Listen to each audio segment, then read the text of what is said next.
We're two.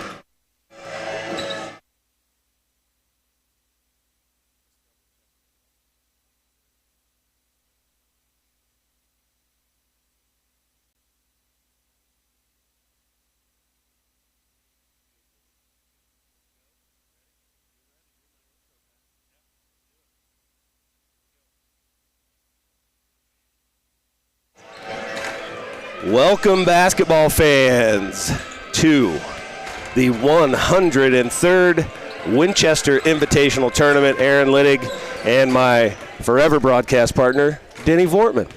Ready to go. Early in the morning, 9 o'clock game. Always one of the fun games when you see a 1 and a 9 seed and how a 15 to 18-year-old kid is going to handle a 9 o'clock game. It is certainly interesting. So first game of the day, the number 1 seeded Routt Rockets against the number 9 seeded Carlinville Cavaliers. We've talked a lot off air, Denny, about just this tournament, and you know there's some clear teams at the top. But after that, about 4 through 12, I think anybody can beat anybody, and I'm not even discounting the fact that Carlinville can pull this one off today. So right. So Routt comes in at 14-2. You know. Their 2 losses, North Mac in the Waverly tournament, which I don't know, we saw a hotter team than a North Mac they were team at that time, and that's credit to them for winning that tournament. And then lost to a QND team that was right down to the wire. Yeah. You know, so Routt is the number 1 seed in this tournament. Very deserving and a very good team. We'll talk about them a little bit more as we start rolling into this game because I get the luxury to talk to Coach Abel, and he talks a lot about his team and how unselfish they are and how they really kind of are just, you know, a bunch of best friends on the floor and play well together, and it doesn't matter who gets the glory as long as the wins happen. So they're going to be a tough matchup for anybody in this tournament, and they sit at 14-2. And then the Carlinville team, you know, we've had them in the tournament the last couple of years. They're 9-5 now. Talking to Coach Suits, they played a Vandalia team last night, and he said they got home around a little after 10 o'clock and then on the bus around 6 o'clock this morning to get here for this 9 o'clock game. But we, as West Central, have seen Carlinville. They beat us by, like, I don't know, it was about 14 points or something like that. And we've seen them in this tournament for a couple years now, and they're going to be a tough out. They're a different team. You know, the last couple of years, these seniors that are now seniors playing in this tournament for the last couple of years, you're starting to see that veteran leadership on this team, and you're right. I think they're going to be a tough matchup for anybody in this tournament. Yeah, they have some of those seniors that, like, size and athleticism, just big, strong kids that who knows? It's going to be great. We're getting to about just under 10 minutes from tip, and we'll bring you this first game.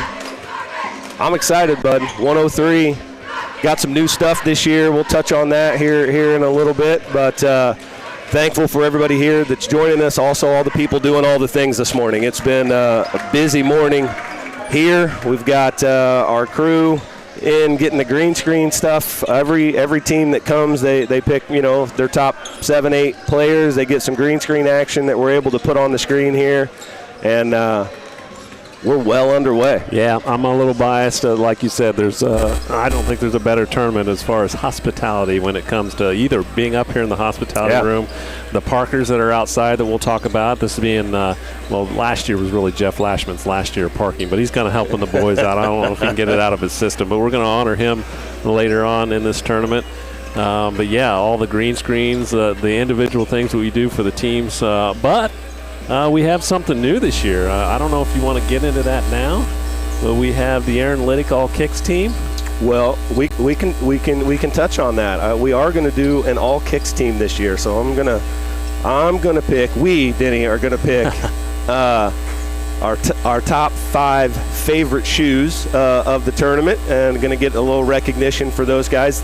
The All Kicks team, last minute sponsor came in last night. Central Valley Sports is sponsoring the All Kicks team, so they're going to get a T-shirt and a gift card to Shields, the 5 lucky winners of our All Kicks team. So I'm excited to do that. All the judging of that will be done today, and then as the week goes on, we will announce and select the winners and give them their prizes. So I'm really excited. I've already have a tough job. I'm making notes here, and there's a lot of shoes to try and pick from out here, and so it's going to be tough, but it's fun. Hopefully the kids enjoy it.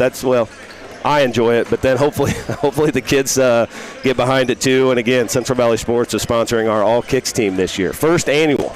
It only took 103 years. You can't say first annual. You can only say first. Oh, first. It's not annual until it comes second. Next year. That's right. Next year. Well, yeah, so hopefully it catches on. Yeah, it's just another little wrinkle of the tournament. And again, this is for the kids, and I think that's what a lot of these guys, and when we talk about tournaments, there's a lot of community members that we talk about that give that little extra wrinkle to the tournament that's really kind of a neat thing that we do. Green screens, team pictures. I know it's kind of a pain for some of the coaches to come here the first day, and they're ready to prep and ready to go with their team, and we're asking for a little bit of time. So we do appreciate the coaches and their flexibility as well. We couldn't do it without all those people to make that work. So coming up on 8.5 here, what do you think? A little break here, and we'll come back and we'll get Routt and Carlinville set up for you. All right.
Basketball fans, we're back.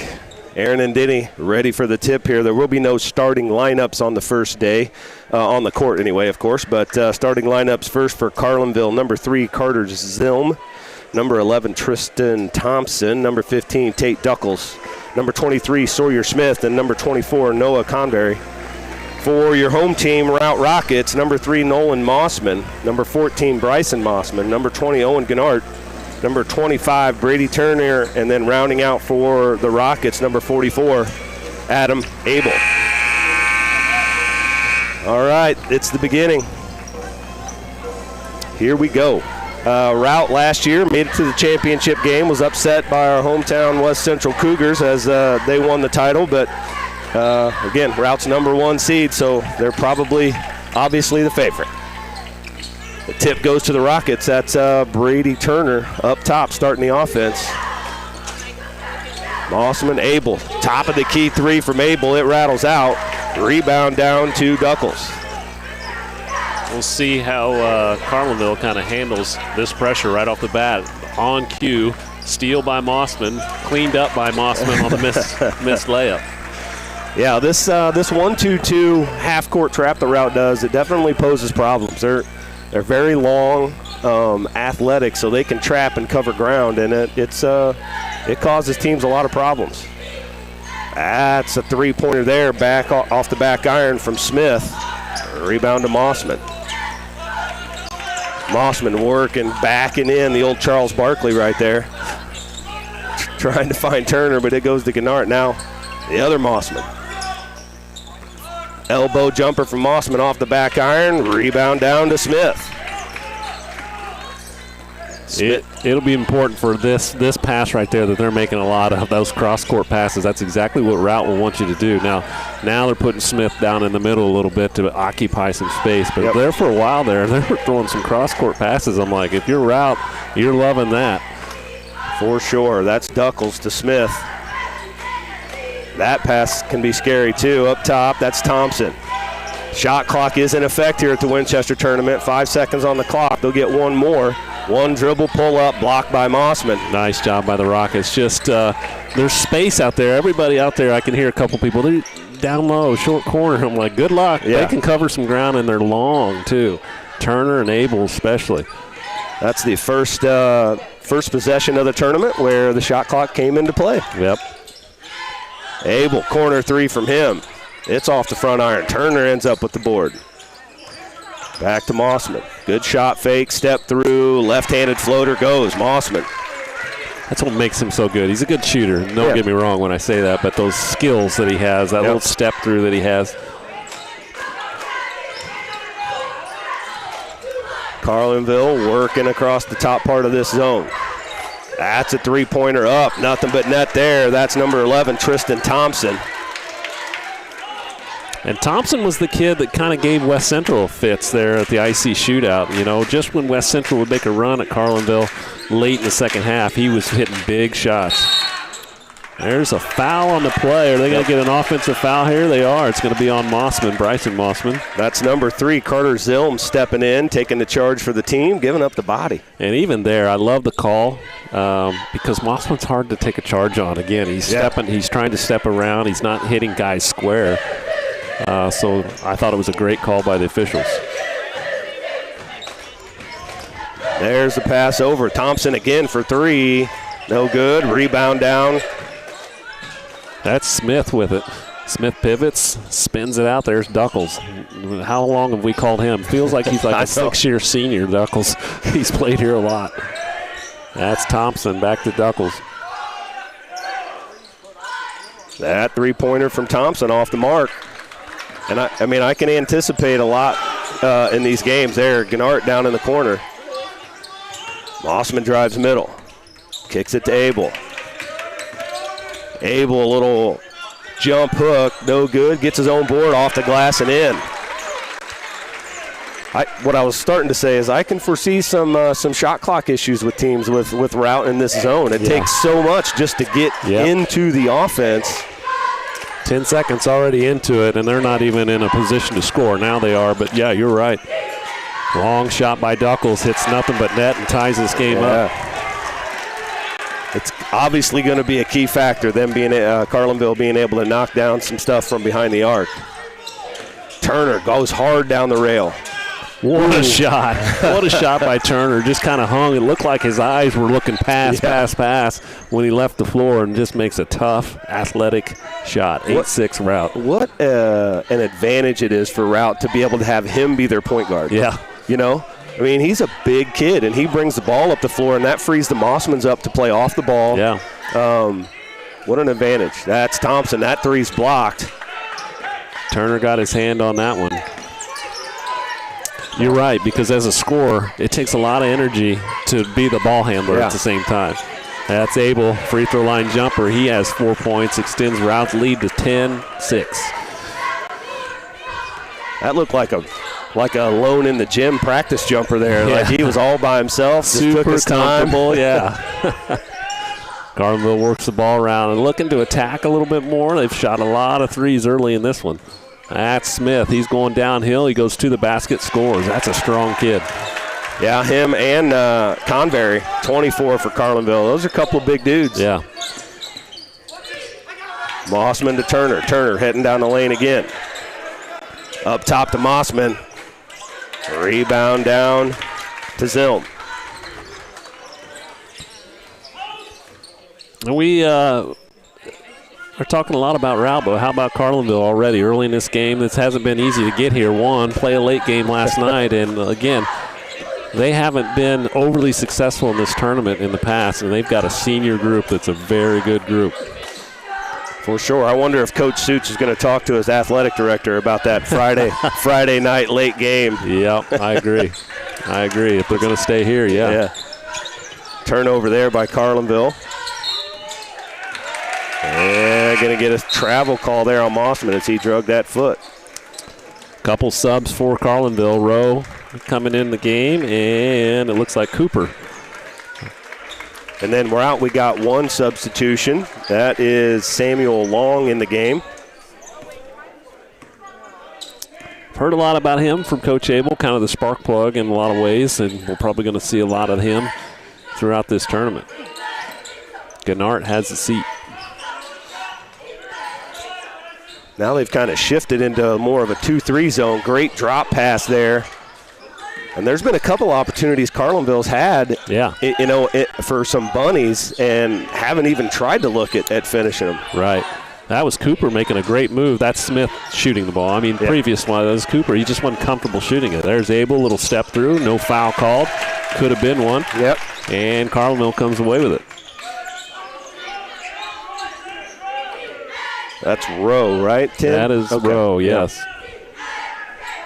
Thompson in the corner.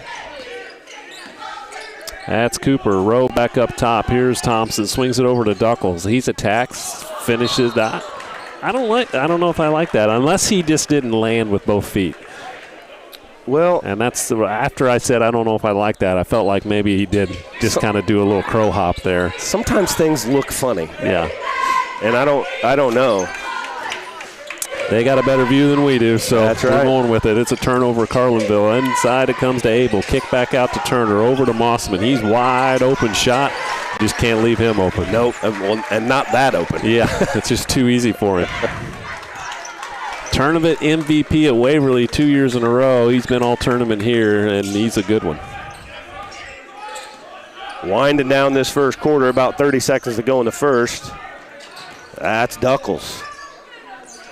Big block there from Abel. Maybe that's why they've been reluctant to try and finish in the rim. Turner bodies. Good, strong move there by Turner against the outsized Cooper. And going to go to the line and get some free throws. 13-8. Good first quarter of basketball here so far. Unusual free throw routine from Mr. Turner. Yeah, this is my first time seeing Mr. Turner this year, and yeah, whatever works, you know. That must be new, because if I'd have seen that before, I would have been like, whoa. Yeah. Yeah, so that must be a new thing. He gets the second. Rick Berry, wasn't it? He shot like 90-some% and shot it granny style. I mean, whatever works. Yeah, whatever works. This is Duckles. Shot clock is off. Down to 5 seconds. Smith drives, spin move. Over the top of Abel, gets it at the buzzer to make this score 14-10 after the first quarter. Routt leads Carlinville.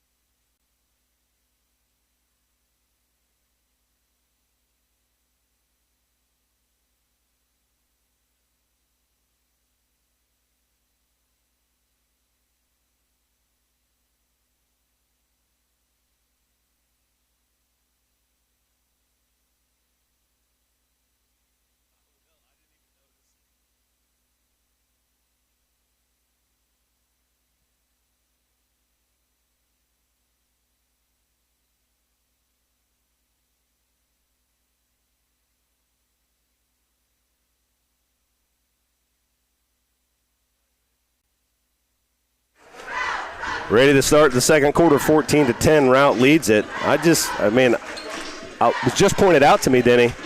We have probably, without a doubt, the most mature water boy that we've ever had in the history of the Winchester Invitational Tournament.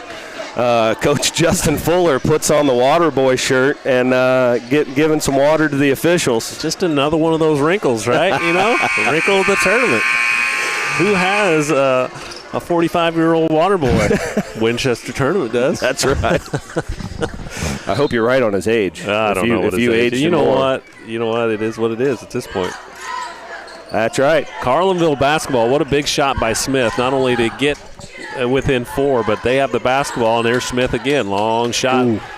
Rebounded by Carlinville. He is fouled, and he's going to go to the line for 2. That's Convery with the bucket. And that would have been huge if he'd have knocked down that 3. He gets the bucket at the buzzer and then comes out and knocks that down. But Convery's got a chance to cut into that. Were we behind? Because okay. No, I think I don't know what the happened bucket there. didn't go. I wonder if he. Yeah, we're looking at our scoreboard. It says 14-12. There we go. They got it corrected. Second free throw is good. Makes it 14-11. Here comes Turner. Across the timeline, Routt sets up their half-court offense. They get to Mossman. He drives baseline. Up top to Abel. Abel has the high-low to Turner. Turner spin in the paint. Left-handed hook shot's good from Turner. Good set there by the Rockets. They get Mossman, a little bit of dribble drive. Kick it to the elbow, get that high-low action, and convert it. Smith kicks it to White, over to Duckles. Duckles penetrates, a little floater in there, just missed it. That's Mossman with the rebound. That's the younger Mossman. Yep. Turner now with the basketball. And you're right, I love the fact that they've got Turner running the show here. Skilled athlete, can get downhill, but can also take that pressure off this guy right here. Long shot by Mossman. He steps right into it and drains it. Right off the screen. I mean, it really is because, Turner is always going to have a big guy on him. Yeah. So he just gets – and he's athletic enough, handles the ball well enough that it just opens things up. Such an advantage, luxury. White kicks it over to Thompson, back up to White here for Carlinville. Looking for a little something here as they've are down by 8 at this point. Smith with the basketball. He turns. He's trying to attack. Nothing going. Duckles now with it. He comes off Smith's screen. And Routt's just suffocating right now. There's Smith throwing up a 3, and it just, you hear the sound of the shot clock. Routt had the rebound, and it's knocked out of Abel's hands and hit the referee. It was going out of bounds. Hit the referee.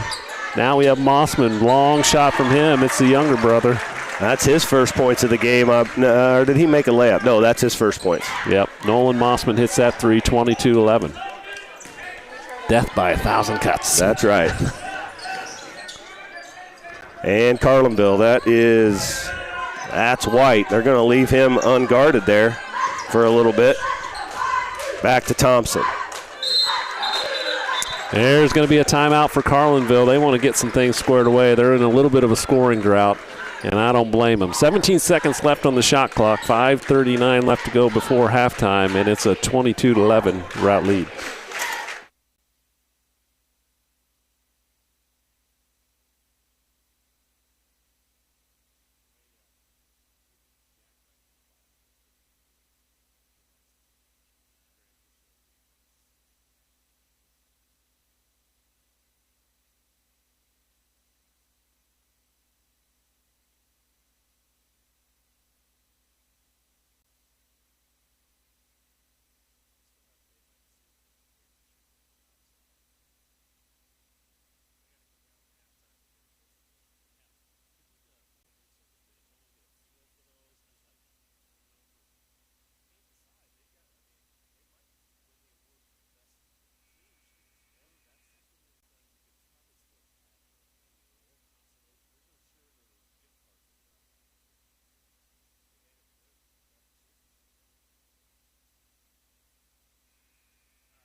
.539 left to go in the first half. Like Denny said, as we broke, 17 seconds on the shot clock here for Carlinville. Hey, we got. And that's Thompson. Up top to White. Shot clock down again, 5 seconds. They get a good look for Thompson on the wing. It's long, rebound to Turner. Mossman down the right side. Taking a look. They're going to go. Turner start. He's like, I changed my mind. We're not going to run that play. We're going to run something different. Mossman just dribble handoff right into a jumper. That one finally misses. Mossman has 10 points and 10 of the 22. White with the basketball over to Thompson, and they're just kind of eyeing this, seeing how they want to attack it. Smith's been successful and knocked out of his hands by Long. Just being pesky. That's the scouting report I got on him. There's Abel. A three-pointer from him. 25-11. Another timeout by Coach Suits. And I don't blame him. You got to kind of figure this out here. This is going to be a 30-second timeout. We'll keep it here with 4:38 left here in the half. But this is kind of shows you what kind of team Routt is. A 9 o'clock game.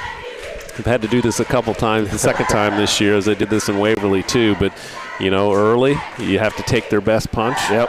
Carlinville was within a couple points, tied it a couple times, and then just as good as Routt is, they just start to just wear on you defensively. They can just extend you. They have so many options offensively as well. You got both the Mossman boys that can obviously shoot it, and then when you've got I don't know how tall Mr. Abel is, but you got that guy can stretch it out and knock down threes. Offensively they have a lot of options. And I was talking to Coach Abel actually in the office just the other day, and I said this in the kind of the pregame just a little bit, but he's like, it doesn't matter with this team. If they're going to box in one, Mr. Mossman, he's like, somebody else steps up, and he's like, and nobody takes offense to that. Nobody tries to get their own out here. They're just he said probably one of the better, just unselfish teams that he's been a part of. So that's pretty cool. Yep, that Zilm gets the roll there, three-pointer. That was a much-needed bucket for Carlinville. They'd been on the schneid here in the second quarter and able to get one to go there. And Mr. Zilm, that is a great green screen I just saw up there. I missed it. What did he do? He did the old ball flip, and it stayed up there forever. Ooh. There was no CGI in that. It was actual. We didn't. Oh yeah. We didn't AI a ball on there. You're bringing your own skills to the green screen. That's Turner. Tough move. Left-handed shot. No good. Leaves it just a little bit short. Nice move though. Thompson with the rebound. Good defense there from Convery. Yeah, you're not going to probably move him around too much. I don't know anybody on this floor that's going to move him. He's a strong kid. That's Zilm taking a look at that one. No good though. Thompson. Back to Zilm. That three-pointer. Good soft touch. Abel with a big rebound in traffic. Now Turner up the right side to Mossman. Spin dribble. Good defense from Thompson there. Go right to Abel. Ooh, I thought he was going to pull that trigger. Yeah, he eyed it. Nice job. Nice ball skills. Gets it over to Mossman. He's going to be fouled on the floor here. It'll be team foul number 1 on Carlinville here in the second quarter. Fouls on, number 24 there. Yep, that's Convery. Whoa, way too easy. They were not. I think they're just caught looking, probably trying to find the Mossmans, and Abel just stood there. A lot of people worry about the inbounder, right? And then Abel just kind of stood there and quickly flicked it in. Zilm trying to throw it in. It gets knocked away. He gets it back. Skips it over here to Duckles. Now Thompson going inside to see kind of what some of the change is going to be. Smith's been pretty successful getting to the basket. Yeah. Zilm with the three-pointer nails it. Got it. They got to find somebody to start knocking some of those down, and Zilm's feeling it right now. Zilm, sorry. 6 points for him. 27-17, 10-point lead. Long over to Turner. Turner looking for that round-off cut to Abel. I just made that term up. That's not an actual basketball term. It is now. Mossman with the basketball, guard around to Abel. He's going to skip it over to Nolan Mossman. Fires a three-pointer. It's long. That was a tough rebound. Nice job by Mr. Zilm. Those are the ones that give you a bloody nose. Yeah. It just didn't. It's not like he missed it by much. It just was a little bit long and it didn't hit anything. So you're in defense mode, aren't you? Yes. Smith with the basketball. Up top here, it's to Thompson. Duckles looking inside. It's going to be Convery. I think that they should make an attempt there. Maybe even get some fouls on Abel. Make a move. See if you can create something in there. Mossman all the way to the bucket. Good defense there by Duckles. Smith and Turner tied up. Jump ball. It's going to stay here with Routt.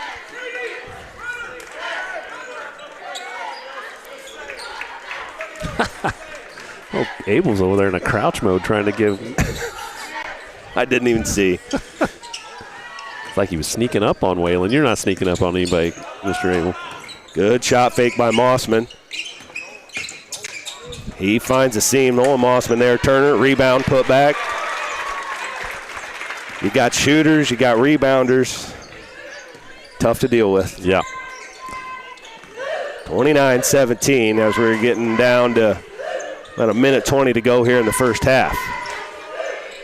Pretty good sized crowd here for the 9 o'clock game at the Winchester tournament.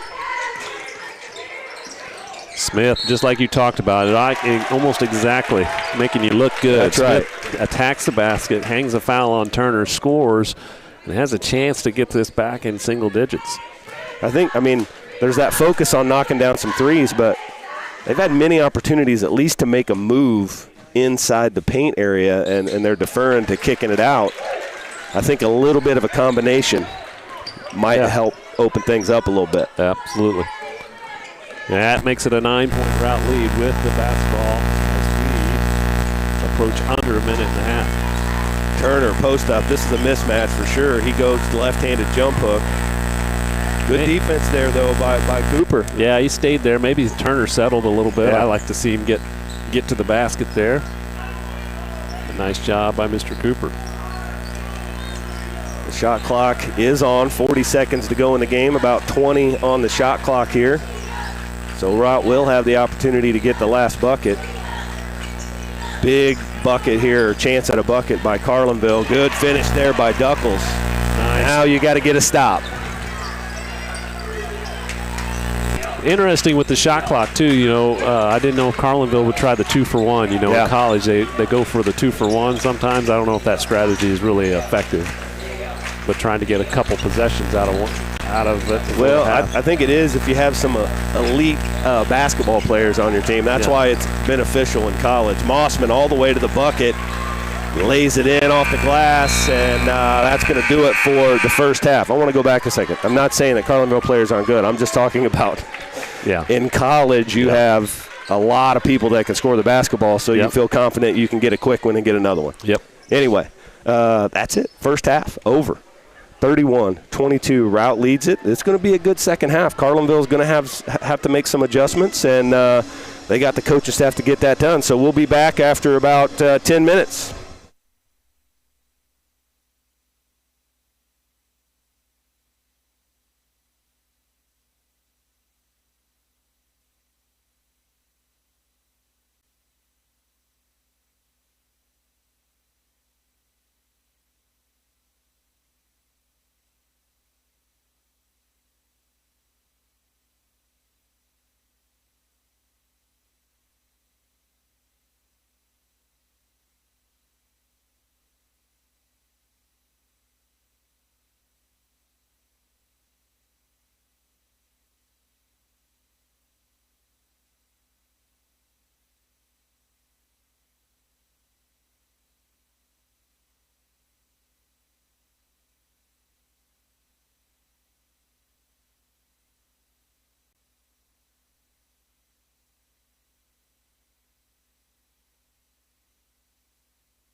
All right, about ready to tip here. Welcome back.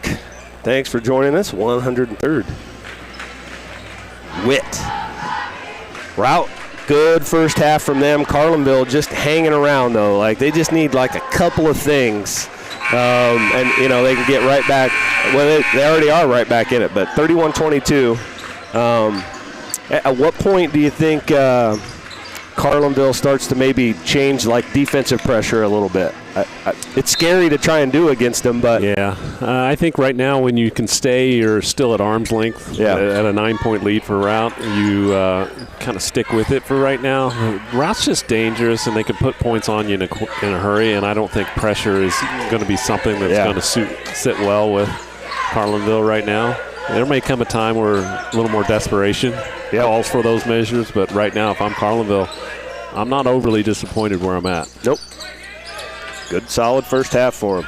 That's Zilm, his three-pointer. That's going to be long. Rebound down in the post there. That's Convery with the putback. Good first possession.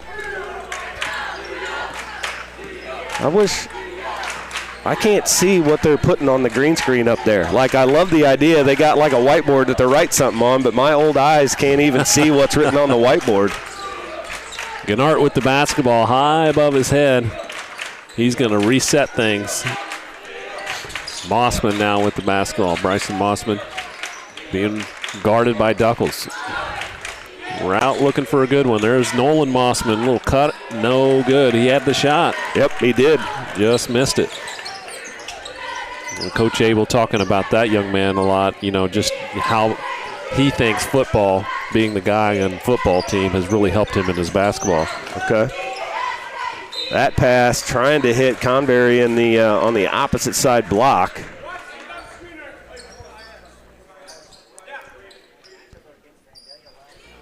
I said, Coach, you're not talking about Routt, so I'll start talking about West Central, and you get a scouting report, are you? I coached with you for a long time. I know how you work. Yeah, he's sneaky. There's looks like it's going to be a jump ball. That's good play by Gennart. As he tied up Thompson there in the corner. Thompson wasn't expecting it. Just kind of rolling out, and there he was. He just put his hands on the ball and Routt basketball. Mossman working on Duckles there. Now over to his brother. In the corner. Good shot fake. He has such a good shot fake. Like, he makes you think he's shooting it. He doesn't. Because he can, too. Yeah, because he can. There's Turner with a drive and a left-handed finish. But it's a legit shot fake. He doesn't, I don't know, like, he doesn't not sell it, I guess is what I'm saying. He's up on his toes and everything when he's going for that fake. That's Thompson with the basketball. Skips it over. See what Carlinville wants to do. They're still down 9. They're going to go in the middle there to Duckles. Duckles takes a look, kicks it out. That's Thompson, three-pointer. Rattles out, rebound to Abel. Now Turner. Finds Gennart in the corner. 33-24. Mossman down the rail. Back to Gennart. Gennart, hard drive to the middle. Finds Mossman, top of the key, between the legs. Big old pro hop. Good ball movement here by Routt. Turner turns the corner. Yeah. That's taken away by Convery. Back to Gennart. His corner three. No good. Battle for the rebound. Ends up with Zilm. Up ahead to Thompson. Thompson has an attempt at the layup. There it is. 33-26.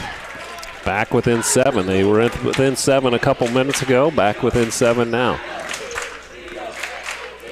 Need a stop and a bucket. Gennart with the basketball. A little guard around for Turner. He couldn't handle it. It was kind of a low little pass for him. Now it goes over to Mossman. Mossman's shot. It's just tough. Yeah. Step back. Lefty. Nothing but net for Mossman. Great body control. Not only a step back, but kind of a lean where you're not even going to get your hands on it. And nothing but a true shot. Thompson over. Skips it over They're going to move it around. We'll see what we'll see kind of how Carlinville handles this now. There's Duckles. He attacks, kicks it out. Smith's long shot, no good. Great position there by Convery. Didn't end up with the rebound, but you know that shot went up. He got right into Abel and had position for the offensive rebound, but those long arms able to kind of tip it away.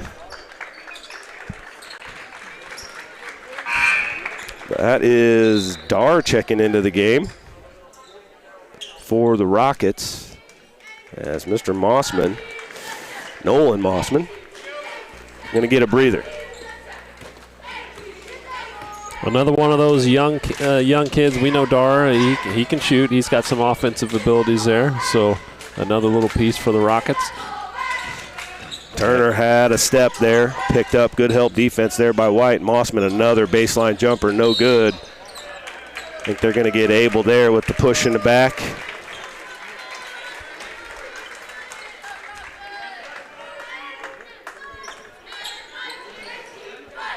Carlinville, here we come, 35-26.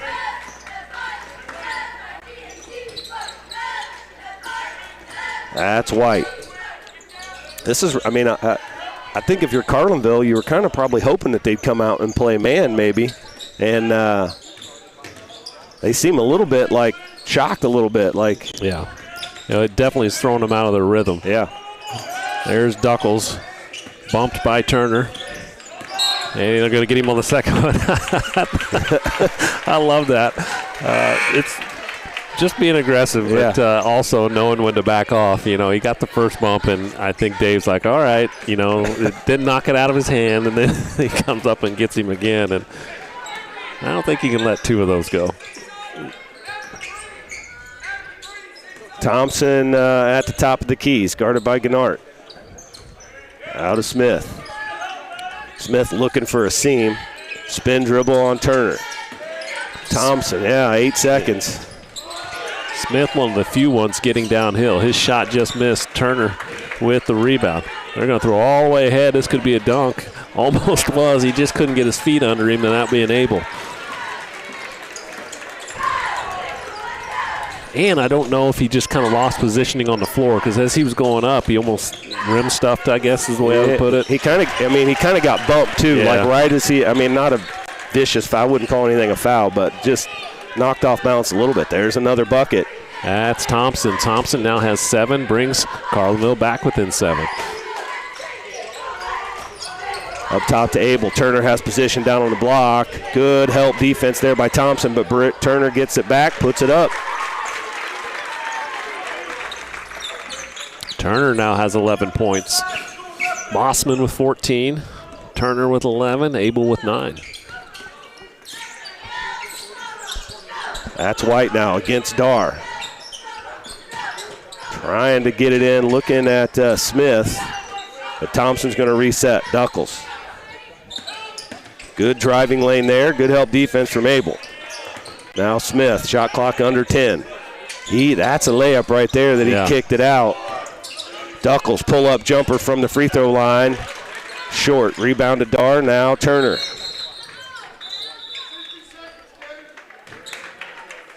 Somebody got a timeout.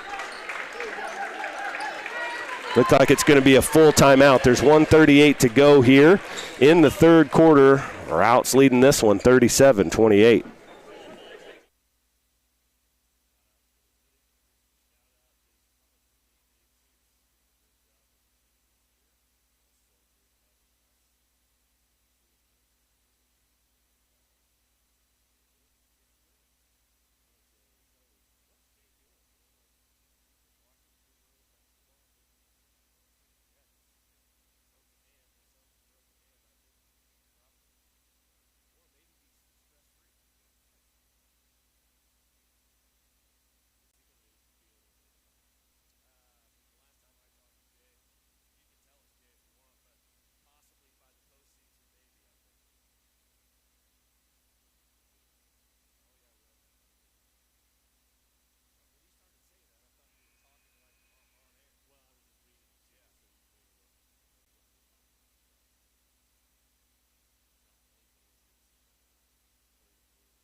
Back at it here in Winchester. It is Routt up by 9, 37-28. It was a timeout by Routt. Not sure if it was more of a just kind of catch your breath or if this is an adjustment we're going to watch here coming into about 1 minute and 30 left in the third. They're going to isolate Mossman, really looking to go Turner now on the skip pass. It's not handled by Abel, and Thompson picks it off. So whatever it was, I can guarantee you that wasn't drawn up. That was not it. White attacks the basket. It's the first time we've seen him really go after it. Misses a shot. Dar comes away with it.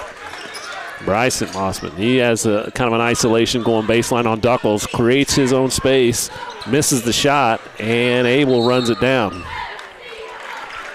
Going to get a push there on Convery, just trying to be aggressive, make something happen out there. Yeah, shout out to a couple people. If you want to send us a comment, we'll get you on the air. Where are you listening from? Who are you rooting for? But shout out to Jay Liddick. He's rooting probably for the Carlinville Cavaliers. An old college. Coach Suits is his old college friend, so glad to hear from you, Jay, as always. That's Abel with the lob over the top on the sideline out of bounds play. Extends that lead. Under a minute to go here in the third. Another great green screen. I'm cracking up. Adam has according to Jeff, I don't know him all that well, but he has a pretty good sense of humor. Why wouldn't he, right? Yeah, well, I don't know how he couldn't. That's Smith, his three-pointer, no good. Great hustle, though, trying to fight for that loose ball. Out of bounds, though, it'll go over to Routt.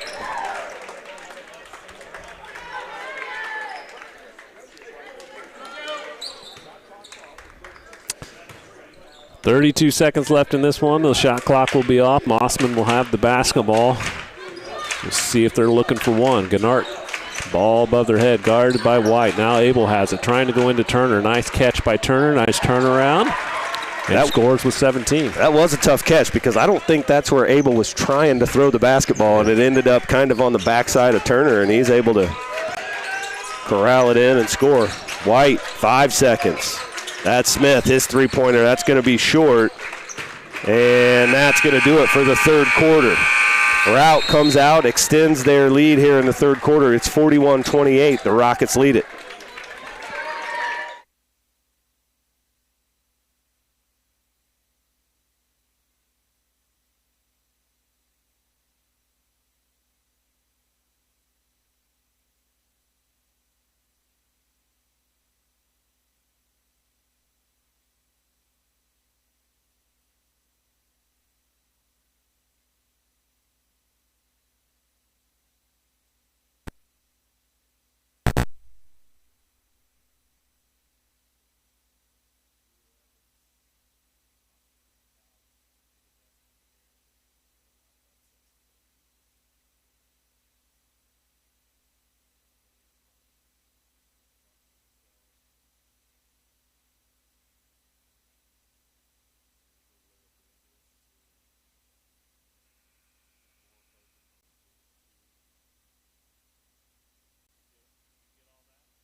Ready to start the fourth quarter here. It'll be Routt ball to start. It's 41-28. Carlinville's got a hill to climb here to be able to. Ooh, what an adjustment. They're going into the zone. They bring pressure right off the bat just to see if they can't steal a possession here. Almost created a turnover right there. That's Mossman. He's going one-on-one against Zilm. Finds Turner on the wing. Almost knocked away again. Mossman now pressured out high. There we go, Turner versus Convery. Great move from a big guy there. They created the turnover they were looking for. Up ahead now. That's Thompson off the backboard. Layup's good. 9 points for Thompson, and I like what Carlinville's doing here. What do you got to lose? You know, you're down 13. Bring some pressure. See what happens. You know, you kind of maybe even lulled Routt into the kind of a pace, and now you just change it for them and see how they handle that. You can just see on that one defensive possession, they got their hands on more basketballs on that defensive position than maybe they have all game. Yeah. Nolan Mossman attacks downhill, swatted out of bounds by Smith. That boy got up. He took that thing out of the air. Great block there by Smith. Convery's a pretty big kid, but Smith's no lightweight either. Mossman kicks it over to Abel. His little jump hook. That rattles out. Rebound down to Duckles. Carlinville going to have to chip away. Clock's ticking. Going to have to score on a lot of possessions here in this fourth quarter to get back into it. Routt still in the man-to-man. Great screen and roll there. That's Smith to the bucket. Duckles with the pass. Drops that pocket pass right down to Smith. 41-32.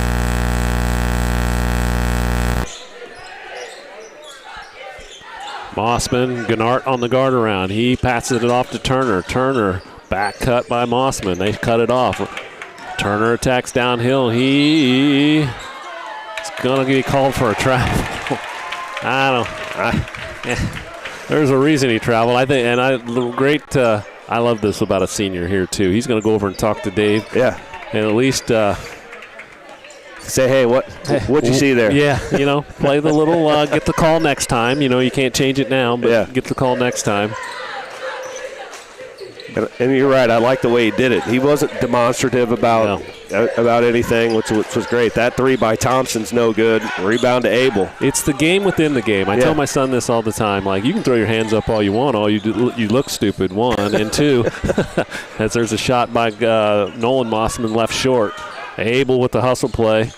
Rebound. We'll get back to that here in a second as we see Routt with the basketball. Baseline cut. Nice shot by Duckles. He's done a great job. And then Mossman's just a tough player. That's just good offense right there. 16 points for him. But he's done a great job of staying square, staying in front of him as best he can. You're not going to shut Mossman down. No. You're just going to try to limit. He's got too many tools in his tool belt and does a great job of taking advantage of what the defense does give him. Steal by Nolan Mossman all the way to the basket. He misses the layup. And Thompson comes away with it. Zilm down in the corner to Convery. That one's tipped. Smith back to Mossman now. Rout's kind of ramped it up a little bit, so wondered about the pace. But no, getting back to just kind of how you handle yourself. The game within the game, we say all the time. You're not going to change it, but you can affect the human nature of the game. You know what I mean? Like if you're going to be a butt, I'll just say it that way, then the guys who affect whether or not you're staying on the floor, the officials, can make it pretty hard on you. Not that they would, but, Yeah. Great block there by Duckles on Mossman. Smith with the basketball. A little jump hook there. No good. Cleaned up by Turner. Better stop this guy. He's going to start the break. Kick it over to Nolan Mossman. Nope, that was Gannart. Now Nolan Mossman has it. Now Abel has it. Buries it. They're going to get a quick timeout there, a full timeout from Routt. And, again, that's just what Routt brings. Yeah, that is a good green screen there from Adam Abel. But that's 14 points for Abel. Routt extends their lead to 46-32. We'll just stick it around here. We'll talk a little bit about what's next. It's going to be South County and Western, and that's one that I circled as well.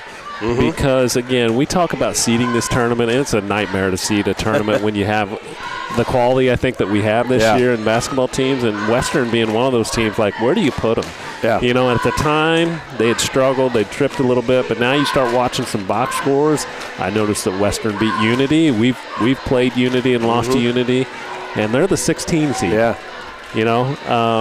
It's so hard because, at seed meeting, teams are coming in at 4-0. Yeah. They've played 4, 5, 6 games, and you have clear, as you talked about, you have clear 1s and 2s. I think it was probably one of the hardest number 1s to figure out. Do you put Routt as 1? Do you put Staunton as 1? They're both quality teams and programs and both playing at a high level.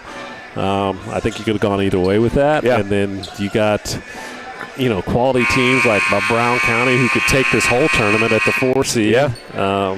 And at the time that we seeded, West Central at the 6, we'd lost our leading scorer and one of our big leaders in Riker Ford. That's changed the dynamic of our team, and Some would argue that, maybe if we seeded it now, we would be sitting in a double-digit seed. But anyway, it's one of those things where it's another one of those games, as Drew Evans had pointed out here. He's wishing for a lot of upsets, and I'm like, well, easy, Drew. Like, come on now. You better want to list your upsets for me first before I'm going to announce too much of that. Duckles with the step through. He had a nice move, just left it short. Turner cleans it up. Here comes Routt up ahead.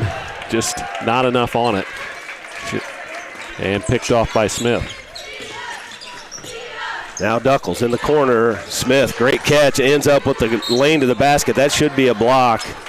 And he got fell on by everybody. Hopefully everybody's okay down there. And you're going to get a good use of the mop here. Nice job, Mike Chumley. He is on it. Using the tournament mop. Still got the Braley Strong covers on the tournament mops. We thought we had to talk about that, and we decided we'd keep them on for one more year. Doing well. Thank you. Appreciate that. Yeah, she is doing well. It was a different time of year last year for us at this time. A little bit different. That is Smith at the line. This is the second, Convery, and then he's going to get fouled by Gennart. I hear a couple of people say you rebound. I don't know. Gennart has to be giving up 80 pounds. And just a solid young man from Carlinville. In fact, just a little side story, I saw the picture of my own son, because we played Carlinville, and he's a freshman, and would you say 6'3", probably 150 pounds, going up against that guy, and somebody said, I hope there was a foul called. I'm like, I don't think that kid was fouling. He's just that much bigger and stronger than the freshman. Yeah, when you're that size against somebody smaller, it don't take much to knock them off their line, and it's not really a foul. And sometimes to the disadvantage of the bigger guy. Yeah. Because, a kid gets knocked off his line because he's not as strong. Yeah. And they sometimes will call a foul, and I think officials are getting better at that. But I remember having a Quinn Jefferson who was, he was a big guy and a good player for us. But I remember having the argument a lot of times, like, we can't help it. He's just bigger than everybody else. You can't move him. Yeah. And people bounce off of him, and it's just similar to what we're talking about here. 46-33. Carlinville looking for an easy bucket here. Got to start climbing back in. Tough to do against this Routt Rocket team. Over in the corner, Duckles. Got some substitutions in there. That's Long back in the game. Good. I don't know if you call that a block. That's just like a takeaway from Abel there. And Abel didn't have to do much. Just be tall. Yeah. That's a senior just being a smart basketball player in that situation. Turner to Gennart. He is on a guard around. A weave action out here. That's Long. Turner now in a little bit of trouble trying to find somebody. Long comes to the rescue. Back to Turner. A little keep away here. Duckles working really, really hard to keep the ball out of Bryson Mossman's hands. And that's what I love about the shot clock. You're not going to be able to sit on it. Yep. You're going to have to do something. You're going to have to execute a possession, a play. But I also like the strategy of Routt did a great job of making sure they got the best shot in the 30 seconds that they had. Duckles with a great move, just missed it. He was a freight train going in there to the rim. But now Turner, he's working out there against Convery. Mossman gets his hands on it here in this possession. And they are. It looks like Rout's going to have kind of the idea of we'll take the shot clock down. Yeah. Yeah, especially when you got it in his hands. If he can just keep it and then he can go at 8 seconds and go make something happen. He kicks it out. That's Long. Left-handed three-pointer from the corner. Gets it. That's big in so many ways. Yeah. Just another dude that's just stepping up and hitting a shot. If I'm Carlinville, I don't know if the strategy has changed now with the three-point shot, but your defense now has to be at a point where I'm going for a steal or I'm fouling you in the process because you have no team fouls. It's a minute 40, and it may be a point not worth making now. We'll see how he wants to play this. As Smith was fouled, it'll be team foul number 3 for Routt. But you have a lot of fouls to give in a short amount of time, so you have nothing to lose right now by just being super aggressive. You pick up a foul, you pick up a foul. Yep, no big deal. Might get a couple of transition layups out of it. Yeah, and really that probably should have happened in the last couple of possessions, as Routt did a great job of winding that shot clock all the way down. Back over to Thompson. His wing three is too long, and now Mossman has the ball. It's 1:20 to go. Like right here, if we're still playing to win this game, we've got to get a foul at some point. Yeah. Go for the steal right here. Go for the steal. I agree. Mossman he's a great ball handler. He can handle contact. He'll just dribble that thing out. Now he gets it back. 15 seconds here on the shot clock. Less than that now. Mossman to the bucket. Spin move. Left-handed jumper. Just sweet, soft touch. Gets it to go. That's 18 to lead all scorers. And there's going to be a timeout for Carlinville. With 53 seconds left, 51-33 Routt. Again, stick with us. We have the next game. Aaron and I will have that one before we get off the air for a little while. South County and Western. We'll kind of give you a pregame on them here when we get back after this game. But it looks like Rout's going to advance in our first game. Typical number one game, 9 o'clock. Sluggish, kind of maybe a sluggish start a little bit, but just being the number one team and taking care of business. So Routt will move on to 6 o'clock game on Monday, and Carlinville will go to Tuesday at 5:30 for their next ball game. There's going to be, again, going back to this tournament, there's going to be a lot of 2 and outs. You're like, wow, that's a really good team going out of here in 2 games, because Carlinville will go to the consolation side and they get a Western or South County. Yeah. And so, again, it's going to be a fun tournament. Yeah, I can't say enough about this year's tournament. I'm also, the Central Valley Sports sponsored All Kicks team is giving me some struggles here. This Routt Rocket team has got a whole bunch of good shoes.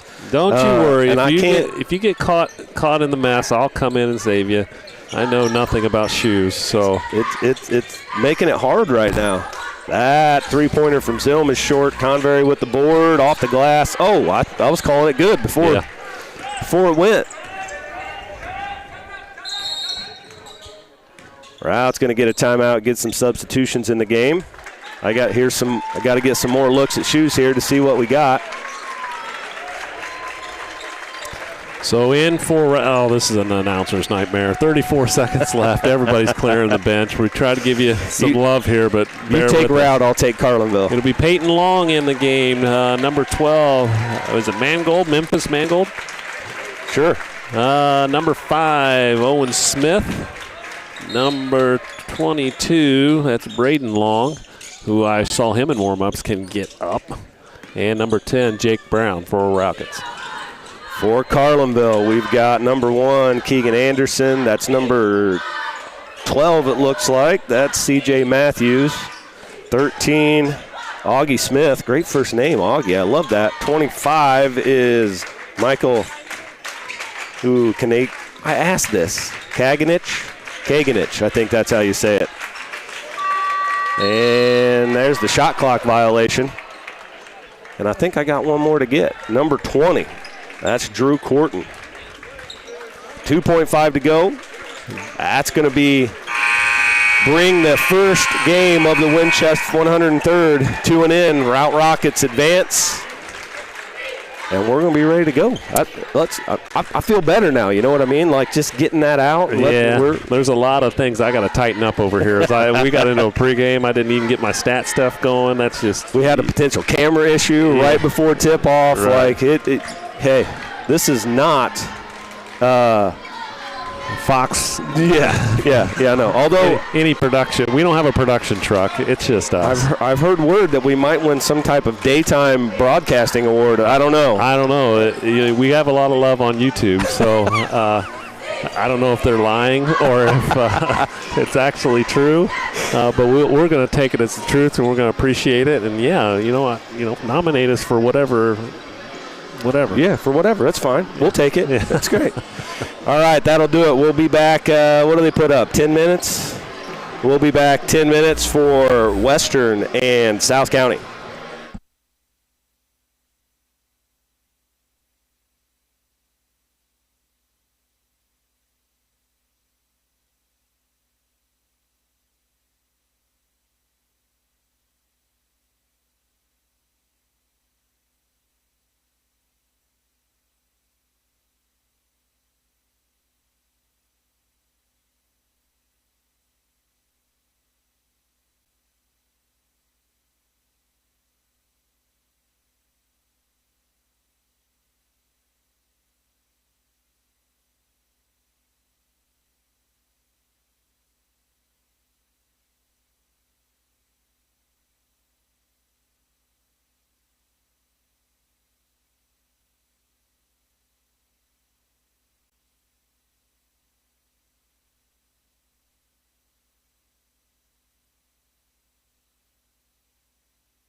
All right, welcome back. We're ready about 2 minutes from tip of the second game of the day.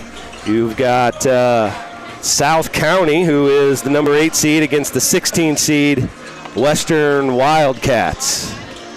South County comes into this game. They are 10-3. We've had a chance to watch them a little bit in the Waverly tournament. Very athletic team. They are missing one of their players, Paluska, the senior that tore his ACL, I think, in preseason or in practice, something like that. And that's a big loss that they're trying to figure out. Similar to West Central, with Riker, and we'll talk more about that later. But, again, they have some youth and some pretty good players that step in for them, and a pretty athletic team. So they're fun to watch for sure, especially when they're clicking. And they've done that most of the season at 10-3. Yeah. Western, this is our first look at Western. Our game with Western was snowed out, rained out, whatever it was. Whatever happened weather-wise. But hearing good things from them. I've followed enough to know some of the scores. They are 3-9 on the season, so I don't think that record indicates, what they're capable of. I know that they did beat a pretty good Minden Unity team just not too long ago, so they're not without. And, again, we talked in the last game a little bit, kind of previewing this. Like, that's a tough 16 seed to come in here for the South County Vipers and play this team. So we'll turn it back over to you. I don't know if you have starters. I got starting lineups here, so we'll get started here with the visitors on the scoreboard. Western, you've got number 13, Riley Kendrick, number 15, Noah Fessler, number 20, Dwight Flint, number 23, Orion Bowen, and then number 32, Damian Orr. That's your starters for Western. For the South County Vipers, it's going to be number 1, Leo Bergschneider, number 4, Chase Dordery. Is that how you say that? That didn't sound right coming out. Number 11, Caden Caldwell. Number 12, Jace Woods. Number 24, Drew Johnson. Those are your starters. And we're ready to go. The officials do the sprint out, and I'm excited about a couple of things. Every new game brings a whole new set of green screens that we get to see, which is awesome.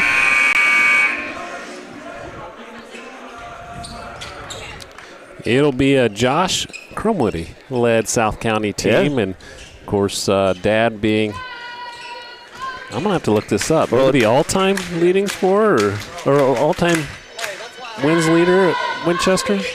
Yeah, I don't know, man. I'm looking that up. Okay. Sorry, Coach, don't know. And the tip, that goes to South County. That is correct. He has won. Jeff Crumwoody won 62 games from 95 to 17. Okay. Wow. And there was a block shot there, so now Western on their side. This is Fessler with the basketball, almost stolen away. That was Woods almost getting the steal.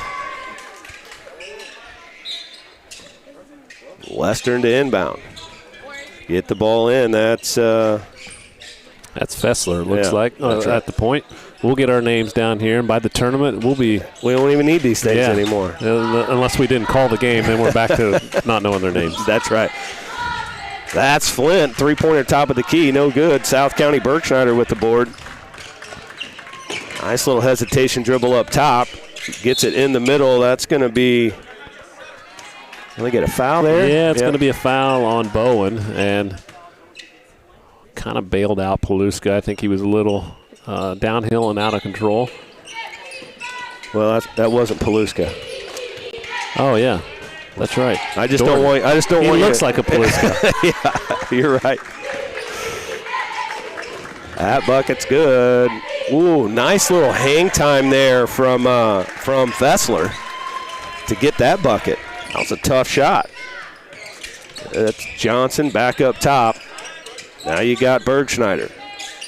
Looking in the post, gets it down to Caldwell. Caldwell spins, shot blocked, and Western comes away with it. That's Flint with the basketball, being guarded by Bergschneider. Over to Fessler. Inside it goes, but they're going to get a holding call, a foul on number 12, Woods for South County. It's his first team foul, number 1 for the Vipers. Up top, Flint now. They're going to reset. Man-to-man for South County.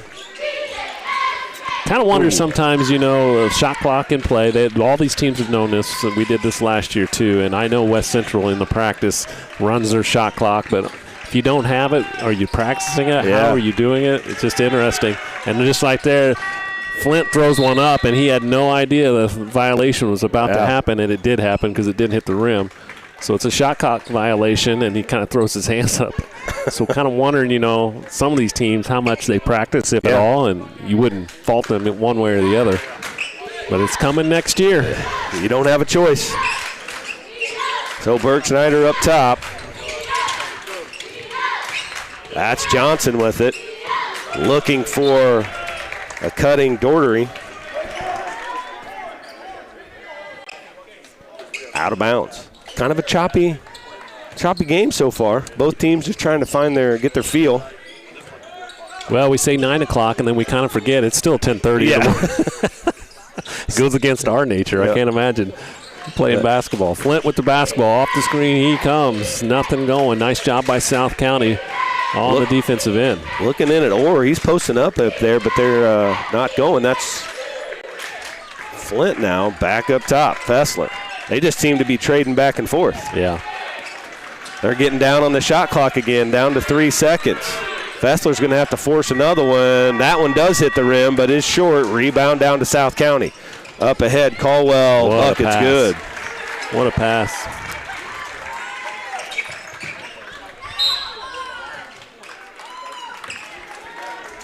Going to get a push there. That's number 4, Daugherty. The Paluska lookalike. Yeah, there you go.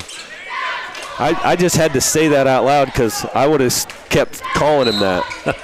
And it would have been terrible. Well, we talked about him, unfortunately, a senior, one of the big pieces for South County. Tearing I think it's his ACL, a knee injury. And so we got that name in our head, and it stuck. It did stick. Bergschneider with the steal. No, it's Caldwell with the steal. Bergschneider now has it up ahead. Nice fake. He goes to the basket, misses the shot. Woods with the rebound. He's tied up, and it goes to Western. Nice hustle play out of the Wildcats. Flint with the basketball, pressured by Bergschneider. Up the right side of the floor. Here he comes. Spins off, pass off. Backdoor cut by Bowen, knocked out of bounds by Caldwell. And they say it last touched Bowen on the way out. Like it might have grazed him a little bit there. 4-2 in favor of the Vipers. Western, man-to-man. That's Woods. Bergschneider back up top to Johnson. Good lob play to Caldwell. Gets the finish. That little backdoor slip screen gets the lob over top. Finishing traffic. Good bucket there from Fessler. That was a tough shot, too, He has all 4 of Western's points. That's Caldwell. Woods, 3-point attempt from him. Nothing but net, drains it. Just to the side of the top of the key, 9-4. That's Kendrick. He tries to force the issue, and it's out of bounds. It's going to be a turnover on Western. I think he was looking for, Orr there down low? Yep. And he just really threw him a pass nobody probably could handle. And I just mean like there's a touch to some of those passes when you get in that close. Johnson's going to go dribble handoff up top here to Daugherty. I don't know why I'm having such trouble saying that name. Caldwell, tough basket. Wow. I don't even think his shoulders were facing the rim whenever he shot that. That was tough. There's definitely some athleticism there. Fessler with the basketball. He's going to pull it back out to get things set up. Kendrick now. Got a new one in. Didn't catch him coming in. I didn't either. Or now with the basketball. Fessler looking into Bowen. He's a strong kid and uses his body well. There. Yeah, and he did finish. It's not going to count, but. One of the things with the shot clock, I don't know if you've noticed, but in a situation like this where there's a foul, the shot clock resets, but it only resets to 20 in the half court. Yeah. So it's not going back to 35 here. I believe it's the rules the IHSA will adopt. We're following the NFHS, and that's what we're hearing. We're gonna follow starting next year. Couple of subs for Western in there. The one we didn't get, number 11, Colin Forbes, and then my eyes are bad. Is that 22? I think so. Hunter Having up ahead to Johnson. He's fouled. Yeah, that's 22. That's Hunter Having in the game for Western.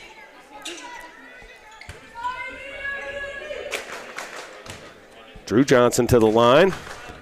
Going to get 2 looks at it.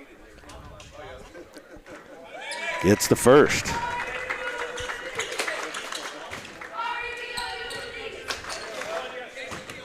This game, Denny, for the Central Valley Sports All Kicks team is I'm having an easier time picking what I like out of it. Don't give it away. I don't want some kid quitting the tournament because their shoes are already out of it. I'm not. I've just.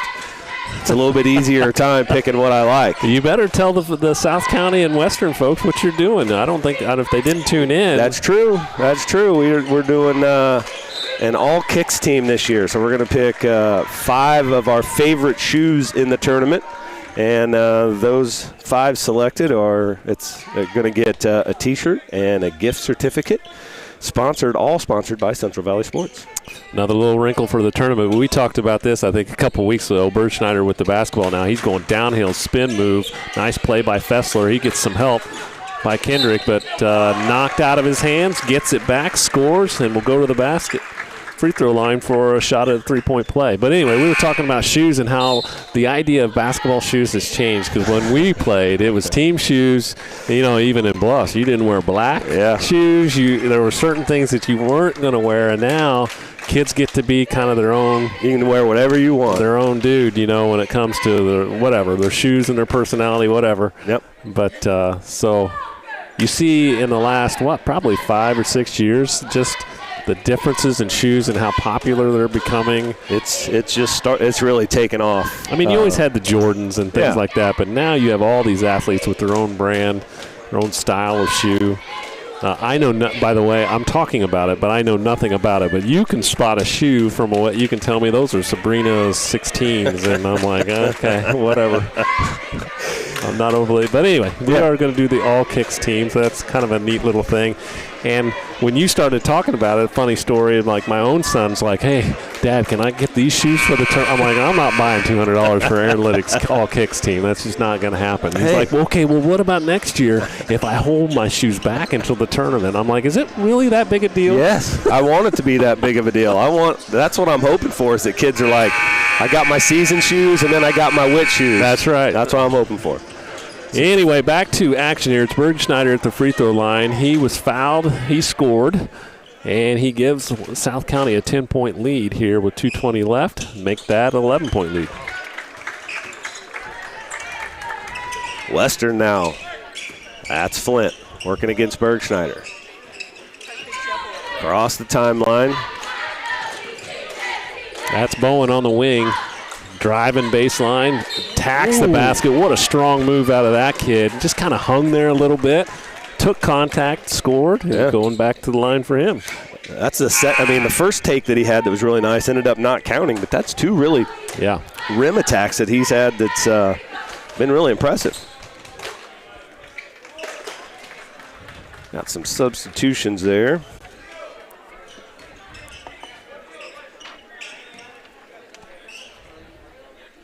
That's, let's see, that's freshman Brody Mefford in the game for South County. And now Doherty up top, Bird Schneider. He had a look at it. Mefford on the wing. Looking for Caldwell in the post. Skip pass over the top to Bird Schneider. He pull-up jumper right inside the line and drains it. South County is hot, 6 for 8. Actually 7 for 9 from the floor. So.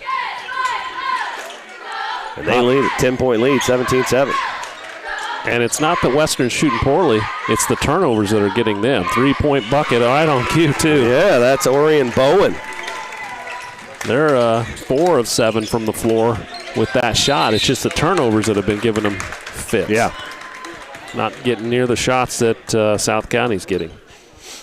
Turnover there on Mefford. Forbes to inbound. That's Fessler bringing it up under pressure. Flynn on the wing. Backdoor cut. They have Orr down there in the post. Nothing going there. And yeah, he shuffled him. But I've been impressed with Bowen so far. Yeah, he didn't really touch the ball a whole lot the first part of this quarter, and then the last few times he's getting the ball and making something happen. Definitely a super athletic kid for sure. Doherty up top. They hit Caldwell. He drops it off for Bergschneider. That three-pointer up top. No good. Rebound to Bowen. He's going to head down the middle and lead in transition here. Back up top to Forbes. Orr definitely has a little bit of a size mismatch. There's Bergschneider getting his hand on it. Up ahead. Now Caldwell. He's going to have to make a Euro move. Gets the foul, and if he would have got that to go, that would have been two really tough shots he's made, but he's going to go to the line for 2 free throws. 41 seconds left to go here in this first quarter.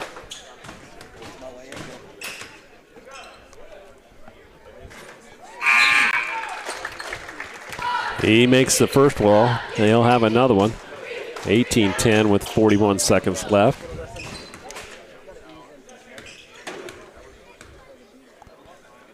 He'll have another one. Leaves that one short. Good rebound there by Kendrick. And Flint now. He's looking for Bowen on the wing. Inside to Orr. Great pass and look. They've been teasing us all game about throwing him the ball, and then here we go. I think that's something I would use. Yeah, for sure. He's got a size advantage against Caldwell, and he's had great position the whole game. They just haven't really got him the ball there yet, and proved effective there. 18-12. 10 seconds to go in the first quarter. Caldwell up top. He's going to go over to Dorsey. They're going to go 3 screens there. They're going to get a travel. I love that set, though. Yeah, if you watch cool. that whole set develop, and we get a great angle up here in the balcony. They were running that little flare screen, but it was really probably a decoy as they were all breaking before the turnover happened to do something with it. Long shot by Flint at the buzzer is no good, and that's our first quarter score. 18-12, South County on top.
Ready to start the second quarter. It's 18-12 in favor of South County.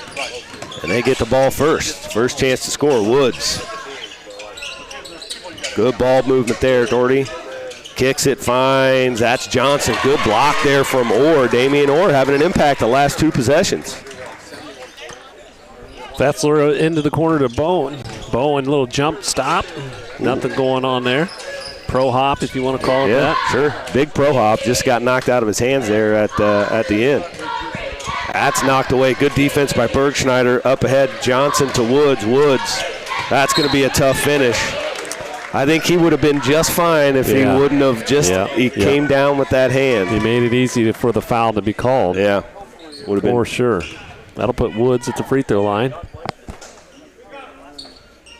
Got Travis Liddick joining us. Yeah, what's going on, fellas? Good to see you. It sure is, bud. We always love having you come in, hop on a little bit. I know. I texted you guys last night. I was super excited to be here today. It's always fun, and this tournament, especially this year, as we've talked several times, is loaded with some good teams. Woods gets them both. South County doing a great job with pressure here, like just making the ball handlers for Western uncomfortable. They're just not comfortable. How about that? Right, and it's the difference because I look at just my field goal percentages over here. It's not the percentages, it's the amount of shots and the difference in the amount of shots. Western's not getting near the shots as that rims out. Bowen shot there. Now Bergschneider. He surveys the floor, gives the sign for the play. Into Woods. They're going to have a baseline runner there, but they get Caldwell popping up on the wing. His three-pointer, no good. Rebounds battled for. Woods ends up with it, no good. And they're going to get a push there in the back on Dwight Flint for Western. Having back into the basketball game, or will have a seat. He was just starting to take off. Good play design there. Caldwell got fouled, missed the bucket, but you always got to worry about the inbounder. Yeah. I think, yes, and then you get to the game before where Routt, everybody was worried about Mossman taking it out, and Abel had just stood there like nothing's going on and got an easy bucket. Caldwell gets the first free throw. Listen to our advice at the time. That's right. I was watching that play, and I was like, man, if I could teach my kids that, that's a pretty easy inbound play. Yeah. Caldwell gets them both. It extends that lead. It's 22-12. Fessler looking to get something started here in the half court.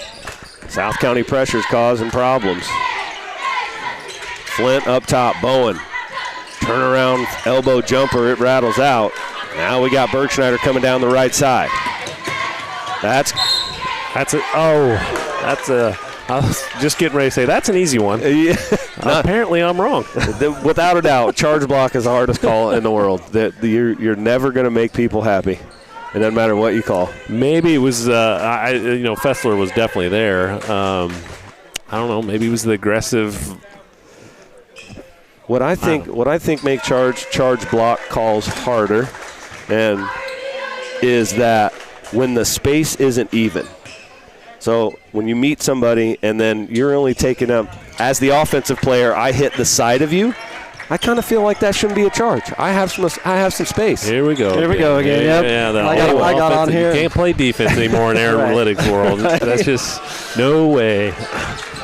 Yeah. Fessler with the basketball. Yeah, you better not call that. You better not call that. I would have had to take the headset off if they would have called that. We argue all the time on the verticality rule. There's no such thing anymore. Quit talking about verticality. Yeah, no, it doesn't exist. Doesn't exist. Sorry, folks. It's okay. Hey, Tiger got out of the cage here a little bit, bud. You all right? Just took you guys a little bit to wake up. Yeah, we argue about this all the time. He's always in favor of the offense, and I'm like, yeah, we just can't play any defense in Aaron's world. No defense allowed. That's not true. You just got to do it his way. Yeah, do it my way. Couple of free throws there. 25-14. That's Bowen with it. Hendrick now to the bucket. Free throw line pull-up jumper off the glass. It doesn't fall. Caldwell now is going to lead the break for the Vipers. Good hesitation dribble. Trying to find some space. Back up to Bergschneider. We're going to go elbow. I'm sure Coach appreciates you calling that out for everybody. Well, he just said it for the whole gym. Yeah, that's true. If we could hear it up here. Yeah. You can probably hear it on the mic. My bad, Coach Crumweedy. I won't do that again. Actually, I believe he said Belbo, not elbow. Yeah, he is 62 wins behind his dad. Yeah. You got to earn it. Yeah, that's right. Stripes. Fessler with the basketball on the wing. Plenty of time left here before half, 25-14. Nice move by Fessler. Just kind of hung up there. That's the second one. Like, he's real good body control where he's finishing at the rim with that. Woods Into Johnson. Good kick out. Mefford three-pointer from the wing. Did he bank that in? He called it. He called it. Okay. Mefford can shoot. We know this, you know, being the same age as our sons. Good little shooter for South County. I don't think he was trying to bank it. Maybe he was. Maybe he's bringing Tim Duncan back. There's another one of those. Dude, it's the ball. It's these basketballs. I love them. I love them too. But like that, it used to be you only did that if you had the worst brick in the world that would do that. And now you can just shoot it softly and it just sticks. Yep. Steps right into that three-pointer. It's short. Doherty with the board, still hustling there is Fessler. I thought there for a minute we might see Chumley jump up there trying to get that ball unstuck, but apparently not. He just mops the floors, that's it. Yeah. We don't need anybody blowing an Achilles. Yeah, we don't have any kind of insurance on something like that. South County setting up to play here. Woods wide open for that three. Knocks it down. We're going to get a full timeout here for Western. It's 4:16 to go here in the first half. South County leads at 31-16.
All right. I couldn't turn the mics up because Shanna's got her glass in the way. I can't even run the machines right. It's about Shanna right now. She's a hindrance to the production. Popcorn, she's got whatever. Shot up, no good. Rebounded by Woods. They're going to get Bergschneider looking for that spin dribble. Bowen was right there waiting on it, though. Knocks it out of bounds. Western's kind of hit a rut now. It's not the turnovers that's the problem now. They were shooting pretty well. Nice rejection there by Bergschneider. He goes baseline, just hangs on the – there's maybe a soft basketball issue right there. It probably definitely benefited that bucket going in. You got a shout out on YouTube. That's Fessler goes to the basket, hangs again, no good. Or cleans it up, his no good. There's Forbes with the rebound. They'll get one on the floor, I believe, probably on Bergschneider. Yeah, I think it was Bergschneider.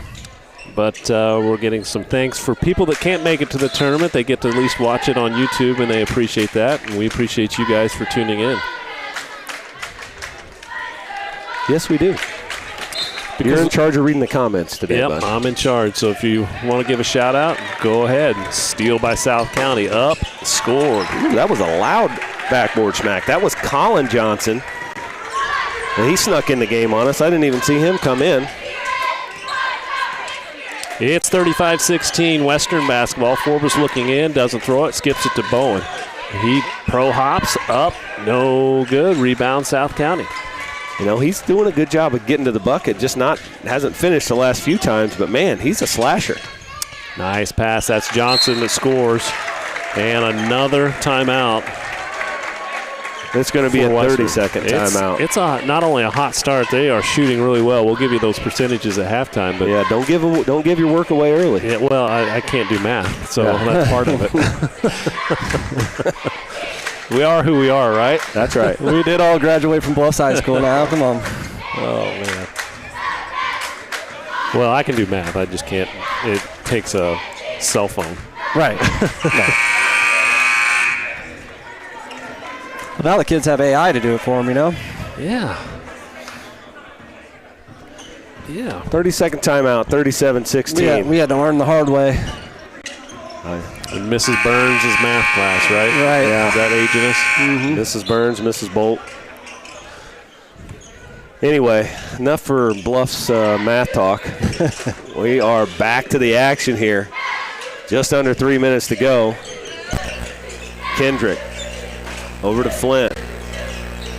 Flint, ooh, a little bit of trouble there. Almost turnover. That's Boehner that's in the basketball game for Western. Kendrick's shot long and rattles in. Bank for bank. Yep. You get one, we get one. That's Kendrick with the 3. Woods up top to Mefford. He's going to drag Forbes out of there. Johnson to Woods. Kicks it in the corner. Mefford takes a look. Pro hop. That's blocked away. That's Boehner with the rebound. Western has the basketball. Up ahead they come. That's Flint across the timeline.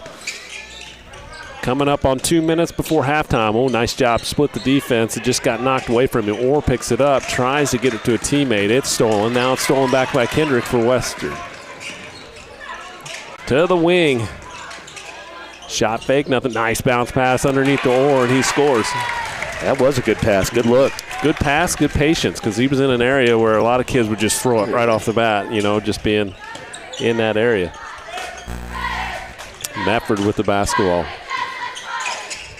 To Johnson, going to get a high screen here. Roll by Woods, nothing going. Kind of running that motion offense a lot of teams do. Yeah, it's becoming more common, just that wing ball screen and then that action out of it, and players learning how to attack it in different ways, reading what the defense is going to do. That deep 3 by Mefford, rebound by Orr.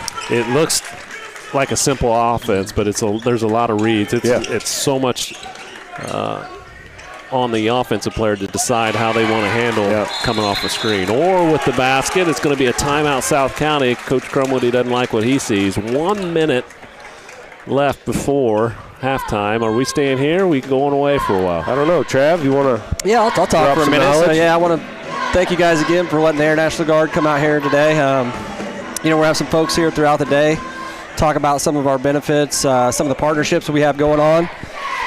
And for these teams that are to the west of us, you know, obviously our office is in Springfield. It's hard for us to get to you. So we are going to try our best this year to do a recruiting trip to come see you guys. Okay. But, you know, obviously the 100% college tuition is big. So a lot of these kids that, you know, don't make it in athletics in college, it's good to still have your school paid for, learn a trade. You know, you can get a full-time job. Look at me, you know. It's your full-time gig. Yep, and I enjoy it. So how many years in? April will be 20 years for me. 20 years. Yep. As always, Bud, thanks for your service and all of your and all the other folks on your team and everybody up there at the base. Yeah, we'll see those guys here in a little bit. They're on their way. So. Okay, we're gonna 1:05 left here in the first half. 37-23. I really like what Mr. Orr has been able to do here and then parts of this second quarter. Yeah, 6 points in this quarter alone. All of his points in this quarter. And I think he's only missed one shot. And then Western comes out here in a little bit of a kind of three-quarter court trap, trying to change what's going on there. That's a pass that you'd like to have stolen right there, but they get the second one, and that's what matters. Orr to Forbes. Oh, man, good hustle by the big man. Yeah, finding it. Ooh, just a little late. Yeah, and then they're going to get Forbes a little frustration foul there. I think he felt like he got bumped just before that. Ends up with a turnover and gets that foul. That's a big foul, as that's his second, but it's also team foul number 5. You know, on that turnover, I watched Orr that whole time. As soon as he got the ball to the point guard, he took off sprinting. Yeah. They had him. He just kind of lost control of the ball, couldn't get it to him. But you like to see that from the big guys hustling down the court. Yes, indeed. And you can tell he's playing with a lot of passion out there. Doherty gets the first one. Second one is up and good. 47 seconds to go here in the first. That is Flint. Over to Boehner. Boehner's looking for that skip pass over to Forbes. Now Kendrick. Boehner had that look at it. Kendrick, good floater in the lane. Nothing happening there. That'll stick with Western.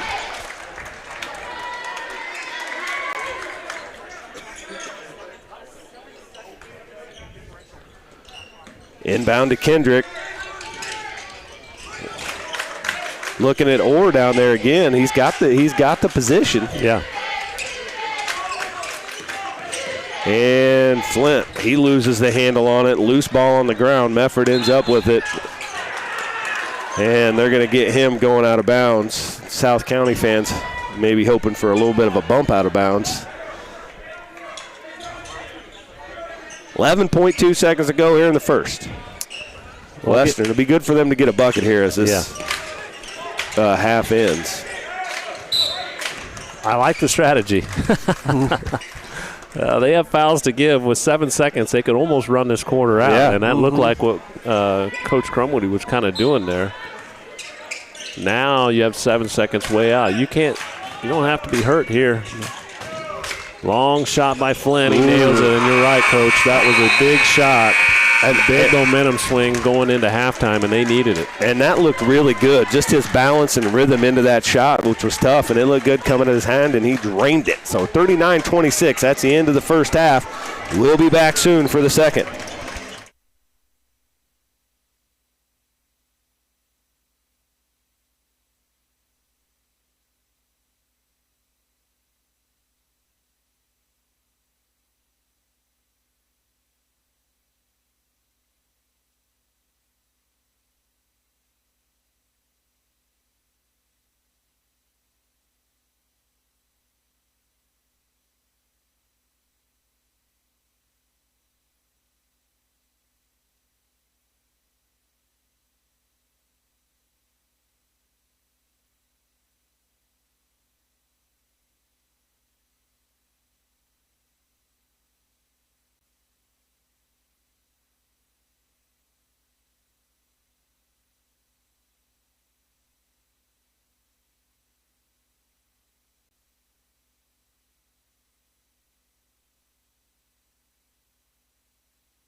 39-26, halftime score.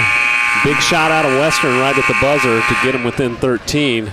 It'll be South County basketball to start this second half. Leading scorers for South County, Bergschneider has 10, Cowell has 10. That's no surprise there as they go right to him right off the bat. Can't get it going. Here goes baseline. Shot up, no good. Rebound by Western. So both those guys have 10 points. For Western here, Fessler has 8 or 6, and Bowen has 6. Pretty even scoring for those guys. It is pretty. Is he going to stay hot? He misses that one, though. Up ahead, Caldwell leaked out. Gets the easy bucket. Cherry picker. 41-26. Western was hot really the whole half. You know, shot 63%, and is shooting at an 80% clip from the free throw line. So that's Bowen trying to get to the rim again, able to save it. Get it to Fessler. Fessler, good crossover. Just a little bit too deep, able to create some space and get that fadeaway jumper there. Like, he really saved that this because is the second time they've thrown that baseball pass that they're not even looking. Yeah. For Caldwell. And coach is unhappy over there. He should be. That's twice in a row. It's like just a repeat. Just do that. Yeah. Whatever you're doing, do that again. All right, Kendrick now. Back to Fessler. A little bit of space, pulls the trigger on a three and gets it. You know, Western wasn't without. We talked about that in the first half. You know, they shot, 40.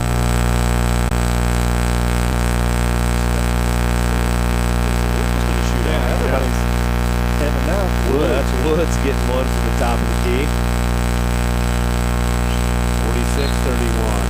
Stays with Western. That's a point out of bounds.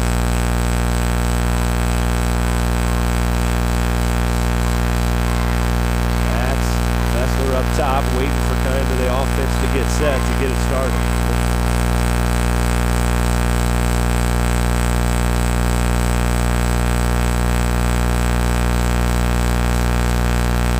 There it is. But what a move.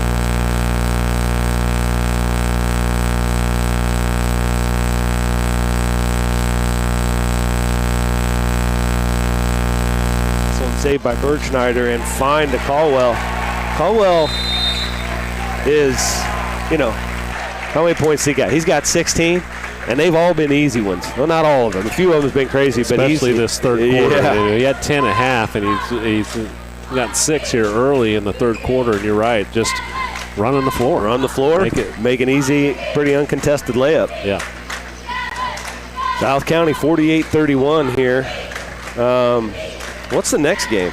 Next one, again, I think I keep saying this, another good one. This is Brown County, isn't it, coming in? Yeah, Brown County, the 4-seed of Brown County against 12-seed Greenfield Northwestern Tigers. Again, should be another good one. Denny and I and Trav, well, I don't know if Trav will stick around or not, but we'll be off of that broadcast. It will be Jason Likes and Mr. Brent Rose. Well, there you go. Going to be on the next 2 games after this one concludes. Western now going to get set. Bowen has a step. Pull up, corner jumper is good. It was pretty. Good read of the defense there. Didn't try and drive too far and create issues for himself. Able to get the bucket. Caldwell up top. Woods, Bergschneider. He drives right. Woods, dribble hand off to Caldwell. Good move there. He's going to get that one to hang. That's a tough one there, too. He's really feeling it here in this third quarter.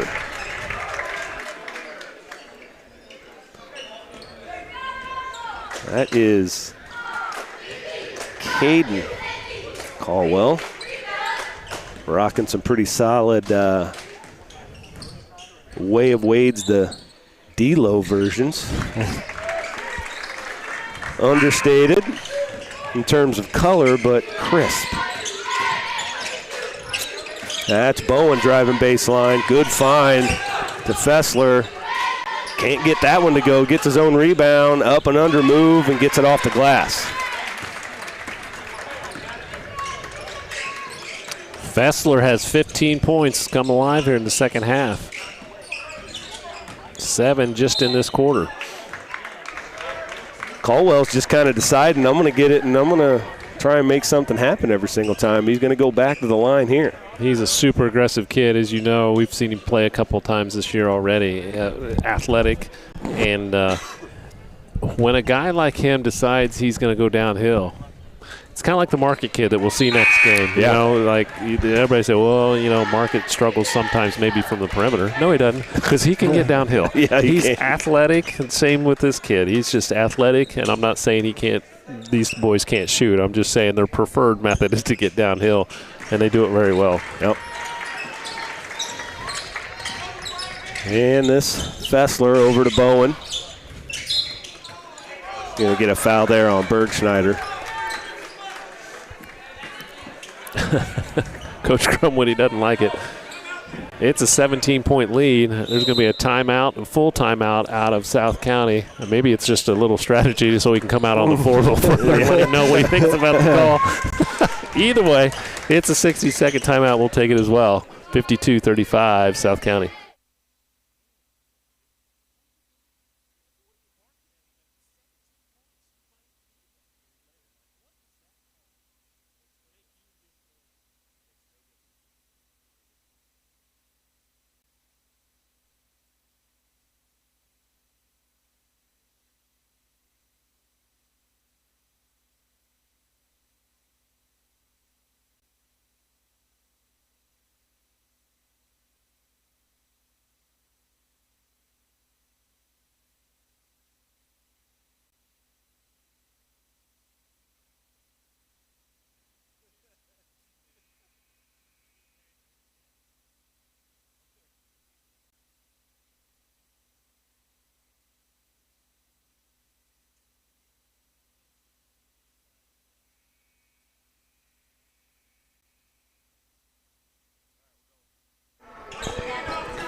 After the full timeout from South County, Western inbound, trying to figure out a way to cut into this lead. They're going to tried that dribble handoff there. South County played it pretty well. Forbes back up to Fessler. Fessler takes a look at the shot clock. Over to Boehner. That ball's tipped, ends up in Mefford's hands. He's going to have a transition layup. He's chased down by a couple of Western players. He took a last-second look back, and I think it kind of messed up his footwork. He was in danger of that not going in. Boehner is towing the line over there. Boehner almost stolen away again. Fessler. Good low pickup there. Probably could have got something, nothing, but Woods now rebound. Mefford up ahead looking for Johnson. Sails out of bounds. Almost takes out the young Chapman boy down there. There's nothing taking him out. He's part Evans. That's right. Very true. Western trying to get an offensive set going, and there's really waiting on Forbes. There's the curl, and they get the handoff to Fessler. Jam one or no? What a great finish by Fessler. Just strong move, and really no offense to Mr. Mefford being the freshman. He just kind of took advantage of being stronger and heading downhill. I really like what he does going to the basket. Yeah, that's 17 points for him.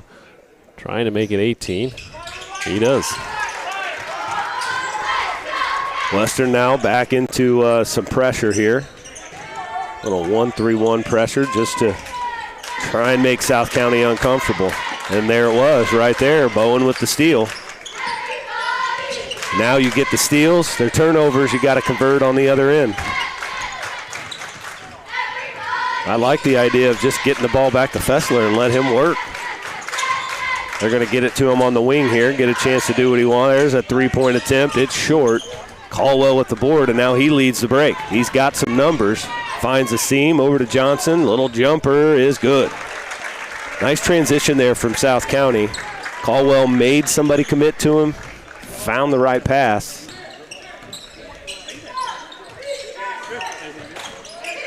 And Boehner. Fessler again off the high ball screen for Moore. He tries to circle around on Woods. Boehner had a look for a second. Decides to pull it. They go to Orr in the middle. There he is. What a move. Yeah. Like, I just little fake to the middle. Yeah. Baseline shot. I mean, I still think that kid's only missed one shot. Yeah, I know Fessler's kind of been feeling it this half, but, man, they kind of got away from going down to Orr. I feel like they're going to need to do that if they're going to come back to this in this game. That's foul number 3 on Fessler, though, on the hand check. Team foul number 3. That's a big one because Western needs him on the floor. Shot up, no good. And it's run down by Johnson. What a hustle play. Up ahead to Woods, and then he turns and leaves Caldwell a little too much there as it goes out of bounds. He's seen Coach Seasting open over there and threw it to him. That's right. Bowen better look at Caldwell was kind of sneaking up there. Boehner. Yep. Good defense there by Colin Johnson. Just got out in that passing lane, and they caught him in the middle. 16-point lead. I only do actual number leads whenever the math is easy for me. Here we go with our Bluffs math again. Yep. Otherwise, I'm giving full score.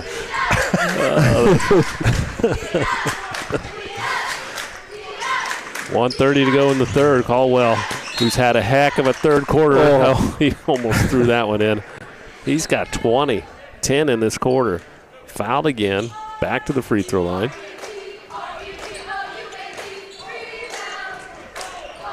Forbes picks up the foul, his second.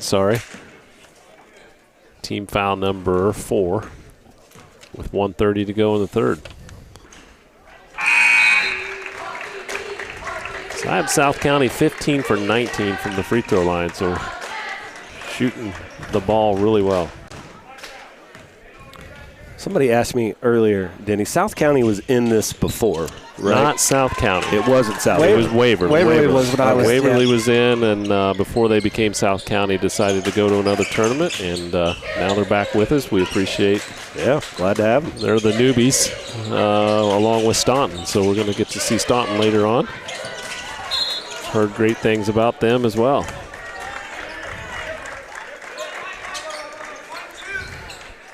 And, you know, both of those two new teams have, you know, it's what's great about the Winchester tournament is, like, just the connections that are deep. Of course, you got Coach Crumweedy, who played in this. His coach his dad, obviously a very successful coach here. And then the coach of the Bulldogs is Ty Locks, and he was actually coached here at Winchester. Yeah, he coached for a year here at Winchester, and I think that's must have left an impact on him because, you know, Ty has reached out for several years to try to get into this tournament. There just wasn't an opening. It wasn't a denial. Yeah. It was just, hey, you know, just checking, making sure everything. Yeah, so he coached 1 year at Winchester, and glad to have him back. I think it's fun to see all the coaches who've, like, went to different teams. So, like, Rhodes, it's weird seeing him in Carrollton Green still. And then you got Abel and Routt purple. Yeah.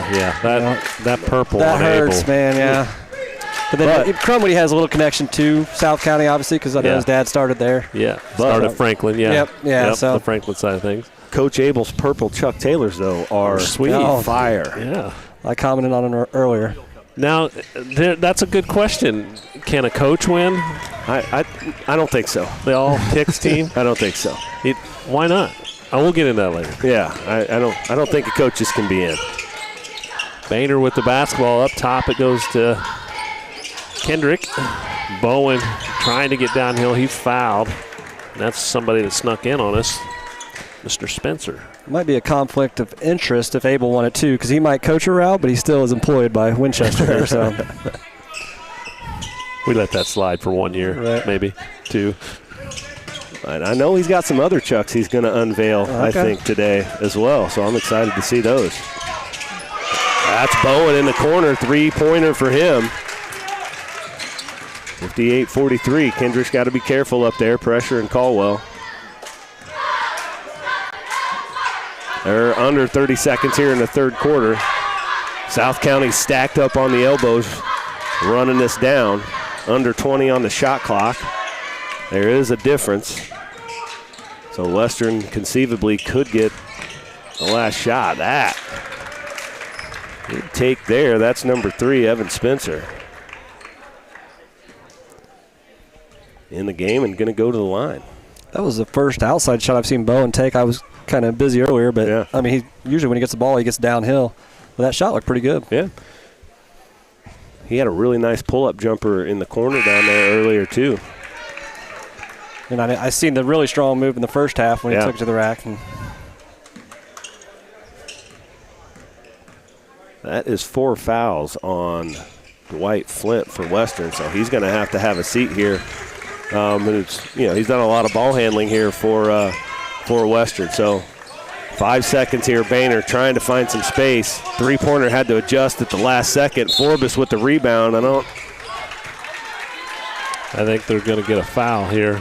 It was a question whether they were going to call that foul or it was just going to be a walk.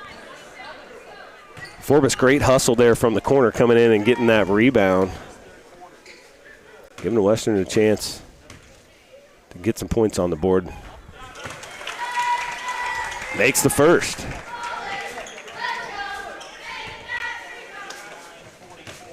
I don't know. I just have a feeling right now that this last second shot coming from South County is going to be close. I just have a feeling. I don't know if you count that as close or not. Close. I don't know if you count that as close. It hit rim. But I don't think it ever had a chance of going in. That's the end of 3 quarters here. It's 59-45 in favor of South County.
All right, ready for the 4th quarter here.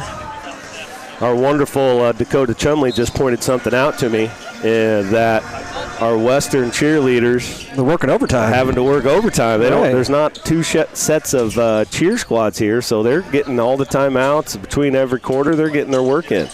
Yes, everybody wants to be Johnny, but Ooh, off the foot. Looks like South County ball went off foot. Bergschneider going to work against this press. Caldwell back over the top. In the middle to Johnson. Pulls up right over the top of Orr. Johnson just rips it away from Orr, and then Woods with the follow-up and the bucket. Orr had the ball and was turning as he came down with the rebound, and Johnson was just there and took it right out of his hands. Maybe just for me, but Johnson's had a quiet 13 points. Nice game out of him.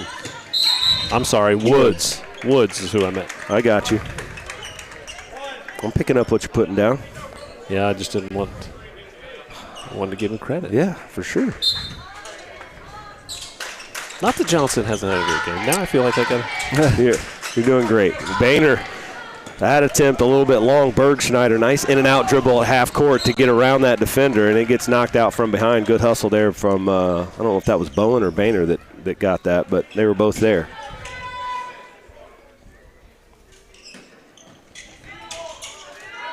Bergschneider trying to find Caldwell. nice balanced scoring out of South County, too. Of course, 20 for Caldwell. He had 10 in that last quarter, but 13 for Woods. Bergschneider has 10. Johnson has 6, so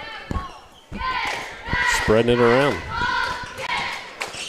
Over the top, Bergschneider Drive to the basket. That gets blocked from behind there by Kendrick, I believe.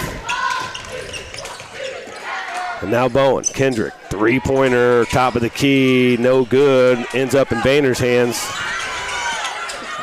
He's gotten all kinds of contact down there. Nothing called, ends up with a shot block. Now Johnson to the bucket, and he's going to get fouled by Bowen. No easy layups there. Let's say South County just does a good job of getting down the court. I mean, all five of them probably leads to some of the balanced scoring because they're good at finding the open man and just they all hustle down the court.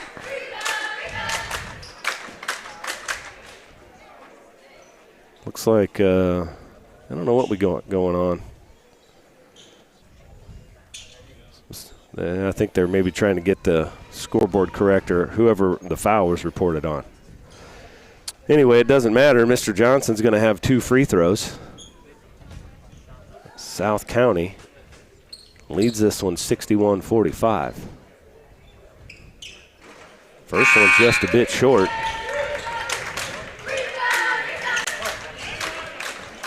I had a question for you guys. Like, I know you guys do the shot clock for the tournament. Can you do it at any game like this year or no? No. Okay. But we did see an interesting Pittsfield was doing it during their JV games. Okay. Don't know that there's any rule against doing that, and I kind of like that idea. Yeah, right. Gives that group practice. It gives that group some practice with it. Because my understanding of the rule next year is it's just a varsity thing. It's not even a JV thing next year. Now, I could be wrong on that. Am I wrong on that? But my question, I'm talking to Coach Abel off air here and on air at the same time. Next year, JV, it's not a thing, right? Yeah, I don't know why you wouldn't run it. I don't know why I had that in my head. No, I don't know. Right. There's lots of things in that head of yours, bud. Yeah. That's Bergschneider pull-up jumper. Look good, no good. Johnson, though, rebound and put back. I believe you're giving my head way too much credit. I didn't say it was good stuff. Kendrick to Boehner. Boehner's got a line to the basket here. Good shot fake. Tries to get it to Fessler. That's a great play right there, what he did. Because the ball was still on the ground. Yeah. And everybody kind of groaned like it should have been a travel. So he kind of slid and was able to pop back up because his hand was on top of the ball and the ball was on the floor. Never picked it up. Just good play. Heads up. Looked like a little Curly Neal from the Harlem Globetrotters, the way he slid out there. They were just in Springfield, so maybe he went to the game. Curly Neal wasn't. I'm not Curly Neal, but I'm saying the Globetrotters. I'm kidding. That's big. I'm sure somebody's taken over Curly Neal's move. And probably advanced it, I would guess, at this point. That's a bucket, 3-point bucket there from Bowen. 14 for him. Him and Fessler. Yeah, I think if you're Western, you can't necessarily at this point like back off there defensively. We've got to go. That's Johnson.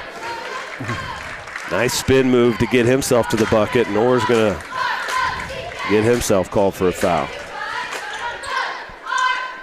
The floor moppers are busy today. They are. They're getting a lot of action. That just means everybody's out there hustling. Part of what makes the tournament great. Johnson misses that first one. This is South County's, will be South County's 28th free throw. Wow. In the game, compared to 4 for Western.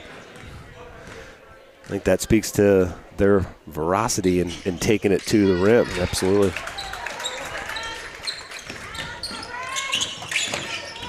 That's Fessler over to Boehner. Boehner now being guarded hard there by Doherty. In the corner, Fessler. Off the ball screen, good rejection, takes the bump, he gets blocked. Bergschneider comes down from the top.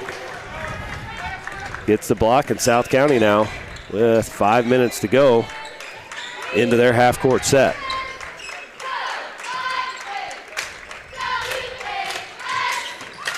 Bergschneider, high post, they get the dive going to Doherty there, and then he's going to get fouled, and guess what? Yep, go back to the free throw line. And I like what Orr's doing. He's just he's losing that verticality, like he's going up and being in a great position, but he just starts to lean forward, and it's just that urge to want to get their hand on the ball. And everybody does Oh, that. yeah. Like, it's a rarity that they don't. He's so close to doing it right, though. Yeah. You know what I mean? Yeah. Like, he's so close to just being in perfect defensive position. You can leave your feet. Yeah. Right. The rule says you can leave your feet. The rule does say that, but like you said earlier, that the verticality is the not the analytic side of things comes into play all the time, where you can't touch the offensive player in the air. Yeah, I mean, it makes perfect sense to me. Well, if I remember correctly, some of the stories my dad's told me, when Aaron was going to the hole, if you just stood there and took the charge, you'd get it. You didn't have to jump in the air. He's going to run over you. Yeah, there's a lot of truth to that. A lot of truth to that. But I think that's where my, my skewed nature, I feel like I got a lot of charges where I created a different space and I clipped them as I'm going by. So to me, that's a foul on them. Like, I didn't always just run right through somebody's chest. Like, I'm moving in the air and then I get clipped on the hip. Yeah. Whatever, let's stop talking about it. I get mad. That is, second one's good. There's a decent little green screen there from Chase Doherty. Fessler with the basketball, ball above his head, up to Kendrick. Orr's calling for it. He was going to get it, but Bergschneider steals it before he can. Up ahead, South County, another 2 points. That's a good finish because Bowen was chasing him down looking for that block, and he can leap. Fessler to Kendrick. Looking at Orr for a second there. He's still got position. Fessler, three-pointer, short, rebound to Kendrick. Just turn around and look, bud. You got the jumper. He takes it. No good. Fessler with the board. Can't finish. And now Bergschneider. Skip pass over to Johnson. And the Vipers are going to set up that half-court offense. They've been really looking at this elbow, trying to get an entry pass here and cutting off the back doors there. That's Woods, who's hit that shot multiple times tonight, decided not to take that one. Caldwell all the way to the rim. That's going to be a foul on Forbes.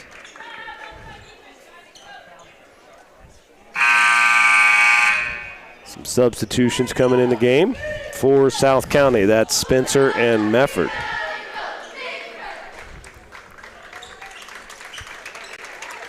Going to have another one checking in for South County. I think this is his first time on the floor. That being Eli Pence for Woods.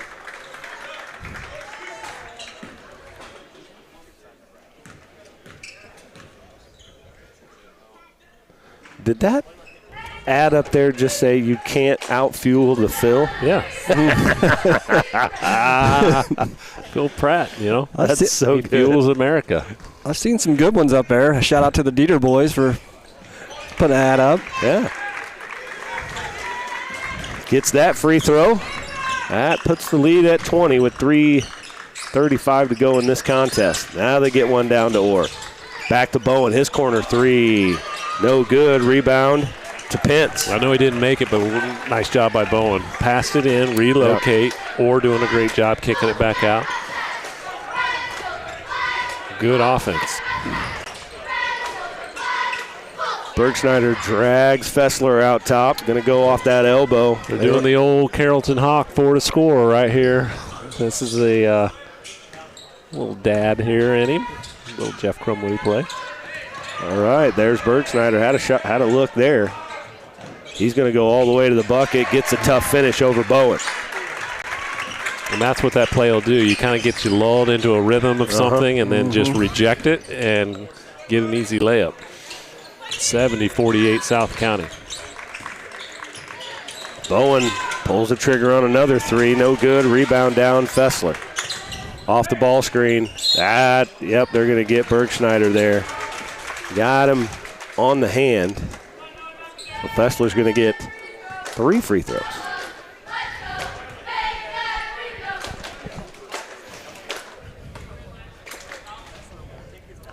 Fessler has 19, now 20.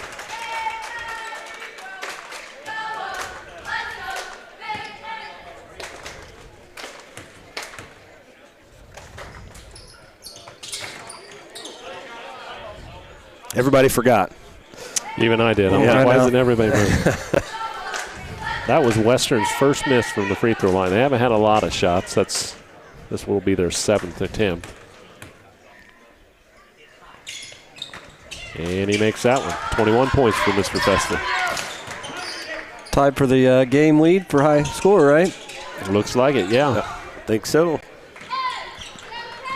Bergschneider. And that's Pence with it. If he turns and faces, he had something. Mefford with the kick. South County's going to be happy with moving the ball around the perimeter. Run this shot clock down. It's under 10 seconds now. Over to Caldwell. Tough three-pointer. That might go in. I thought the same thing. It hit long, but went straight up in the air. I thought it might have dropped from our angle. But he's going to get 3 free throws. That's going to put him, of course, all my stuff is unofficial.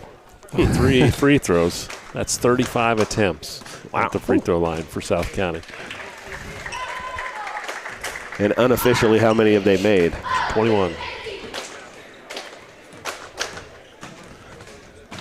Don't ask the next question. The only thing I was going to say is that's the kind of math skill I wish I had, that I could just rattle off the percentage on that. But I don't. I can't do it. That's what makes Ryan Turk down there a professional.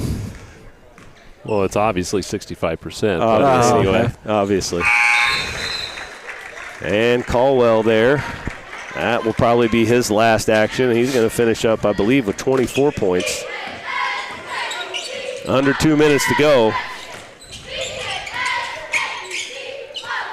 That's Fessler in the corner. His three-pointer hits long. Rebound to Johnson.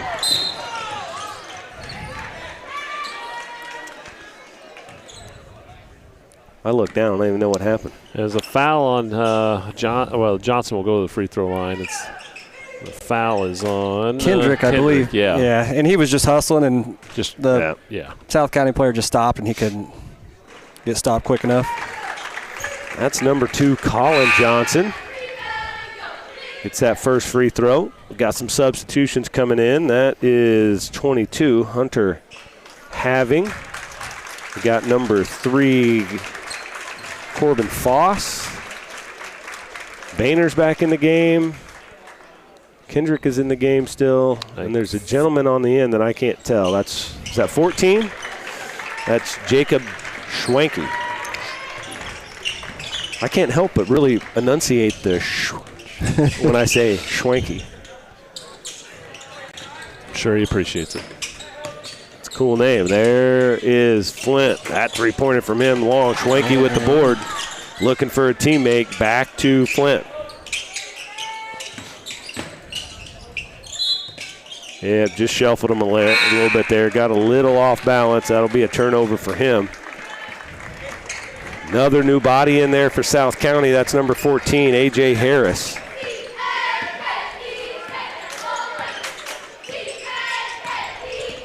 Mefford over to Spencer. Spencer looking for Pence on the roll.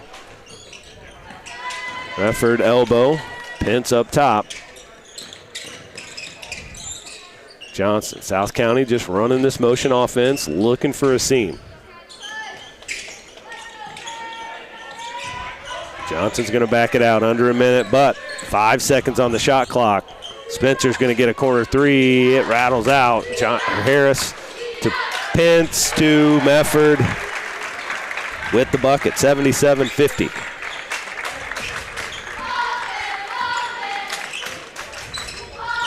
South County's going to move on. Then they will play then the number 1 seeded Routt Rockets on Monday at 6. And Western will move to the other side of the bracket, and they will play Carlinville on Tuesday at 5:30. Stick with us. We got another good one. It'll be Brown County next versus Greenfield. And we will turn the mics over to Jason Likes and Brent Rose. So stay with us. We'll have all the games, just different announcers doing them. But right now, as we wrap it up, a big win for South County, 77-50 on pretty good shooting. Yeah, the whole night for the Vipers. Coach Crumweedy's got to be happy with the execution, defensive intensity they had the whole game, and the execution. So there it is, South County with the victory. We are going to shut it down, and you will be joined back with Jason Likes and Brent Rose.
do this game, and then I'm going to go take little man back home real quick and come back. For most, or for some of it, but I'm going to get out here probably for the Packers game. Yeah.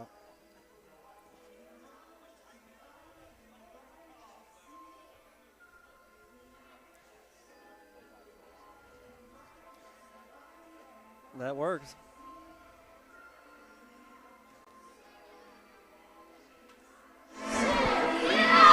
Okay, welcome back to the 103rd Winchester Invitational Tournament. I am Jason Likes, joined by Brent Rose and Travis Liddick. How we doing, How's everybody fellas? doing? Yeah, great. Great to see everybody. Happy to be here once again. Is this game 3? Yeah. It is, yep. What do we have the first game, boys? I had basketball practice. How'd Routt Carlinville go? Routt looked good. Carlinville had a long night, so they played in Vandalia last night. Oh, yeah. So they didn't get home till early morning and then had to travel here. So, no fault of their own. They played really hard still, but Routt's just, they're really balanced this year and played really well. Yeah, in our second game, Western got beat by number 8. Who was that? South County. South County, yeah. 20-plus, I believe. So here we are, Game 3, Greenfield Northwestern versus your home team, Brown County Hornets. I'm excited for this one. I haven't seen Brown County play this year, so. Well, they obtain the tip here. That's Cassing up top. Greenfield Northwestern sitting in a zone. Kick out. Cassing, mid-range pull-up, no good. Rebound tip out. It's the other Cassing. Find inside, tipped around, that's Markert. Controls the possession, moves it across to Cassing. Back to Markert. Back to Cassing. To your middle, that's a big spot in the zone there, and that's number 15, Henry Ingram, with the first 2 points of the game. Good ball movement there. They're going to have to keep doing that because Greenfield's got some serious size here, but I know Brown County does as well. Gotta get the ball across. There you go. Buell possesses up top. Excuse me. That's Roberts. Roberts up top, that's Murphy. Sorry about that. No, I was just going to say Roberts, that's a big man. I thought he was a senior last year, but here he Still by is. Markert, all the way to the rim. Thought we might have our first dunk of the 103rd Winchester tournament there. Abel tried one earlier, but I think he got pushed in the back or something. He'll tell you he did. Yeah. Ball's ahead to Lancaster, all the way to the rim. Contested, no good. It's going to remain Greenfield Northwestern ball.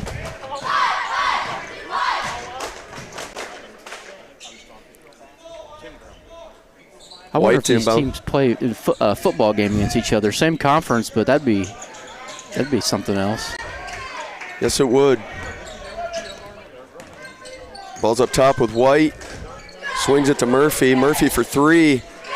No good. Backside rebound possessed by Ingram, and it moves ahead to Markert. All the way to the rim. Tipped. The follow through by Markert is good, and we have a 6-0 lead right away here.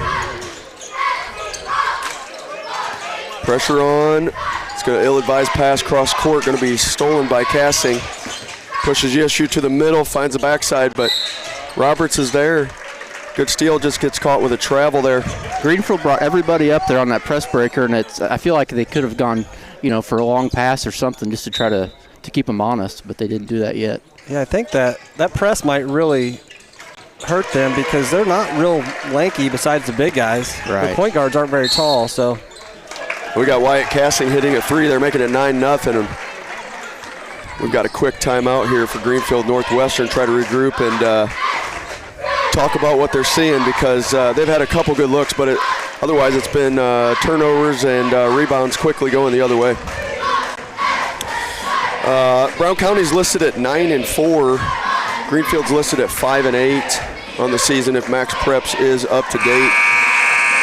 I know Greenfield Northwestern just came off a really quality win right here against our very own West Central boys. And so they're looking to build on their momentum. Yeah, that was here Thursday night. That was a close game all the way until really the fourth quarter, and they just wore us down. Their size is really something to deal with. I ran into Coach Pembroke last night, and he said they needed that win. They'd been on a losing streak and couldn't have been at a better time. So rolling into this tournament. See if they make a good adjustment here on the press breaker. Everybody's kind of matched up right now. It's one-on-one if you want to play it that way. And here comes your trap. Triple team, tried to dribble through, didn't work. Fakes the cross pass and keeps it himself. Good finish by Cassing there. Michael Cassing. That makes it 11-0. There he is in the middle. Yep. That's Murphy pushing it. Nice finish. They Nice would finish. just spread out a little bit on that press breaker. I feel like it, Yeah, with a man press, you can kind of clear out and just see what they do. I don't think it's a true man-to-man, but they're matching up. Yeah. Cassing up top, surveys. A little movement in the zone here.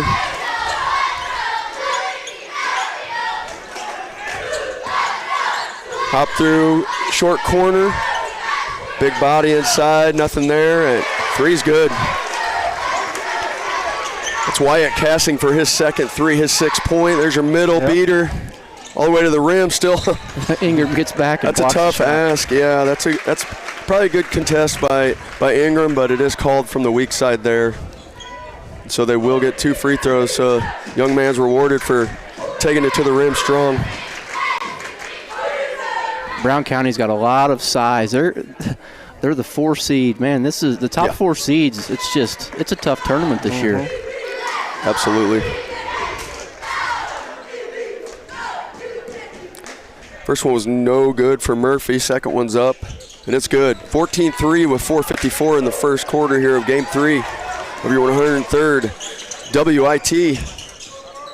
Cassing up top, swings it. Looks like they are heavily guarding Deep three. Michael Cassing.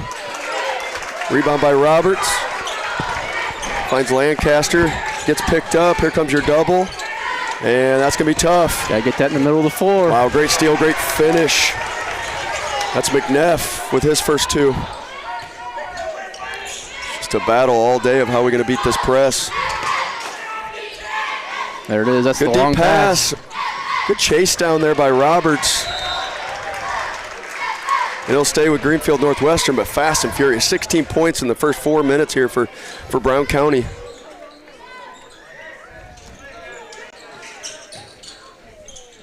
Ball comes into Murphy. It's a little breathing room, hesitates. Waits for a cut, gets stuck. Buell kick out to Murphy again. Nice baseline take, but just contested.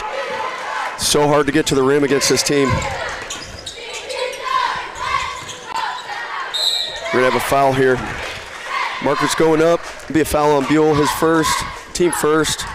We'll have 2 free throws. We talk about the Bradley height. Markert. They got 3 guys that are 6'5".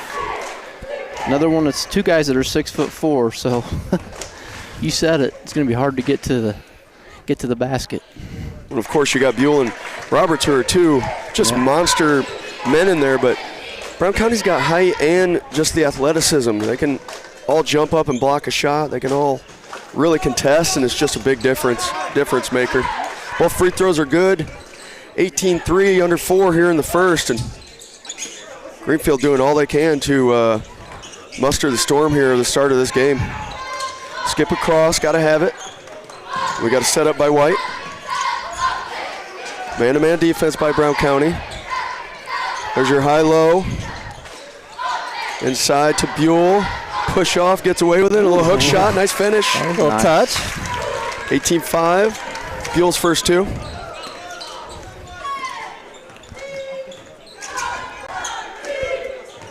Skip across the marker. Good action there. Dive. Just missed the shot there by McNeff, but they'll take that look all day. Now Buell will try to figure out how to get us down the floor here. That's where you're going to catch them. They're going to be heavily pressured, but Roberts just misses the layup. Looks ahead quickly to Cassing, and he turns it over. Hard contest again, and here we go. Cassing pushes.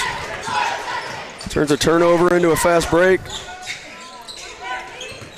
Back to the middle, back out.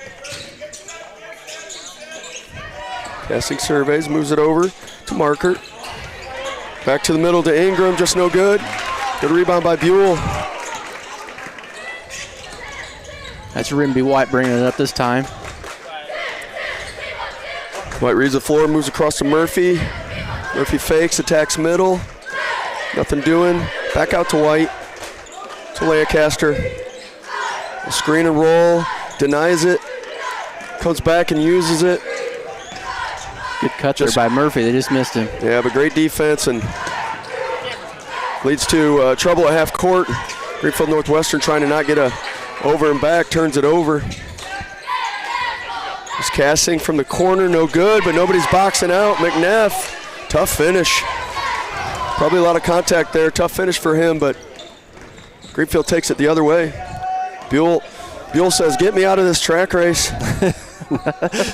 Yeah, you can see it that time.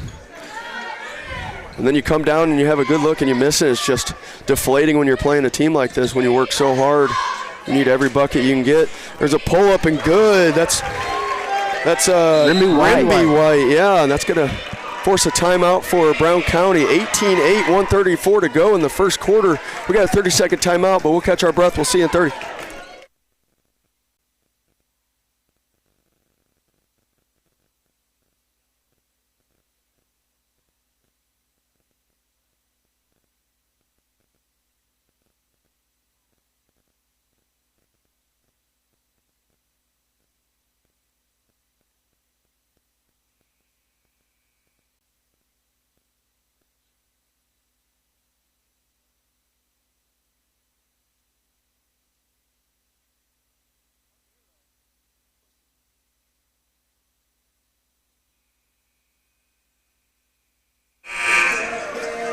Okay, welcome back to this first quarter of Game 3 of the 103rd Winchester Invitational Tournament. Jason Likes, Brent Rose, and Travis Littig on the mic for you for this game. Travis will be on later to talk a little International Guard, I believe, right? We got a couple recruiters here, our marketing admins here, so we'll talk a little bit about benefits and jobs and such. Got Hohenberry in the game. We got Phelps in the game.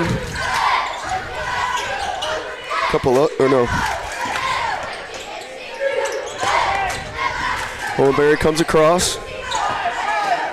Gets it down to short corner against his zone. That's what you got to find when you're in that short corner. McNeff got his own rebound there. Yep, and it's going to be an and one. Yep. Miss was so bad that it was good. Passed it across to himself. So with that basket good, it's 20-8. And McNeff will try to make it 21. No good, so free throw's no good. Rebound by Roberts. That's going to be Leighton Walters pushing it up here. Yeah, a little less pressure there. I don't know if there's a change or if that was just a letdown possession there, but man-to-man nonetheless here at the other end of the floor by Brown County. There's your screen and roll denied. Comes back and uses it again and gets it, but we got help on the backside. Three's good, though. Welcome to the game, Leighton Walters. 20-11. Greenfield Northwestern trying to keep this a game. They've weathered quite the storm to start. There's your short corner pass underneath, strong take, big bodies, and once again the offensive rebound leads to points. So, yeah, I feel like Buell and Roberts got to use their bodies a little bit and box out better. Yeah, they contested well, and then they kind of let the ball play out after that. But here's where you get points too. This is another player off the bench coming in making an impact already. Brody Phelps, number 3 for Brown County, that just came in. Phelps drives and kicks. Hohenberry, Markert, right to the middle of Ingram. Spins and scores. Good nice move. That's at the buzzers. Oh, yeah. Snuck up on us. 24-11. Brown County with a 13-point lead after the first quarter. We'll be back in 60.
All right, welcome back to the second quarter.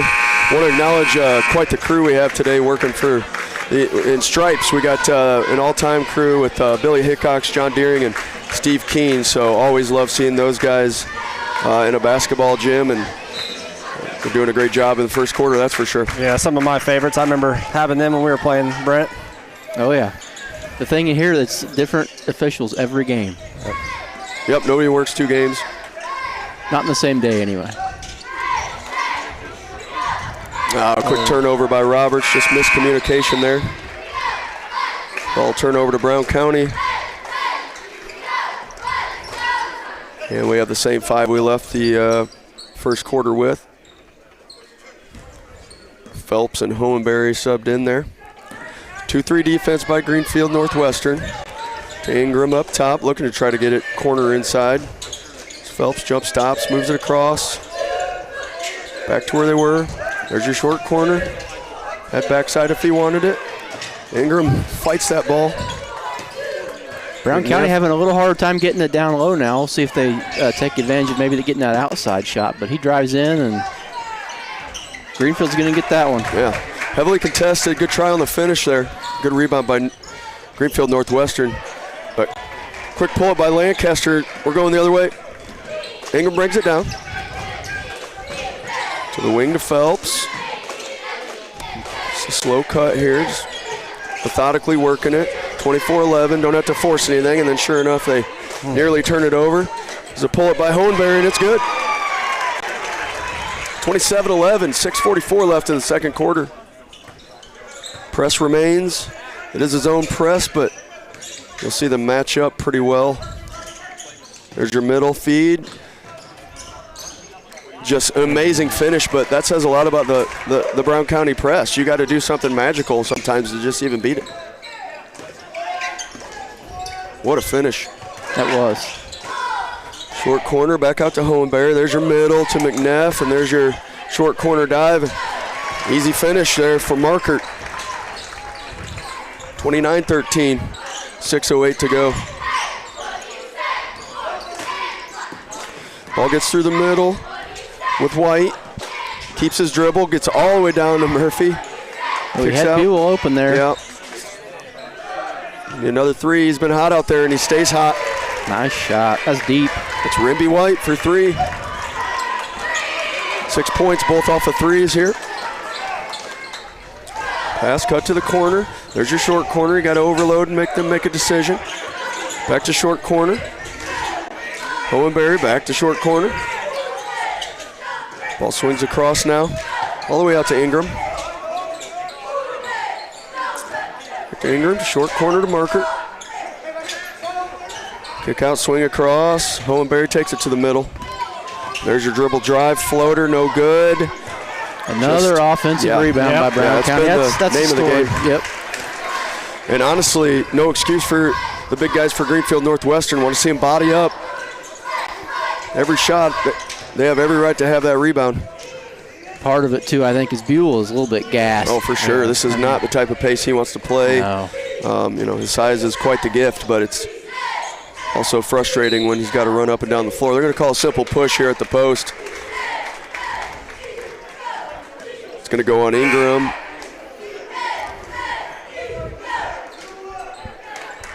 And your starter sub back in. Phelps and Ingram will have a seat. That's Ingram's second foul. Going to the bench like that, there's still no letdown with Brown County. And they've added Connor Flynn to the mix, it looks like. If I saw that right. Yeah, now he's got the job of guarding Buell. No post action there. Murphy's a good little ball player. Yeah, he is. Very, very shifty. Good job, Roberts. Roberts. Downhill. Get to Murphy. Good quick finish again. There's your quick timeout for Brown County. They just can't get away from this North Green team. They're so pesky. Greenfield Northwestern. They're going to take, looks like a full timeout, so we'll give you a full 60 here.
over here to let me know. All right, welcome back.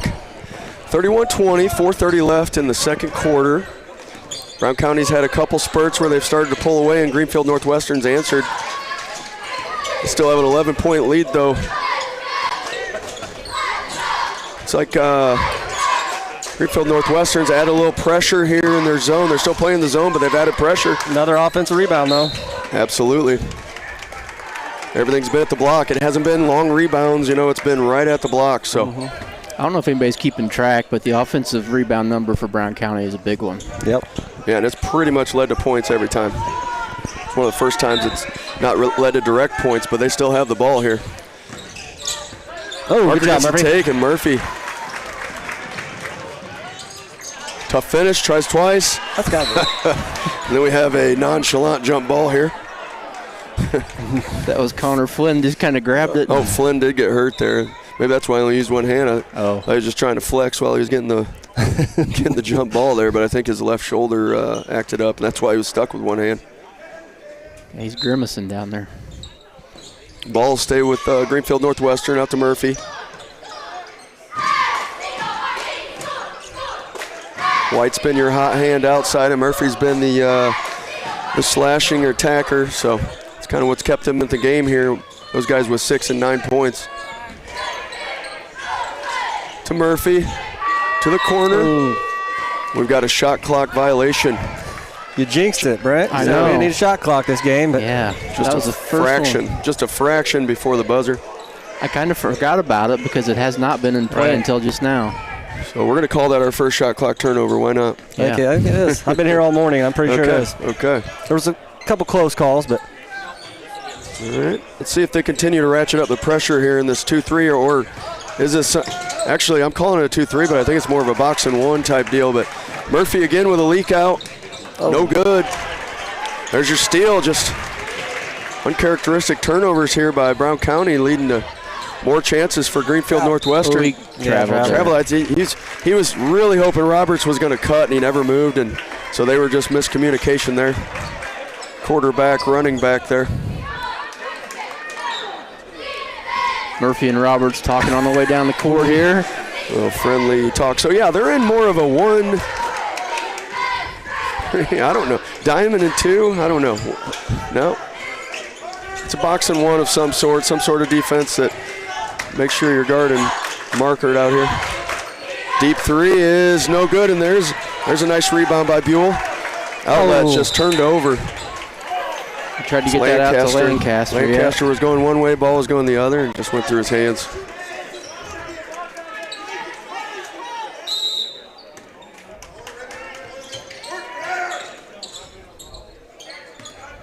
Passing into Markert.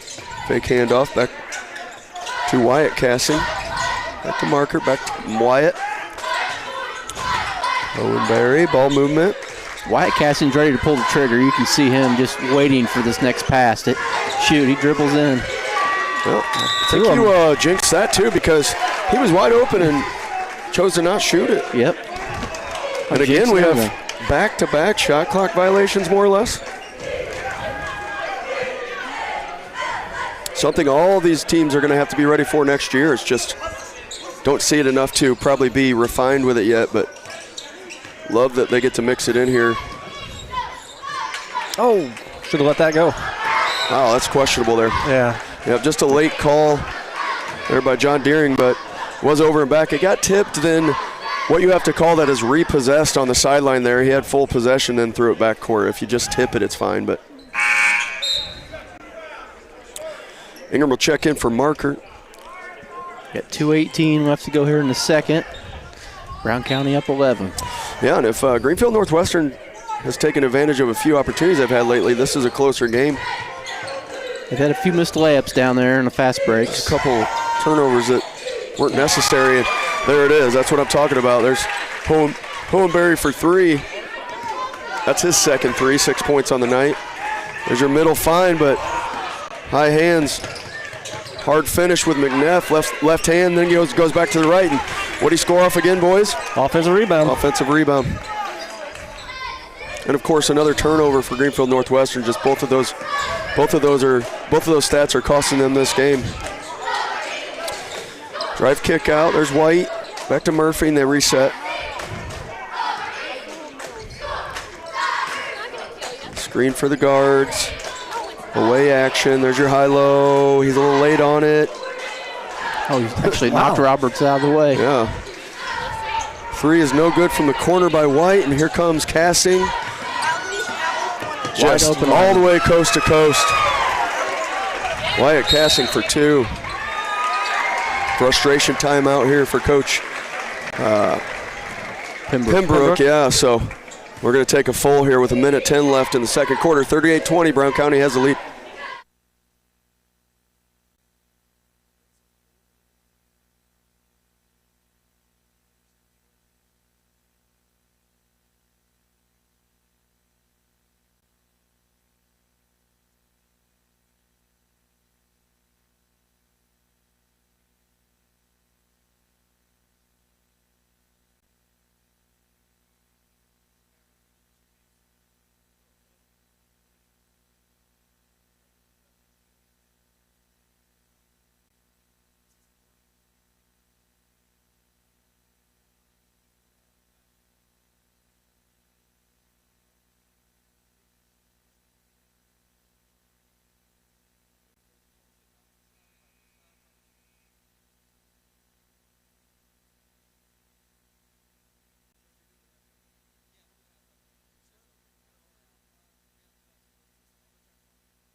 All right, 1:10 left in the first half. Brown County leads 38-20. We've got Greenfield going the length of the floor here. This game's been close, but 18 points, I believe, is your biggest lead, and Brown County with all the momentum right now. Lancaster just struggling with this press. Just I feel like they just need to spread out still. Like, yeah, you know, very much so. Just a general basic spacing would help here. Owenberry with the steal and the finish. He's had a nice first half off the bench for Brown County. I believe that's 8 points for him, and it is. In fact, you got 4 guys with 8 points on the board right now with Brown County, which sums him up.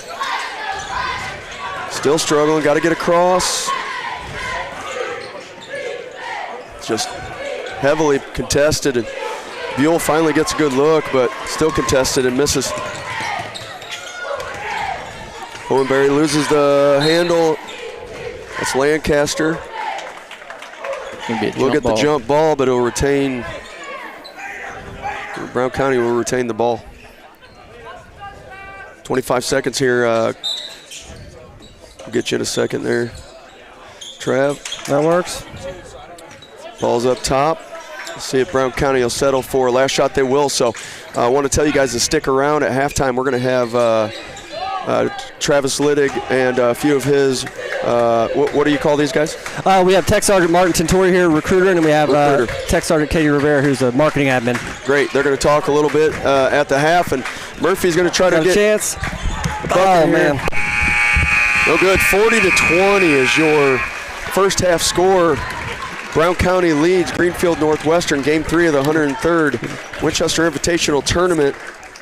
Yeah, we got Tech Sergeant Martin Tintori on here. We're just going to have him talk a little bit about the Air National Guard, benefits, jobs, things like that. Absolutely. How's everybody doing today? I've been out there for about 18 and a half years. I was a heavy equipment operator for 15, and I've been in recruiting for about 3 now. Certainly one of the better decisions I've made in my life. Great way for me to get college paid for. I didn't have a very good plan right out of high school. I'm a Sacred Heart Griffin grad back in 2006, so we won't hold that against you. Yeah, right. But the truth of the matter is I didn't really have a plan, to be honest with you. I went to Lincoln Land for a year, not real sure what I wanted to do, and fortunately I had an older brother that was in the Guard who kind of led me that way, but went into the Guard, got my college paid for, and then ended up getting hired on with IDOT as a highway maintainer, got to travel the world with the Guard, so it's done a lot of really good things for me, and I've seen it do a lot of positive things for other people as well. You got some pretty good friends from it too, right? I did. Yeah. Yeah. You know, I tell people whenever I'm talking about the people you meet, I got married 4 years ago, and 7 of the 10 guys at my wedding party were all guys I've known from the Guard, Sergeant Liddick being one of those. We were fortunate to deploy together in 2012, and a lot of trips. So, yeah, we went to Arizona, Canada. We've had some really good ones along the way. For sure, yeah. So I talked about it a little bit earlier. A lot of these teams are from the Western Illinois. Sure. Obviously it's hard for us. I told them it's hard for us to get over there, a lot. But me and you have been trying to bring that back and been trying to take some recruiting tours to head over to Quincy and Liberty and Payson, some of those. So just to get our name out there a little bit more too, because there are a lot of value. There's a lot of value with the Guard, whether you know what you want to do after high school or if you have no idea what you want to do. If you know you're going to college, great way to get it paid for. If you don't want to go to college, great way to learn a trade, learn something that you can use in the civilian sector. Yeah. So if you're a counselor or a principal from any of those schools over there, and you're listening, feel free to reach out to us, 217-757-1185. We would love to hit up a career fair, just come over, talk to some classes. We're really trying to get over there to see you guys more to give that 100% college tuition benefit to more kids than just the Springfield area. Absolutely. We also have Tech Sergeant Katie Rivera. Hi, guys. Hey, how are you? Good. How are you guys doing? Doing well. So you recently moved on to the marketing admin, right? Yes. Okay. So I know you don't know a whole lot about that yet because you just got into the job. But is there anything exciting out there that you guys are trying to do or the Air National Guard is trying to do right now? Absolutely. So because we serve part-time 1 weekend a month, we do have a lot of student athletes who are in high school, and then 1 weekend a month they come attend drill weekends with us. They're in a student flight program. So these individuals who are in high school are also student athletes. We have a partnership with IHSA where the Illinois Air National Guard and IHSA collaborate to really recognize these students because they're going above and beyond. They're working part-time in the Illinois Air National Guard. They're going to high school, and they're also student athletes. So we really try to push that out and recognize those with our partnership with IHSA and post it a lot on our social media. If you want to give us a follow, it's IL Air Guard Recruiting on Instagram, or follow the IHSA page, and we post and collaborate a lot to really recognize those hardworking high school students.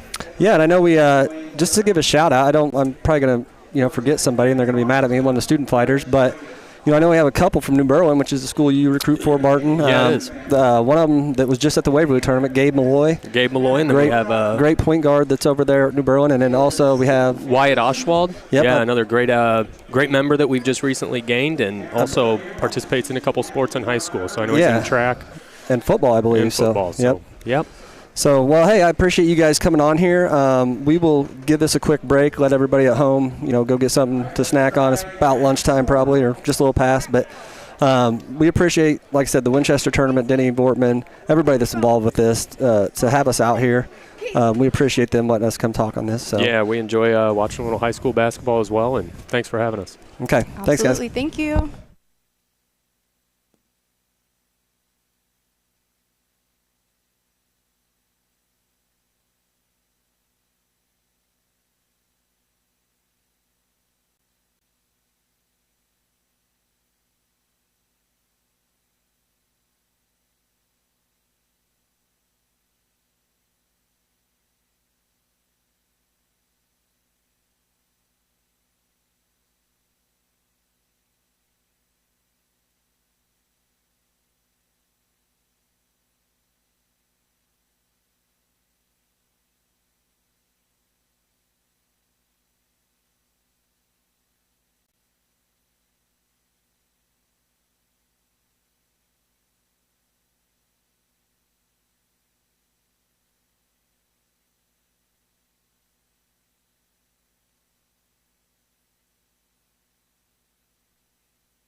All right, welcome back to the second half of Brown County versus Greenfield Northwestern.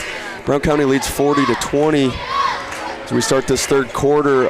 Greenfield Northwestern will look to try to go on one of those spurts again. They've had a couple times where they've fought back and brought it within striking distance, but Brown County finished on a high note, and here we are with a 20-point lead coming into the second half. Point distribution, Brown County's got 4 guys with 8 and another with 6. Is that right? Yeah. And then Rimby White had a couple threes that kind of kept them, close to the game, and they got a couple turnovers, and they kind of had some turnovers themselves with that press. Brown County comes out in a trapping defense here. They've been man all day, so they're trying something different here to start second half. And I'd say it worked so far here as Markert scores first bucket of the second half, 42-40. That gets a guy in double digits for the game, first one with 10 points. And this has been part of the trouble, is just beating this press, but some sort of zone look here. They're just going to trap up high. Maybe it's a kind of a 1-2-2 look. Maybe. Rebound by Brown County. And we got a 2-on-1 right away. Oh, Casson keeps it and finishes strong.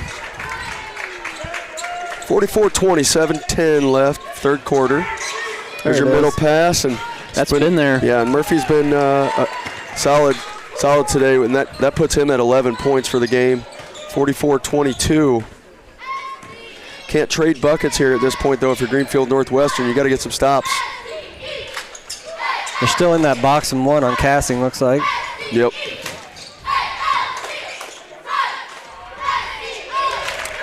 There's your inside find for Ingram.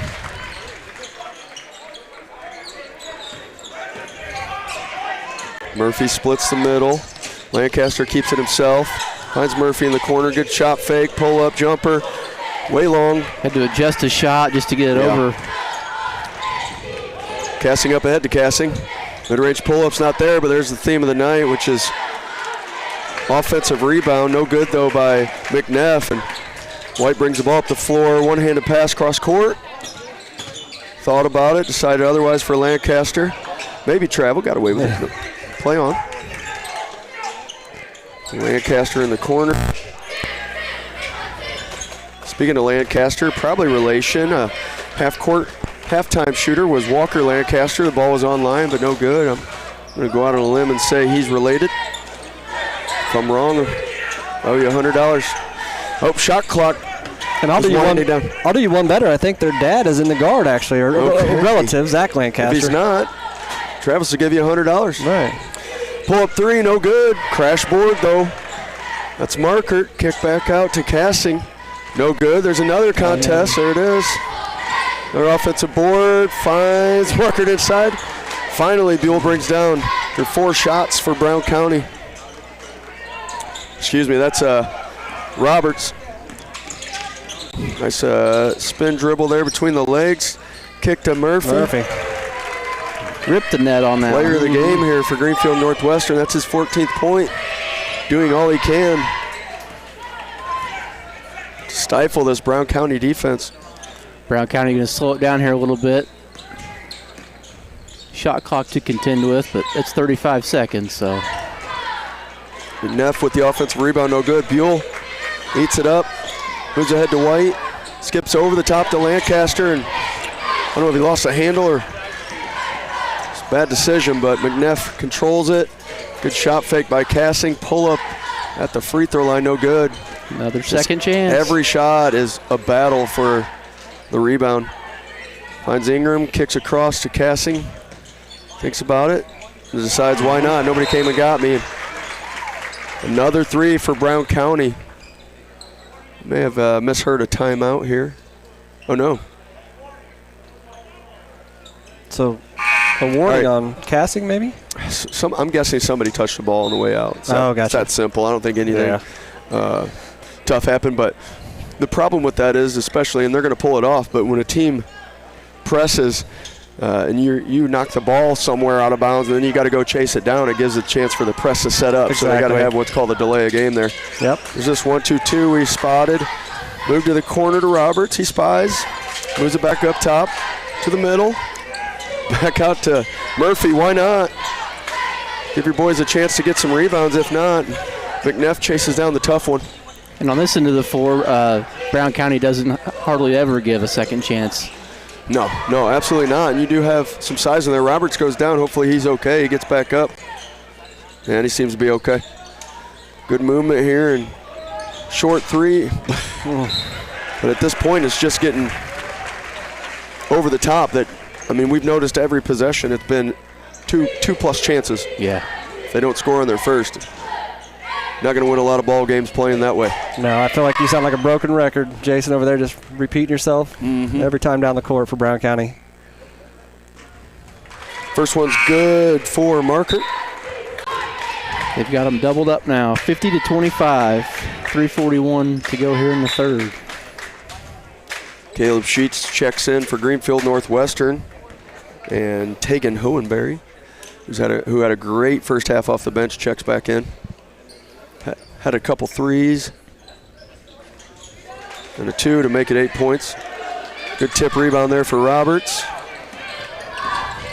There's your 1-2-2 trap, rip through. Back to Roberts, finds the cutter, give and go there. Why not? Pull up three, no good. Rebounded by Cassing, and he'll keep it. Moves ahead to Markert. Markert pushes the issue, spin dribble. Tough pass there, and they're going to say it stays Brown County.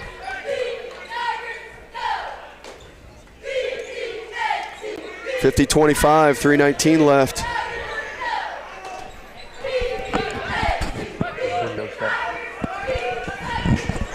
Ball's up top. McNeff decides to shoot it, and there's your offensive rebound to That's Murphy Markert, that picks it off. He turns it over, and instant offense here. And Brown County turns it over. Goes off of Ingram, and that's going to be Greenfield ball coming back this way. Just a little lack of concentration there. Yep. Phelps will check in, give Markert a breather.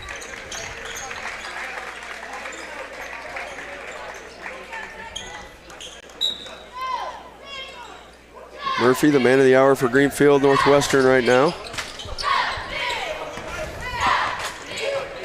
Good no-look pass cross court to Roberts, just long on it, and there's another rebound by Ingram, and another turnover for Brown County.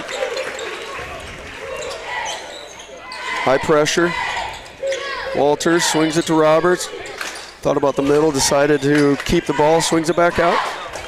There's your middle pass. Oh. Just eaten up. Yep. We got a hold called, and it'll stay Greenfield Northwestern ball. It's called on Michael Cassing. Unfortunate for Greenfield because they had Murphy, who, like you said, has been the player of the game for them, wide open here on the wing. Yeah, you want to get it to that middle for your kickouts. Just got to be able to get it over those hands, which is easier said than done. Pass fakes, all that stuff, high-low. Walters swings it to Roberts. Roberts to the middle. There's your middle find. There's White. This is the same setup that we had. Murphy for three. That's good.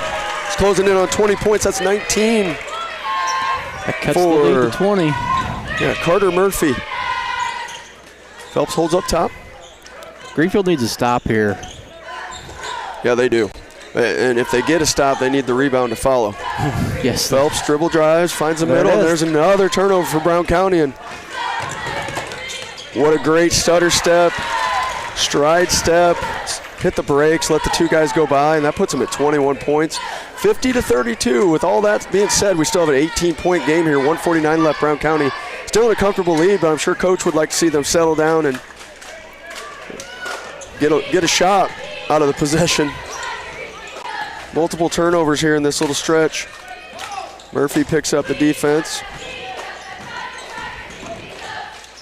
Cassing mid-range, no good. Man's rebound by Roberts.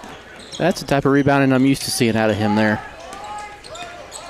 He's a fiery player, love him. White in the middle again, that's been a good spot. Murphy handles the pressure up top from Phelps. White blindly turns around, and Phelps is right there to take it from him. That's part of playing that high post. You have got to have your head on a swivel, and you got to be super strong with the ball. Yeah.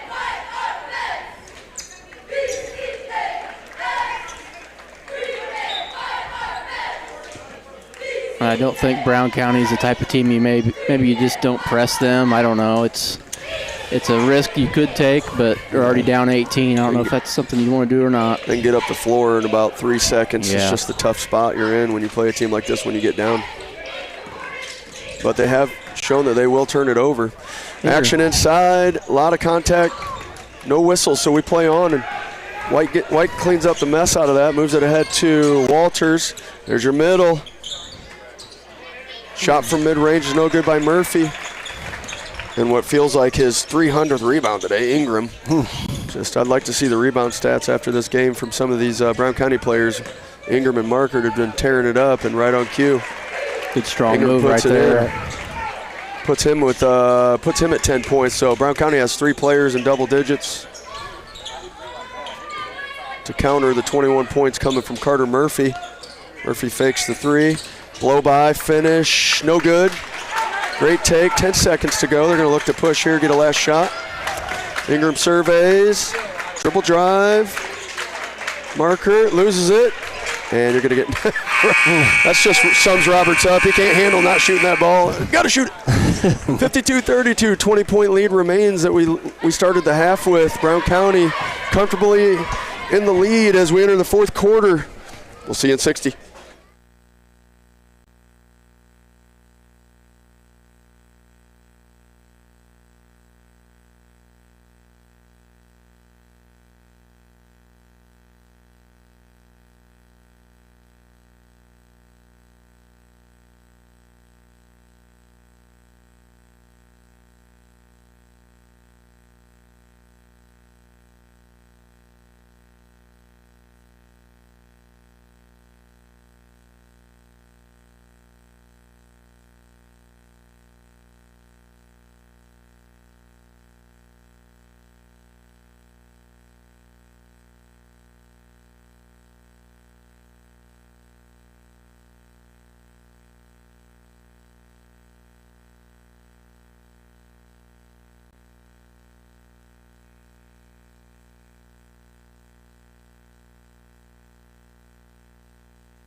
All right, we're back for the fourth quarter, 52-32. Greenfield Northwestern possesses the ball, down 20 to your Brown County Hornets. The 4 seed in this tournament. Talks about how deep this tournament really is. Ball swings across to White. Skip back out to Lancaster. Looks like now Brown County's gone 1-3-1, so they've at least played 3 types of defenses in this game so far. Just working on their game. Lancaster for 3, no good. That's Cassing with another rebound.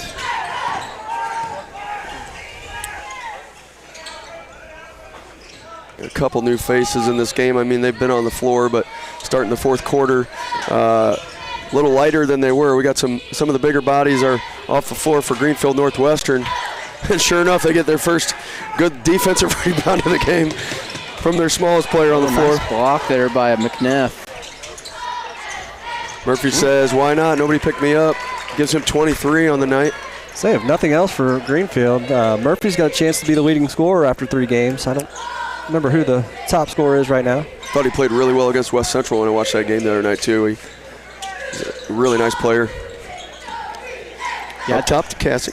I'd say he is the leading scorer because the Routt game, that was so the points were pretty well distributed across the starting 5. So it's just a simple clear out by McNeff to give a lane for the layup for Ingram.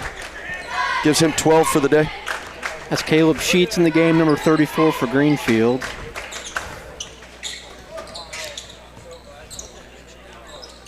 To the corner, skipped across. Hot hand. No good, but good position there for the rebound. That should stay. Greenfield Northwestern, it does. Yeah, I'm really impressed with Sheets. I mean, he's ever since he's been in there, he's battling, trying to get the rebounds. Yeah, he's trying. He's not a bigger body, but he's wiry and active. Right. That can make a difference too. He's only a freshman too. Really? Yeah. Let's look it up. I don't know what's in the water in Greenfield. He's a strong kid for a freshman. Yeah. Got a kick ball. Put the shot clock to 20 seconds if it wasn't already. There's a freshman for Routt. Quindar played in that game. We have one that plays for West Central, so maybe we have a few freshmen this year. Murphy across, getting hassled by 2. Tries to split. Walters, good. Nice stroke there. That's Leighton Walters. Yeah, Leighton Walters gives him 5 points on the day. A little bit of token pressure here from Greenfield Northwestern. Brown County will take a timeout on that note. 54-36, 5:35 left in your third game of day 1 of the 103rd Winchester Invitational Tournament. We'll be back.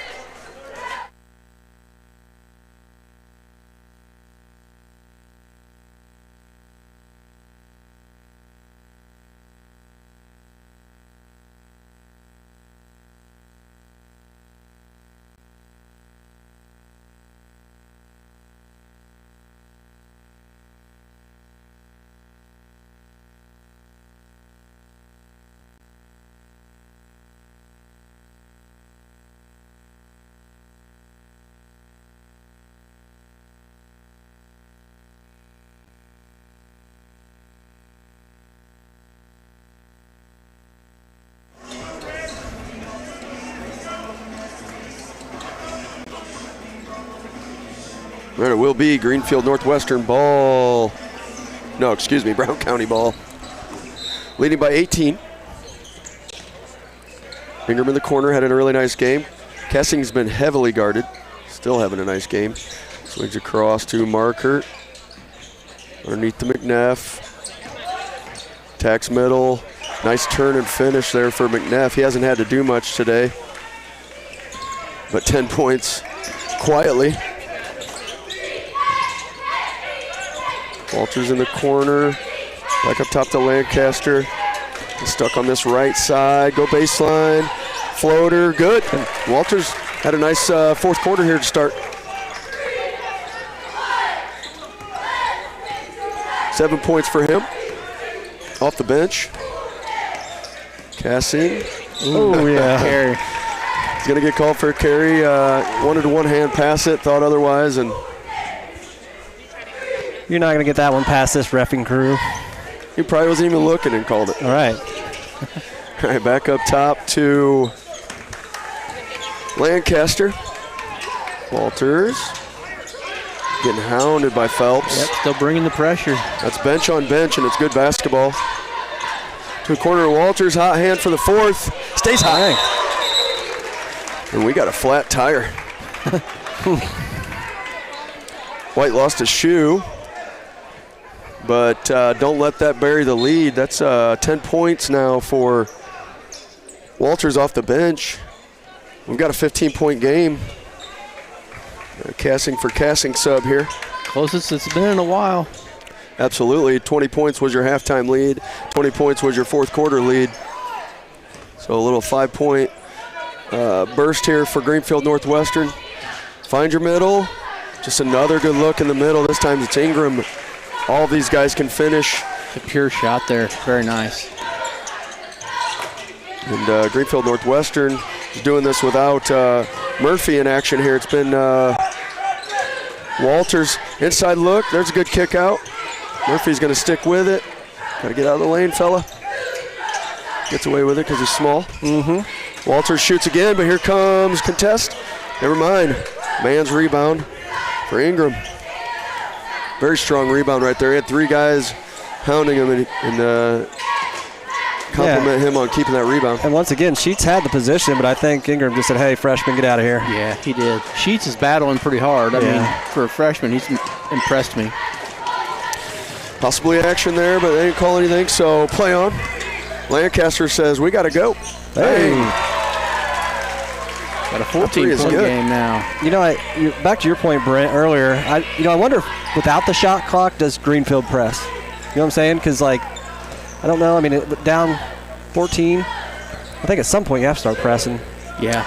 But with the shot clock, at least you got 35 seconds. At least a half court, you've got to come out and guard. Good rebound there by White. Well, it also depends on personnel. I mean, if he's going with a starting 5, I don't know that group yields to pressing. Well, that's why I thought maybe he subbed them out earlier. Yeah. Oh, there it is. There it is.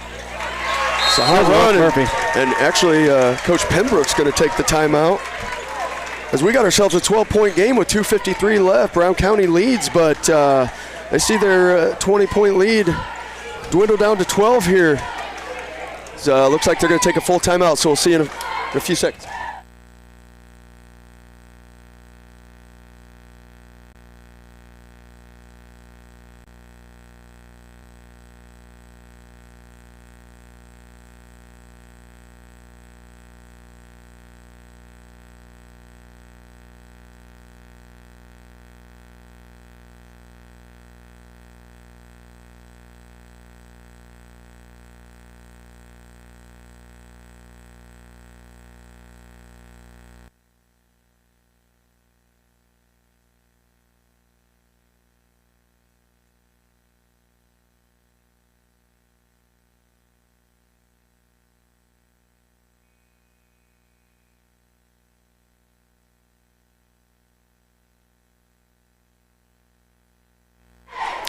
All right, welcome back as we come down the stretch of this Game 3, Brown County versus Greenfield Northwestern, which has suddenly turned back into a game. We want to kind of make note to Caleb Sheets and Leighton Walters, major spark coming off the bench here, helping lead this comeback here. So see what we got to close it out. We've been talking about press. Here's a little three-quarter 1-2-2, Greenfield Northwestern, and sure enough, it does create a little bit of trouble there. I mean, no turnover, but wasn't an easy bucket, that's for sure. That's what you don't want to give up. Got to start going after the ball here. Yeah, we'll see what Brown County does. Do they pull out and make them come get them? The answer, I think, is yes. If they get a good look, fine, but got 10 on the shot clock, so. Yeah, you do have a shot clock. I got to remember that. It may have been a double dribble. What wasn't called? We're not gonna question this ref crew either. So. No, that means he didn't touch it if they didn't call it. Exactly. We're not down there to see it. We got a foul. I don't know if it's on the floor or free throws. It's free throws. To your point, Sheets, not a whole lot of stats in the books, but just bringing the intensity. Like the whole team, the intensity has changed since he's been in the game. He's definitely affected rebounds. Right. Henry Ingram's first free throw is good, and for Brown County, that's a needed point just to see something go through the rim here and kind of settle him down. Good possession, too. They took that all the way down to the last second or two of the shot clock, and they're just, eating up the clock while they're doing that. And another putback. Second one's no good, but Cassing's right there. Clean as day, so somebody missed a block out or made a mistake. But here comes White down the floor. They'll look to score quickly. They don't have time to set up, really. It's got to be first look at this point. They got to have a look. We'll stay here. That's a backbreaker. When you make this comeback, you call a timeout and you give up 3 points. Mm-hmm. I will say sometimes as a team, though, you get up by 20, you kind of take your foot off the gas. I think that's exactly what happened to Brown County. Now they ratchet it up a little bit more and kind of fight back, and they call it a kick. Not sure where that was headed, but well, there was a back cut, okay. And there is a rule, like a kick ball has to be intentionally kicked, and that one could have been questioned on whether it was intentional or not. It may have just hit him in the foot, but he was going to go back to Greenfield Northwestern anyways. Murphy in the corner, dribble drive, tough shot. Going to get a foul there. Reach on the rebound. He's got all the confidence in the world today to take that shot, so I guess I don't blame him. And I thought when that kick ball, I thought maybe he's going to pull up there. I would have rather seen that instead of that kind of force. But in his defense, you're down 15 with minute 45 to go. I mean, we got to get shots up. Right. That's why I thought he might pull up on that three. Yeah, exactly. Go time. There's your drive by Cassing, kick back out to, is that his brother? Do we know? I don't know. It wouldn't be Brown County without a Cassing on there, though. Yeah, Cousins, excuse me, thank you. Okay. I know Kinsey Cassing all too well. I'm learning them too in the junior high level. Brown County's going to take a timeout. 1:18. They do have this game in their grips as long as they can just take care of business down the stretch here. So coach will set up probably a stall is my guess. Greenfield Northwestern may have to start fouling here. I predict both of these things will happen. But there are only 5 seconds on the shot clock, I realize. So now you're at that point where Brown County's going to have to set something up. If Brown County does advance, they will play the winner of the 4th game between Liberty and Camp Point. Liberty comes in with the 5 seed. Camp Point is the 13 seed. Brett and I will have that game. Yes, we will. The Liberty team's pretty good as well. I mean, for a 5 seed, I think they got that Cramsey kid that's really good. Yep, Right. they got Sparrow, the post player. slash shooter. Yep. Yeah, and they've had a good year. I think that they've, from what I've heard, they've maybe had a little stretch here where they haven't played their best basketball. So, yeah, that's what a tournament's for, is reset. And you guys were talking about earlier, talking about some of the underclassmen in this tournament. We haven't even seen the sophomore from Triopia, Netherly. Yeah, he's been on fire. Yeah, he's a stud. Another guy that doesn't look like a sophomore. No. Or play like in a college. sophomore. Yeah. All right, here we go. 1:18, 5 seconds on the shot clock here. Going to step in and get a pretty easy pull-up. And what was that? An offensive rebound. Yeah. That was a man. And another one. That was a man's ground. That was also a man's take. Yeah.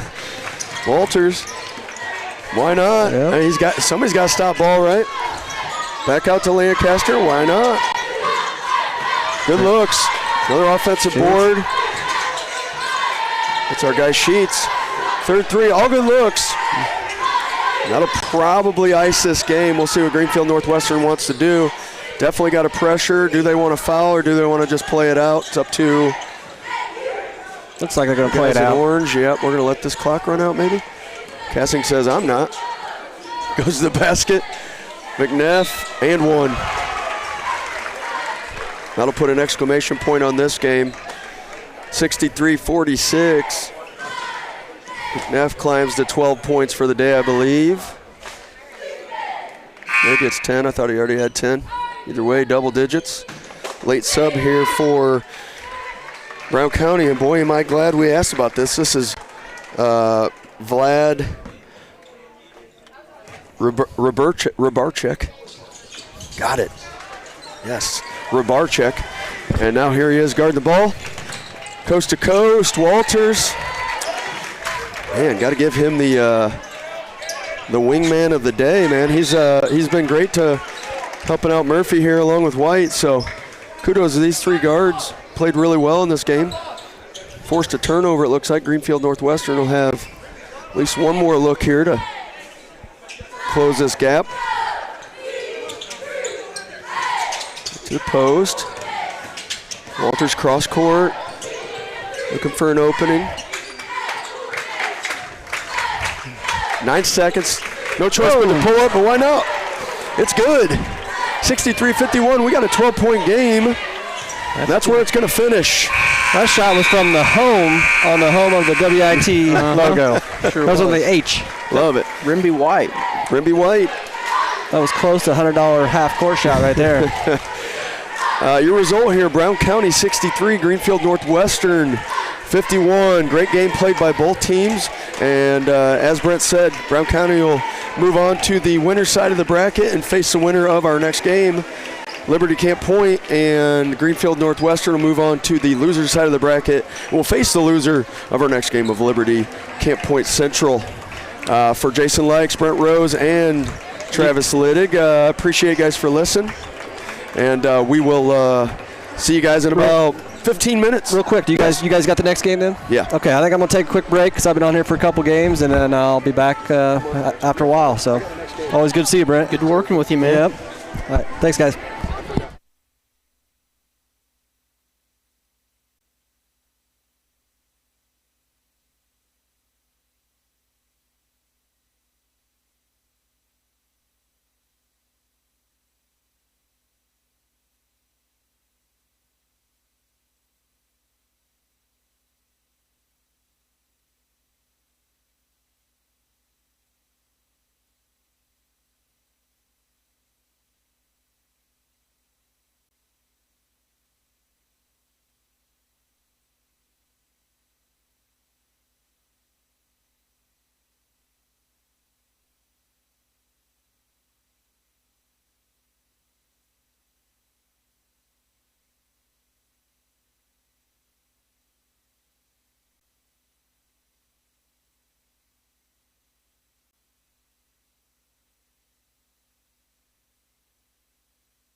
All right, welcome basketball fans to Game 4 of the 103rd Winchester Invitational Tournament. I'm Jason Likes, and I'm followed with Brent Rose here. Brent, how you doing? Glad to be here. I can do some starting lineups for you. We've got number 5 Liberty against number 13 Camp Point. I'll start with Camp Point starting number 3 Luke Houston, number 22 Noah Iltz, number 24 freshman Braxton Kestner, number 30 Corbin Hoosier, and number 34 Luke Ippinson. For Liberty, we've got number 0 Aiden Klingel, number 1 Vince Cramsey, number 2 Tate Huber, number 10 Reed Sparrow, and number 22 Gavin Edgar. I remember number 10 Sparrow wrecking havoc last year in this tournament. So yeah, that's a coach's son, Dan Sparrow, head coach. Yep. Shout out to Dan Sparrow, George Sparrow, some of my friends from Jacksonville back in the day. Here we are, Game 4. Results from the day. Routt took care of Carlinville, followed by South County beating, I don't have anything in front of me. What do we got? Western. Western, thank you. And your last game, Brown County took care of Greenfield Northwestern. So the winner of this game will face Brown County on the winner's side, and the loser will take on Greenfield Northwestern in what was a good game. Yeah. Greenfield Northwestern lost that game, but they played really well. It was a 12-point game when it finished. So let's hope we get a good one here too. Yeah, interested to see what Camp Point's got here. They're starting a freshman, Braxton Kestner. I remember watching him last year in junior high up at the state tournament, and he's a force. And Game 4 is underway. Camp Point gets the tip. That's Houston bringing up the ball, swings it across. Looks like we got some zone action from Liberty. 2-3, 1-2-2, trying to figure it out, but 1-2-2 it looks like. But zone for Liberty. Up top, there's your freshman, Kestner. Ippinson over to Kestner to the middle. And that's a big fella. Niekamp, first bucket of the game. Camp Point leads 2-0. Huber with the ball. Looking for Sparrow. Sparrow reads the curl. Up top to Cramsey. Cramsey for 3. Really nice player. Ball's up. No good off the front. Good rebound there. Looks like Liberty might have a little bit of a size advantage here. We'll see. Yeah, neither team is exactly big. So that 3 was who? Was that? That was Luke Houston. Yeah, Hoosier, right? Or was it Hoosier? I don't know. He lit up on the board there, so we're gonna give it to Hoosier. Yep, number 30. Huber with the ball, swings across to Sparrow. Similar look they just had here. Cramsey up top. There's your dive cut to Sparrow, easy 2. Liberty's on the board, 5-2, 6:39 left in the first quarter of Game 4 here. Got a little token pressure here. There's Kestner, gets trapped, swings across. Ippinson and up top to Houston. Hoosier in the corner, swings it across. High screen, Hoosier attacks, kicks, just made it a tougher pass than it had to be, trying to get him a quicker look, and turnover on Camp Point. First one of the game. Your officials today are John Shepard, Dwayne Kerfman, and Rich Thompson. Good to see Rich Thompson back in the stripes. Took off his coaching polo and put on the stripes. Underneath, wide open look, probably a flex cut, wasn't watching. Klingel for 2, 5-4. Liberty trails by 1 as they try to climb back here. They got a little 1-2-2 press. Get a touch. We are playing with shot clocks, 30 seconds left on the shot clock here. Niekamp triggers it in to Ippinson, swings it across to Kestner. Kestner gets trapped, see how the freshman handles it. They're going to call that a jump ball. Yep, he got right over half court, and that's a bad spot to stop and get trapped, so. Again, he is a freshman. Yeah. One of the freshmen to watch in this tournament. Ball go to Hubert. Got a high screen, 2-man high screen coming off.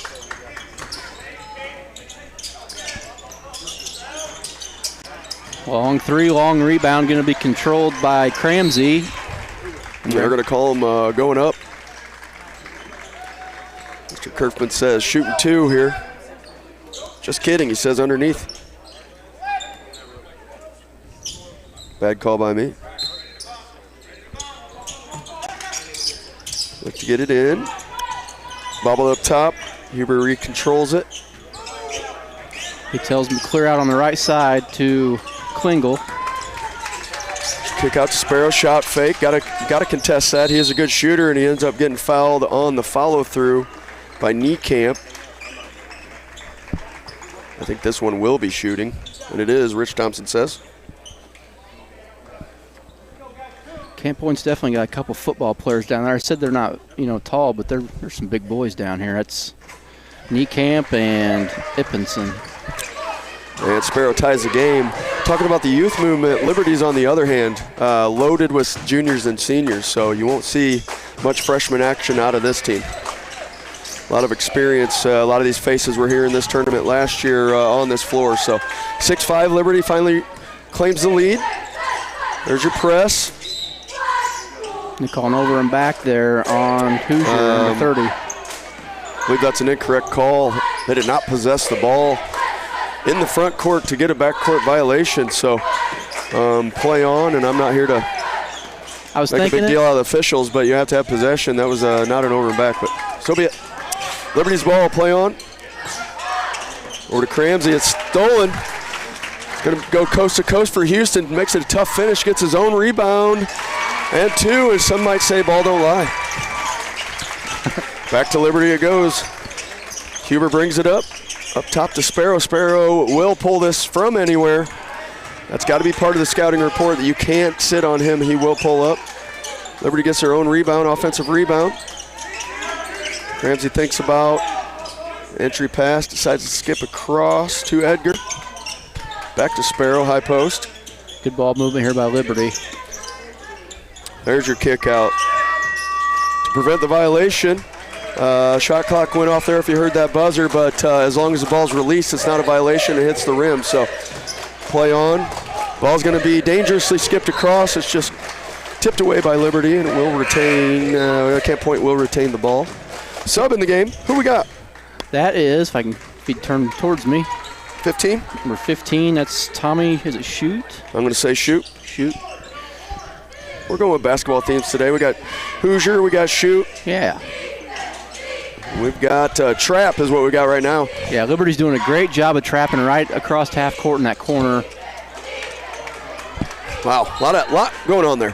First of all, good catch and shoot, really quick action there out of Ippenson on the 3, and then number 30, Hoosier, took a lot of contact there, went to the floor, didn't want to travel, and so he had no choice just to let go of the ball, and it went out of bounds. So turnover on Camp Point on the offensive rebound. 6-7 though, Liberty trails into the post to Sparrow, and you can't allow that. He'll beat you both ways. He can beat you outside, he can beat you inside, and that reclaims the lead, 8-7 for Liberty. We got a little back and forth game here so far.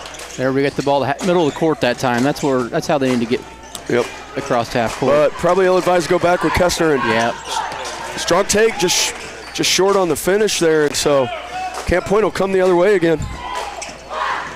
To the corner, quick release. Long rebound, chased out, and we're going to have a jump ball. That will be Camp Point ball, so they will keep possession off of the rebounded jump ball. Got another sub. What do we got here for Liberty, number 21? Number 21, that's Evan Sims checking in for Vince Cramsey. Inbounded to Hoosier. Across to Ippenson. Back to Hoosier and across to the freshman, Kessner. Just kind of up top movement here. We got 44, new body for us. That's Bachhold. Another long 3. Good looks for Camp Point, just not connecting, but they will keep the ball again. One thing I'm noticing on Camp Point, they're keeping the ball on the right side of the court. Yeah. I'd like to see a bit more ball movement and get it to the other side. Yeah, and maybe they set things up for that, but they've definitely had some corner 3 looks from that right side corner. Good hard fought, controlled ball there. Moved across to Kessner. Bachhold. Just a relentless defense here for Liberty, not really giving a lot of good looks. It's been a long possession here, 9 seconds left on the shot clock. That was knocked out of bounds by Tommy Shoot.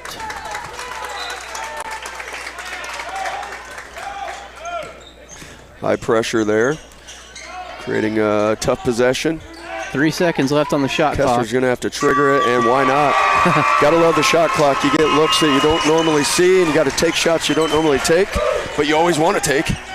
That gives them the lead. And I can tell by the video board that the go-to celebration is the 6-7 celebration. Seen it probably too many times today. Long three's no good. Back to Camp Point, and they're going to quickly go down and get an easy look, just not good. Great pass. Liberty chases down the rebound. Yeah, that was good possession there. Just didn't get the finish. Huber pulls out. Into Sparrow. Good spin. He's just so smooth with the ball, but he gets that ball ripped on the way up. Yeah, that was Houston. It was all ball, looked like, but could have been a little body. There's definitely some chatter afterwards between Sparrow and Houston. Love it. Oh, yeah. As long as you can maintain your emotions, I love it. As a girls coach, I don't get to see that all the time. I'm fine with that, but I like seeing it when I'm not coaching. There's your trap again. Liberty's living by the trap today. Houston for three, and it's good. They're giving it to him. I thought maybe his foot was on the line, but they called it a three. Close enough. Why not? Close enough. Hey, we got a 13-8 lead here. The underdog, Camp Point, just plain and simply playing better than Liberty is in these first 6 minutes. So see if Liberty can regroup and maintain their dominance. As I said at the beginning of this game, they've been in a little bit of a funk, I've heard lately. Whether that led to wins or losses, I don't know, but haven't played their best basketball recently. That's a good look for Sparrow, a tough look. It's going to be a foul on shoot. Just I guess a frustration foul probably more than anything there. Yeah, just to stick around, didn't have to have it. Yeah, Camp Point's just getting after it on defense. They're pretty much relentless and making every shot difficult for Liberty. And their press, I don't know if it's caused a turnover yet, other than this high trap. That's definitely caused the trouble. So maybe that's the goal. Get them across half court and get that turnover. Tough finish. Basket's good. And one. That's Cramsey. Luke Cramsey. Is that Luke? Vince. Vince. Yep, love that name. It's Cramsey with the finish. Liberty needed that spark right there. They've kind of missed some shots at the rim lately, so hardest one they've had is good. Along with the free throw, so that makes it 13-11. Camp Point with the ball. Let's see if they can handle the ball here when they get across half court right here. That's the spot. All right, it was dangerous still. Got the foul, but that was going to be a turnover if it wasn't a foul. Yeah, not a bad foul there. I mean, the pressure's really wrecking some havoc on Camp Point. Ball's into Ippenson. Dribble drive, kick to the corner. They've shot that a time or two. Skipped across to Houston. Thinks about it and then decides why not. That's two in a row for him. It's a good looking shot. 16-11. If he's going to be hitting like that, Liberty's going to have their hands full. They're going to have to get a body on him, get a hand in his face. Huber assesses, lets him set up. Some rough screens going on down there. Right on cue. Body hits the deck. Good defense under the basket. Keeps him out. Huber picks up. Cramsey.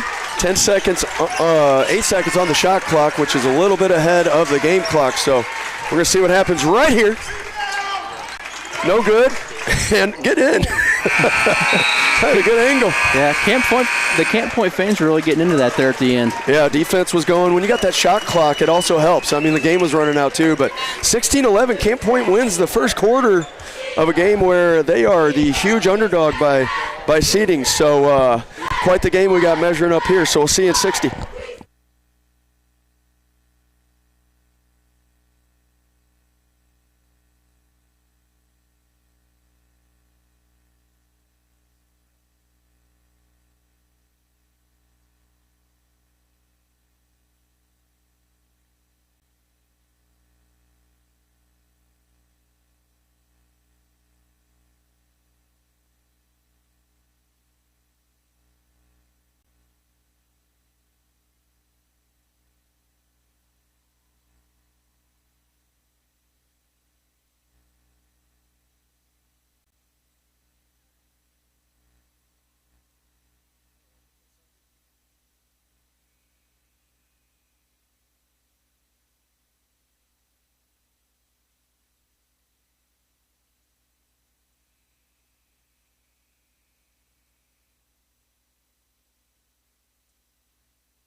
And we're back to start the second quarter. Liberty will get the ball, and they look up and see a 5-point deficit here to start the second quarter. Try to look to get something going. They've had a couple good looks, but they haven't exactly looked fresh and crisp. That's going to stay here with Liberty.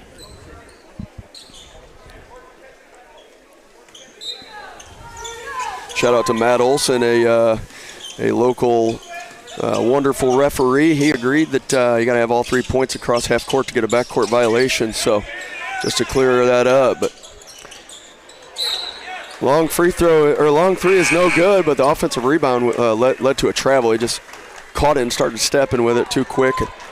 That is not a starter. Who is that? That's Tanner Cooley with the offensive rebound. Here's your 1-2-2 press. Caused more trouble across half court than it has anywhere else. You can tell they talked about this at the break because they just broke it easily with nice passes and a finished layup there at the end. That's a freshman with great body control. Tough finish, but he did a great job of finishing it. Deep three, no good. Rebounded by Houston. Looks to push. And Huber did a great job of poking that ball out without fouling and led to a turnover here. Here's Sparrow eyeing the three. Niecamp's got his hands full guarding him. His own man screened him. Just that's kind of been the story so far for Liberty, and they're trailing in this game has partially been because of misses at the bucket. And Huber 2 times in a row picking the pocket there. That was sweet. It's quick. Quick hands. Sparrow, just always fun to watch when he has the ball in his hands. He struggled a little bit here early on. There it is again. He's missed another good take. He'll go to the free throw line this time. He'd probably tell you, though, he's got to have that one, too. That should be an and one for him. Just rough start to this game in terms of finishing, but if he continues to get looks he has and he finishes, it's going to be a big swing for Liberty. First one's up and good. Hippinson's holding his own so far down there against Sparrow, but, got to play 4 quarters, too. We'll see. Yeah. Edgar checks back into the game. Second one's no good. Battle for the rebound. Goes to Kessner. He keeps it. Over to Houston. It's going to be off Houston. That's going to be a turnover. Unforced, really wanted to get it to Houston, but didn't have to. And ball go back to Liberty here. So let's see if they can continue the scoring momentum. They've gained a little bit here to start the second quarter. It's going to go up top to Huber, stepping in. It's Edgar. Cramsey to Huber. Back to Cramsey. Sparrow out to Cramsey. Three's no good. That's a combination they probably use a lot. Down to Sparrow, back out to Cramsey. That's hard to guard. Same side of the floor. Do you help? Do you not? Another forced pass. Oh, my goodness. They're going to call that offensive. Yeah. Niekamp. It almost worked out in their favor. And I may have seen it wrong, but Niekamp almost searched out the player, which if you're going in for a touchdown, they'll tell you, hit the guy before he hits you. Yeah, he did. Let them have control of your tackle, hit them before they hit you, and I think that's where his mind was at there. I think he's done that before in football. Yeah, maybe by February that'll be washed out of his system. I don't know, but I don't fault the kid. No. Moved over, 3-ball long. Rebounded by Kessner. Kessner's got quite a few boards already. Yeah, he's just an athlete, long, not necessarily super tall, but he's definitely not short. He's a guard. And this has been the biggest issue. Let's see how they call it. They'll say it stays with Camp Point, but the Liberty defense, now that they've picked it up a little bit, has made things really tough on Camp Point. You know what Kessner reminds me of? He's standing right to your right. Yep. Little Blaine Vortman. Yeah. They've had some head-to-heads. It's a turnover to Huber. He's had a hot hand today in the steal department. Skipped over to Cramsey. Tries to split through. Tough shot. Just can't get him to go. Well, I think it needs to be noted that as that ball gets tipped, it'll stay with Camp Point, but Niekamp picked up his third on that offensive foul, so we probably will not get to see him this entire second quarter that we have left. So we'll see how Camp Point handles missing, their muscle in the game. Yeah, you can probably look for a heavy dose of Sparrow down here. I will say, though, this is one of the teams, though, that you can match up a little bit better without size. You still may have to double down on Reed Sparrow. Yeah.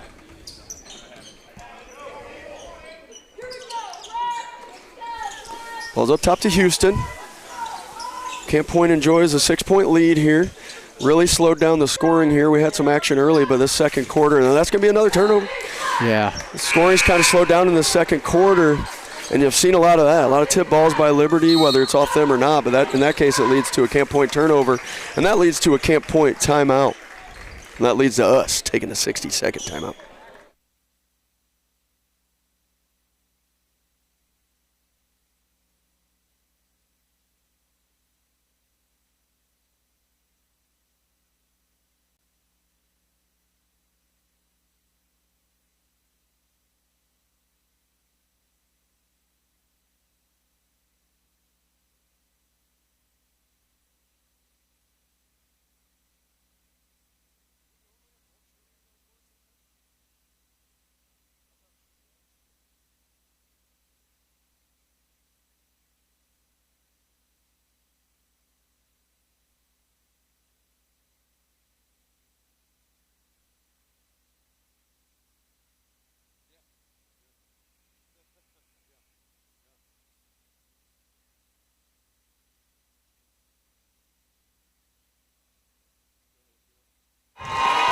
All right, welcome back. We just had a cheer battle or something. We had both cheerleader squads on the floor at the same time going at it. People had to be held back if I saw it correctly. I don't know, but they were just getting after each other, cheering as hard as they could. That was fun. I think they should do that every time. I agree. It was chaos. I don't know who was cheering for who or what they were saying, but it was pretty cool. There it is. There's what we're talking about. Send the double, and that opens up the backside. Just not a good finish there. And there's your Wolf call. If you ever hear somebody yell Wolf, it's because the Wolf's sneaking up from behind trying to steal that ball. Fortunately for Camp Point, it went out of bounds. Hippenson over to Houston. He's been your leading guard of the night for Camp Point. Back to the fella. High screen. Good corner look, and it's good. Liberty's got to be reeling right now. It's 21-12. Hippenson with a sweet shot from the corner. There's Sparrow. They need this, and that's no good.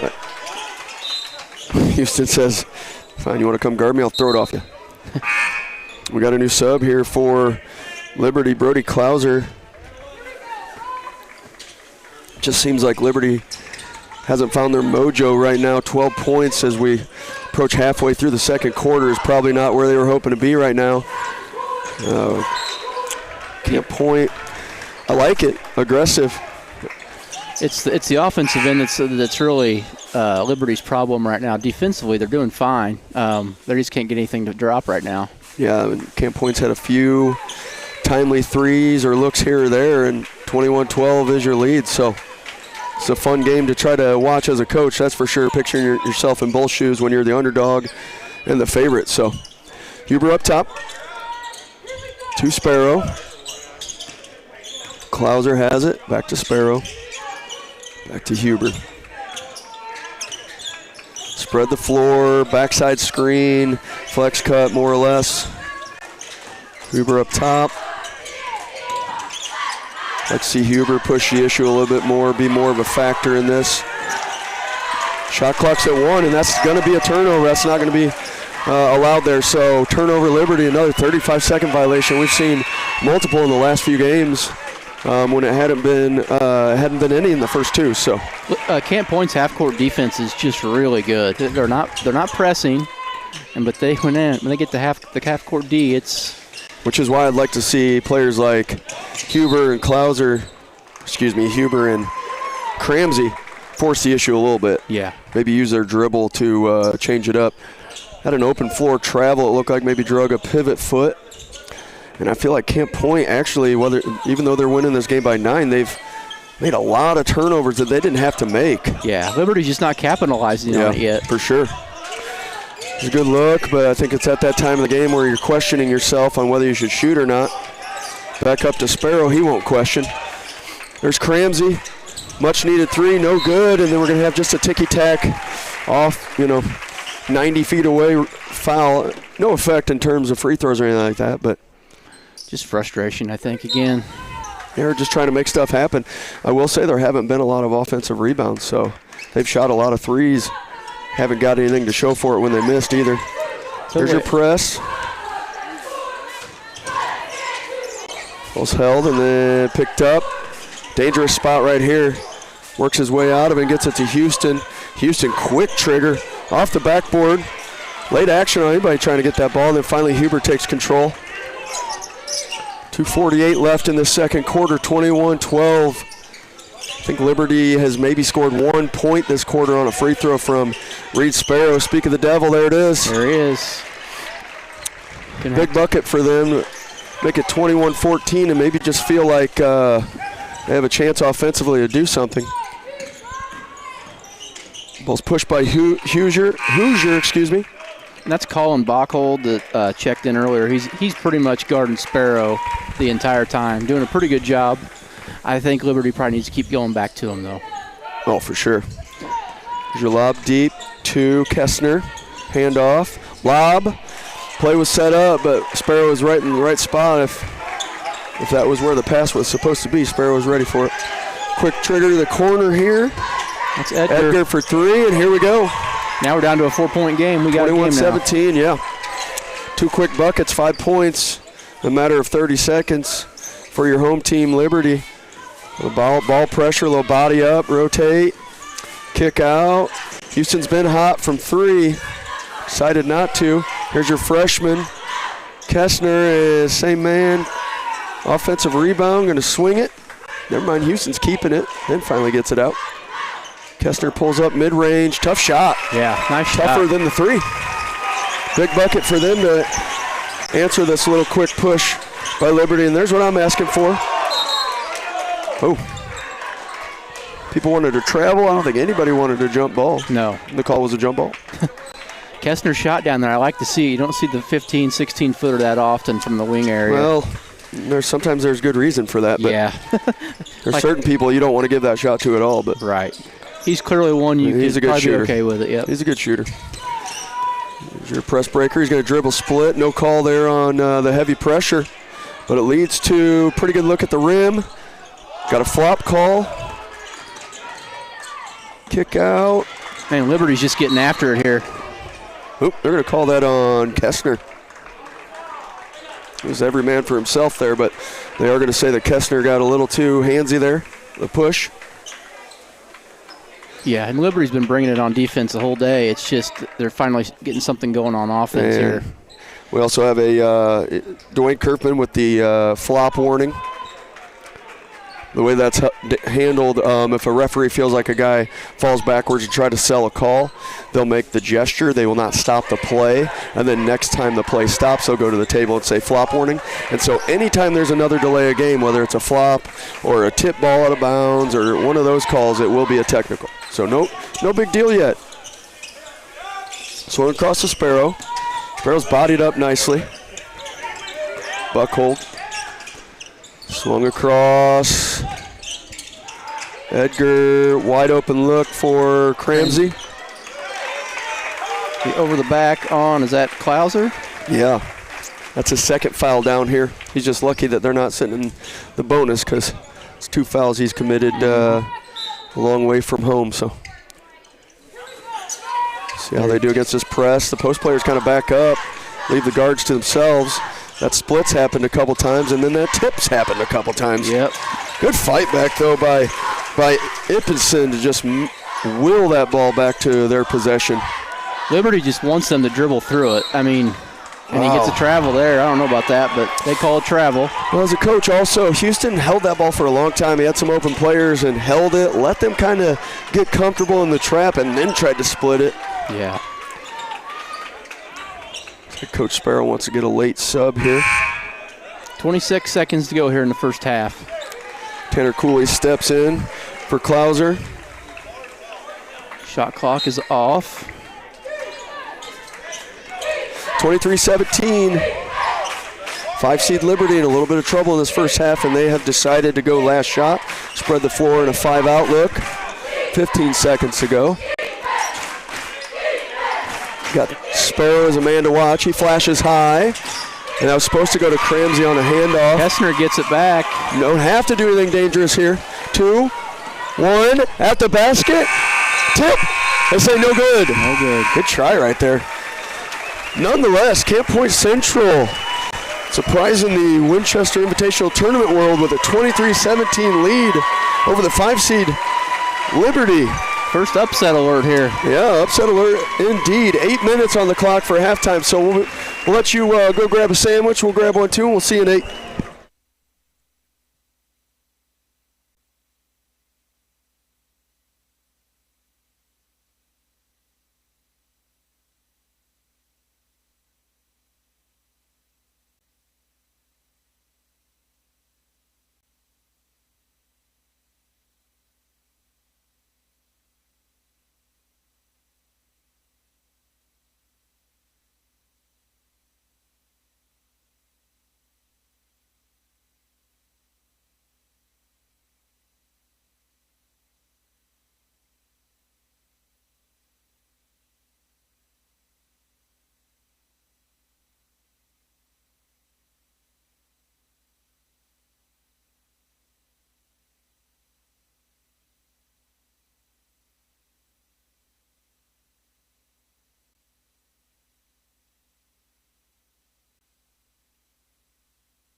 Okay, welcome back. We are at the second half, the start of the second half for Liberty Camp Point, Game 4 of the 103rd Winchester Invitational Tournament. And as Brent said it going to the break, we're on upset alert. This crowd's into it. Camp Point fans are excited and cheering them on and feel a little buzz with Camp Point. And a lot of that happened with an important starter for them, Niekamp. Caden Niekamp, he had to sit on the bench for a lot of that. So yeah, most of the second quarter, almost all of it. So advantage Camp Point in that sense too. Get a little switch down low with Sparrow, so they're going to take advantage of that. Got the freshman Kessner on him. Passes off, Cramsey out to Huber. I'd like to see him do more. Real good, but backside board. Klingel. Yep. Low scoring game. You got to come out and hedge out on that. He will hit it, and that's part of their problem today is he's been a little bit off. You know, they count on him to do a lot of their scoring, and he's put up a lot of quality shots and not been rewarded as much as I'm sure he'd like. There's a good start. They're going to get free throws here from Cramsey on the attack. And Camp Point coach is not happy. I mean, they just 2 offensive rebounds right there by Liberty. Yeah, and at least one of them was due to the lack of a box out. Just kind of was happy with your position. Ball went right over you. First one's good. Yeah, we didn't see that happen in the first half. So, no. Very, very few offensive rebounds in that first half. No, you're right. Honest. Ramsey's second is up and good.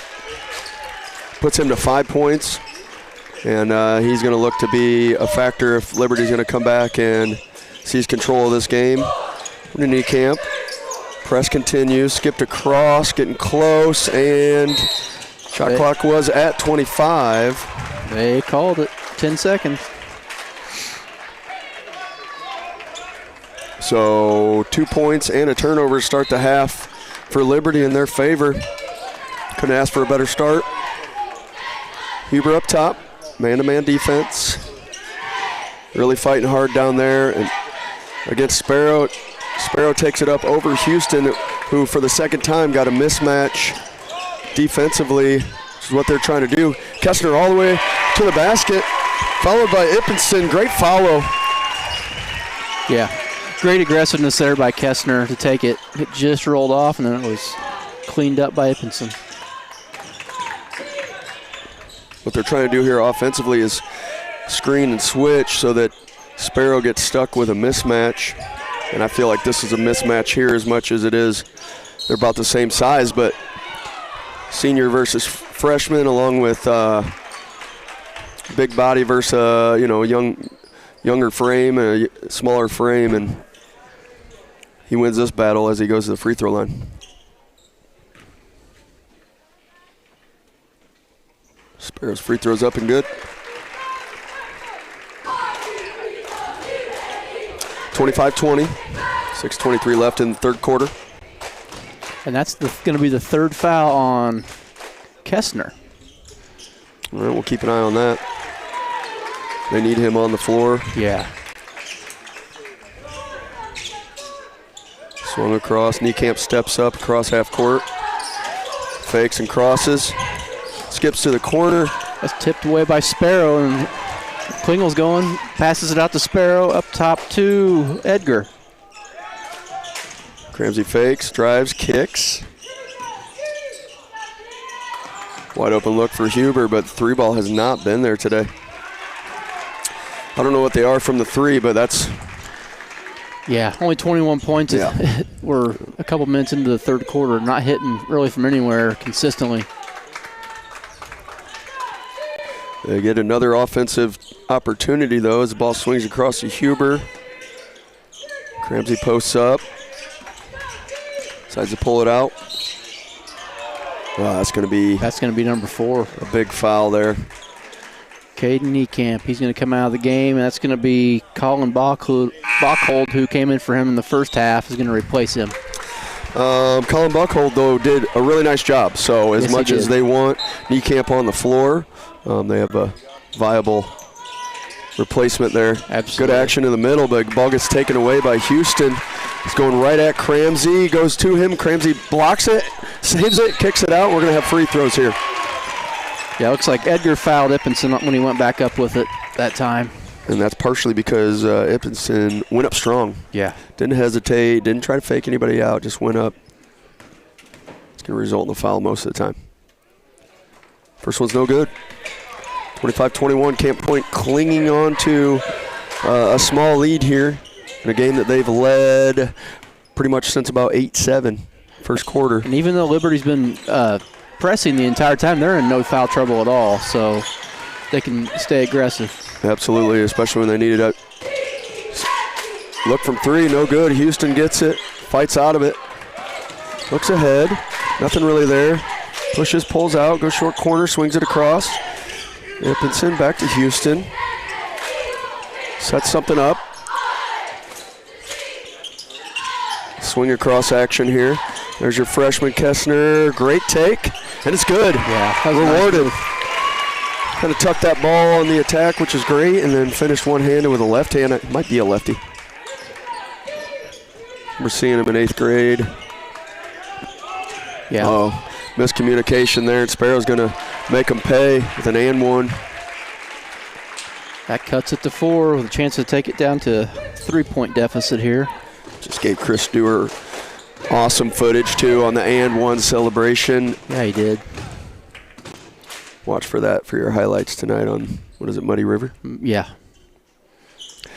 Completes the three-point play, so we have 27-24, one possession game now. Liberty continues to claw back in this game. Skipped ahead to Bachholt. Skipped across. They've used this action a lot. And they got it across at 9 seconds. That's kind of been the situation here. A lot of contact. Kessler just jumps, spins, and finds someone in a prayer. Leads to a good look by Bachholt. Love that take, just short off the rim. Sparrow brings it up himself.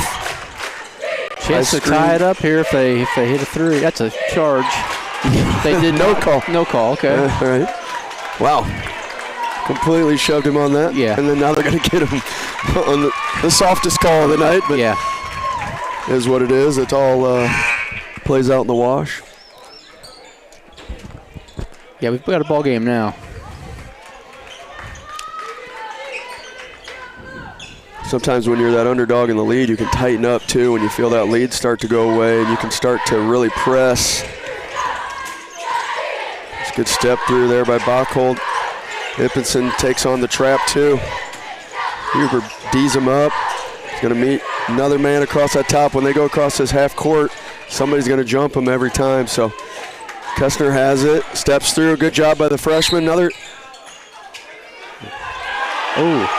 They called travel on that. I'm not sure I agree with it, but hey, they got a better view, right?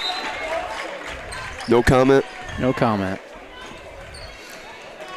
Yeah, it's a nice move. Absolutely nice move.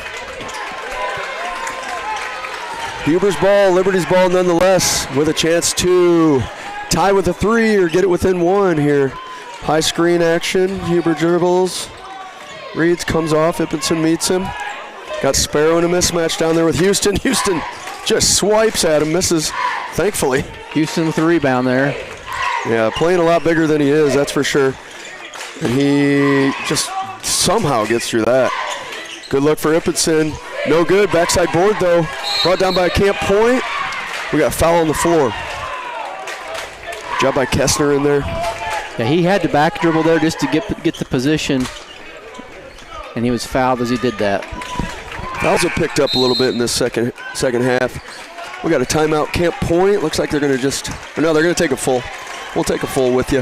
3:15 left, 27-24. Camp Point is your leader.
All right, welcome back.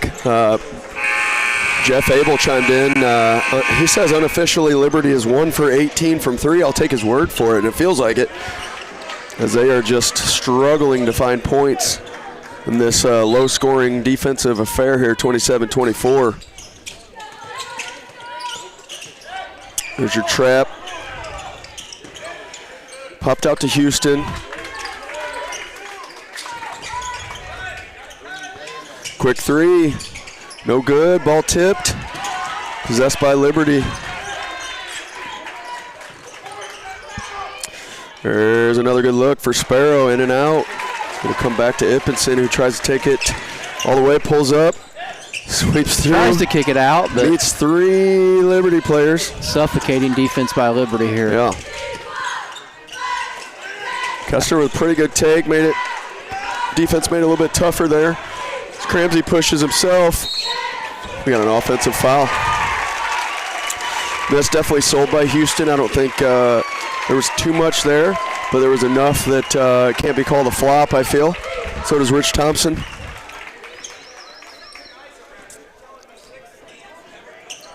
Camp Point coach did not agree with the call, but looked like a charge from here. Yeah.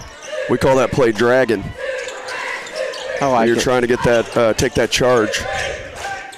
I guess we're trying to cheat the system through the legs. Just nutmegged him. Ippenson, good take through. Opposite hand. Wow. Really nice. Wow, what a play. Just glad it wasn't called a travel because he had the little stride hop step there. Let the boys play.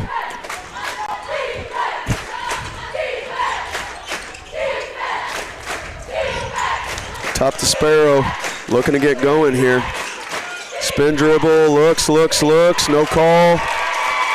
They have him frustrated. He has 14, so don't get me wrong. But it seems like he should have a lot more, yeah. If you watch this game, he should, he's capable of being at 30 right now. Well, ill-advised pass there. Neither guy was looking for it. Houston bumps Huber. Huber with a head of steam, kicks it back out. Wide open look for Sparrow. Good closeout by Ippenson. Cramsey spins, great take. Love it. Good basketball right there. So smooth, under control. Got Camp Point looking a little quick right here. Nice play again there by Kessner. Kessner says not so fast. He knows how to finish, does a nice job. He's very unorthodox. He goes at the rim, what looks like out of control, but I think he's fully under control as he's doing it. And back-to-back good looks by Cramsey. Pads the stats, gets his own rebound and puts it back in. 31-28. We finally have some offense clicking now. Here we go again. Buckhold gonna get called for the travel. I agree with that. Yeah. Yep. He probably got going a little quicker than he wanted to, but I like it. Yeah. Still a low-scoring game. Movement. It was a good look. Just a mistake. The pace has picked up quite a bit here this quarter. We'll see what Liberty does here. Sparrow takes a seat probably for the last 30 seconds of this quarter. I don't know if they'll try to settle for one shot here. 1 second differential on the shot clock. Good call. Cramsey getting that same look to the middle, turns it over. It's a good look. I mean, you've got to crash down on it, and then you got your kick out. He just didn't execute on the one-handed pass.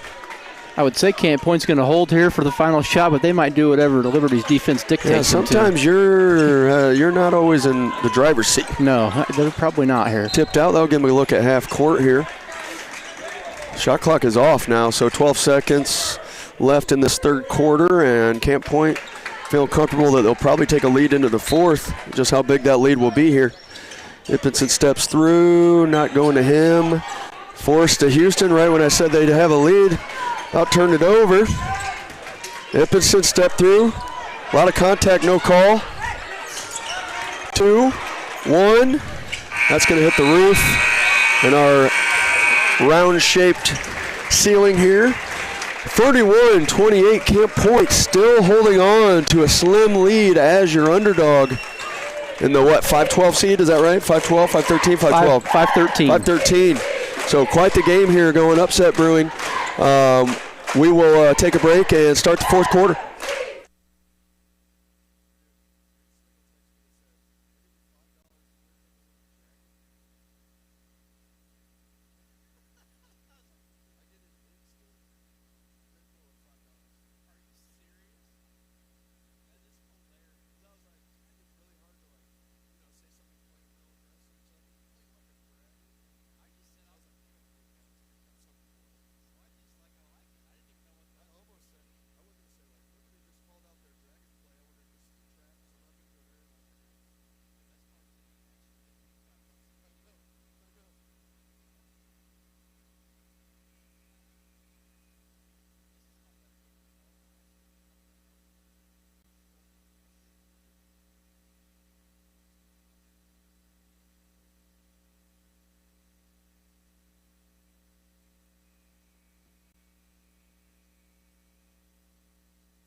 Here we go. Buckle up, people. 31-28, Camp Point. Your underdog leads, and they get the ball here at the half. 8 minutes left to see which team goes to the winner's side bracket of the 103rd Winchester Invitational Tournament.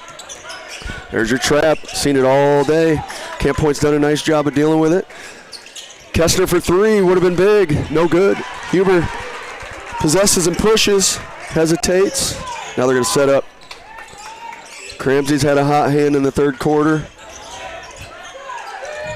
Cleo across to Huber. Kessler stumbled out there. I thought they were going to take advantage of that, and they didn't see it. Just worked out, but wow, okay. Missed free air ball. Tipped directly into the hands again of Klingel. Kessler across. Long ball, but sometimes that's a good pass on the backside, but we got two strong shots there. Yeah, Bachhold Reed Sparrow settling in. Bachhold tried to hit that, but didn't go in. I think there was a legitimate backcourt violation for real there. They didn't call it. Yeah. The Camp Point coach saw it. We know that. What are the odds? Sparrow backs it down, spins, gets manhandled. As a result, he'll get 2 points. He hasn't finished well, but I mean, don't you have to double him? Make somebody else score? I think so. This quarter you have to. He's the person they're going to go to, and you've got to stop it. First one's good, and we see, Caden Niekamp come back in. He's sat a lot of this game. He comes in with 4 fouls. He's a physical kid. I bet he's only played a total of 9 or 10 minutes the whole game. I'm wondering how many games he's played without foul trouble. So, second one's no good. Nice rebound there by Ippenson. Camp Point will keep a 2-point lead. Houston's been a very good player for Camp Point today. That's 22, Ihelps. Noah Ihelps comes out of nowhere. Another good look.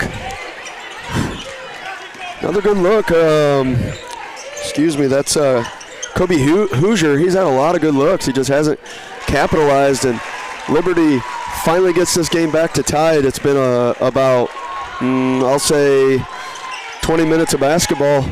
Camp Point's had the lead, and now they're looking at tie game. Niekamp goes up strong. Liberty doesn't like the call. Yeah, it was a good take. I said it was good. Coach DeWitt thinks I'm mouthing. I thought everything was good there. Good strong take, as I said. Sorry, the broadcast police are around right now. Niekamp makes the first one. Gives Camp Point a 1-point lead. Second one's no good. Tipped out to Klauser. Yeah, going to give a blocking foul on Ippenson there. On the floor, so no free throws here. Liberty will set up. Let's see what we do under their basket. Second team foul on Camp Point this quarter. Good look there for Huber, and he gets his first 2 points of the game. That forces Camp Point to take a timeout and regroup here. 6:06, Liberty enjoys their first lead since the first quarter. 33-32. They'll take a 30-second timeout, so we will too.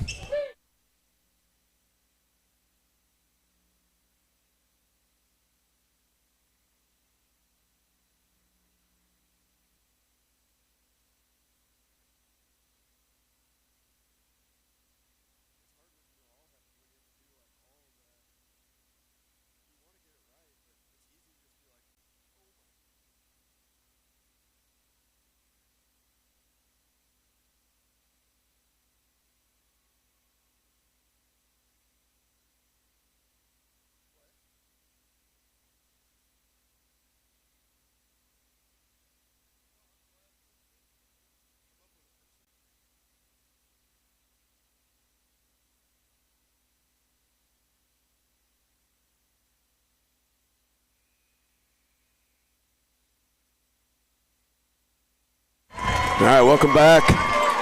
Another cheerleader battle. I love this. We need to look into getting both cheer teams on the floor at the same time. Fans on one side, fans on the other. I like it. It's a good atmosphere.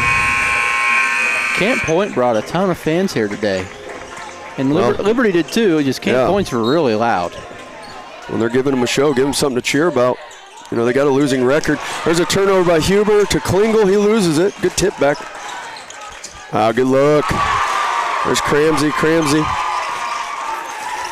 Finishes right there. That gives him 13. Comes the press. About 3 seconds left in this timeline. Gets it across, gets tipped so they can get it again. Just unrelentless pressure right now from Liberty. Blow by Houston, kick out, need it, and it's good. Yeah. Back to a tie ball game. Big shot there by Hoosier. Huber settles him in. Oh, ill-advised pass there. Huber keeps it. Takes contact. No good. Ippenson gets it. Gets hassled. Gets out of there unscathed, and here comes your trap. Be ready. Over to knee camp. Back over to knee camp. Hoosier. Houston. Ippenson. Knee camp. Just swung the floor here. Hoosier in the corner. Being patient. What are they looking for though? Here's your dribble drive, and you're gonna get a foul on the floor. Ippenson's been pretty aggressive the whole day. I figured he was going to be the one that drove it in there.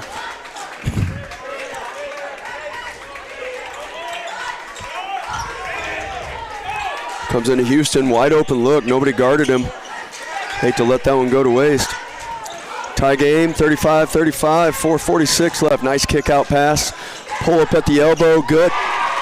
That's Edgar. Gives Liberty a 2-point lead. Houston patiently works it up. Near travel, definitely didn't. Hiltz brings it up, gets it to knee camp. Just rushed his pass. I mean, they know that trap's coming. You want to be quick, but you don't want to be so quick that you don't get people in position or you make a bad pass.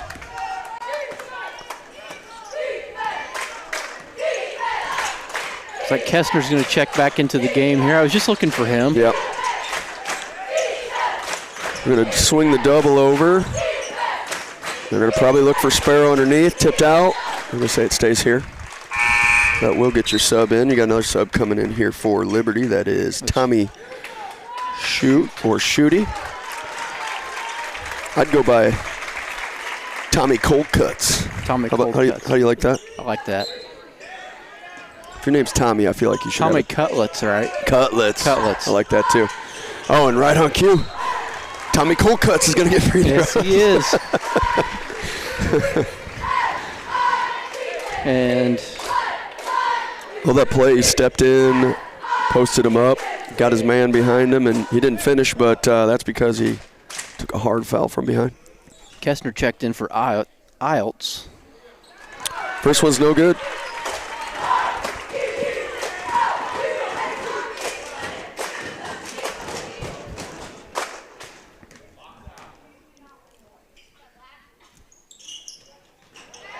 Second one's good, so that gives Liberty their biggest lead. If not of the game, it was super early because they've trailed most of this game. 3-point lead. Kessner takes the pressure, pushes it. Hoosier, dangerous pass cross court, loose ball, and we got a jump ball called, and that is going to go the other way. That's going to be Liberty ball. Yeah, this pressure is just starting to catch up to Camp ultimately, it's going to be a turnover on Camp Point. What Liberty's been waiting for all game. When can we kind of catch fire and take control of this game? And Camp Point was making it look like that wasn't going to happen. So they've got all the momentum right now, that's for sure. It's a big possession right now. Liberty can score. They can kind of get a stranglehold in the waning minutes of this game, or Camp Point can get a stop. They could still try to stay in the driver's seat. Lost ball by Huber. High screen by Cramsey. Swung across to their leader, Mr. Sparrow. Baseline attack by Cramsey. Spins, pulls up. Impossible to stop. You just got to hope he misses. Yep, nothing you can do about that. 15 points for Cramsey on the night. To pair with Sparrow, those two together. And That's been what's hurt them this fourth quarter, is these cross-court passes that aren't necessary. 40-35 as Liberty enjoys a 5-point lead here with 3:04 to left, and they keep the ball. So 30 seconds. We'll stay here. Couple plugs. First of all, West Central girls basketball. We start the North Green tournament Monday. We will play, North Green 5:30? No, 7? I don't know. Check it out. And the winner of this game is going to go on to play Brown County, if we didn't mention that earlier. And that game would be on Monday night at 7:30. The loser of this game would go to the consolation side of the bracket and play Tuesday night at 7 o'clock against Greenfield Northwestern. Very good. After this game, there's going to be a little bit of a break. I think there's going to be a new YouTube link for the afternoon session. Good call. I'll double check call. with Denny on that, but I think there's a different link. That is true. 3:04 left, Liberty ball. Up top to Cramsey. Liberty's in no hurry here. It's got to be a really good look. Ippinson falls on the floor, almost turns it into a turnover, but ultimately it leads to a 7-point lead here. Not sure what happened for him to get slid across the floor there, but he looked frustrated. A 7-point lead really feels like bigger than 7 points right now, but we'll see how this goes. Another turnover by Camp Point. They're close. I mean, that was a good look right there. It was just, they're not firing on all cylinders when they need it here most. Up to Huber. Got a great job of handling the ball tonight. Over to Cramsey. Up back to Huber. Camp Point's at a deficit here that something's got to give, and Houston says, I'll foul him. He didn't get the call, so skip across to Cramsey, 1-on-1 to the corner. 3 seconds left on the shot clock here. Yep, they're going to get it off. No good, though. That will be a violation.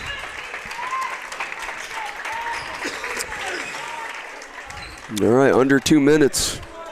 It's a must-score situation here, and then it's a question of what do you do next strategically. Into Kessner. Skips across. Ippinson. Hoosier swings across. Niekamp steps across. Fakes and goes. Meets two Eagles. To the corner. Hoosier needs it, and he got it. Big shot right there. Changes this game right here. 42-38. 4-point lead. 1:36 left. It's just a question of what you want to do, Camp Point. Do you want to, with the shot clock, play this out? A little different than you might play it in a regular season where a team could just hold the ball if they wanted to. They got a foul to give here, too. They do, but if they do, that'll reset the shot clock now, and instead the ball gets given to them. Hoosier again at the rim. Good. Got a 2-point game. We got a one-possession game with 1:12 left. And a steal by Houston. Ippinson's going to get there all the way to the rim, and he's going to get free throws. This game just changed on a dime. Yeah. Costly mistakes by Liberty.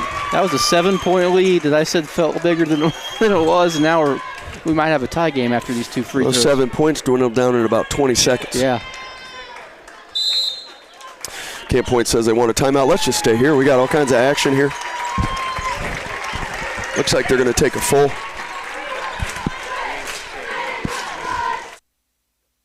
It's confirmed that the links will change. If you stay on here, you'll see nothing but maybe a replay. So make sure you get out of this link after this game and jump in the new one when it pops up. And there's a little bit of a break. The next game doesn't start till 4 o'clock. That'll be between Staunton and Carrollton. And I've heard a lot of good things about Staunton, so definitely a game we want to tune into. I've seen them in the summer, and then I watched them on TV against Calhoun, and I saw the same team twice. Just so fun to watch, so smooth, so many weapons. Everybody's going to enjoy them being in this tournament other than the teams that they're playing against. Yes, I was going to say. No, they're beatable. They've been beat, but they're going to be a tough task for anybody. Yeah, for the casual fan, definitely tune in. I believe their head coach, Ty Lux, used to coach here, if I have my stats correct, so kind of cool. 42-40, 1:07 left. Camp Point will step to the line with 2 free throws looking to tie this up. And again, the shot clock is in play because that's already, I feel like, affected these last two, at least one possession where you didn't have to foul. And even if they don't hit both of these free throws, or even if they do hit both of these free throws, they don't have to do anything special other than play their defense. Ippenson steps to the line.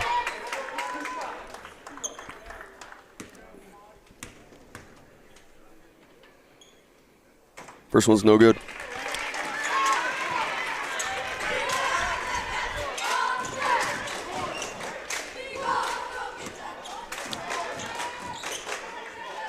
Second one's up and good. 1 point game here, 42-41, 107 left. Camp Point will ride out this possession, I'm sure.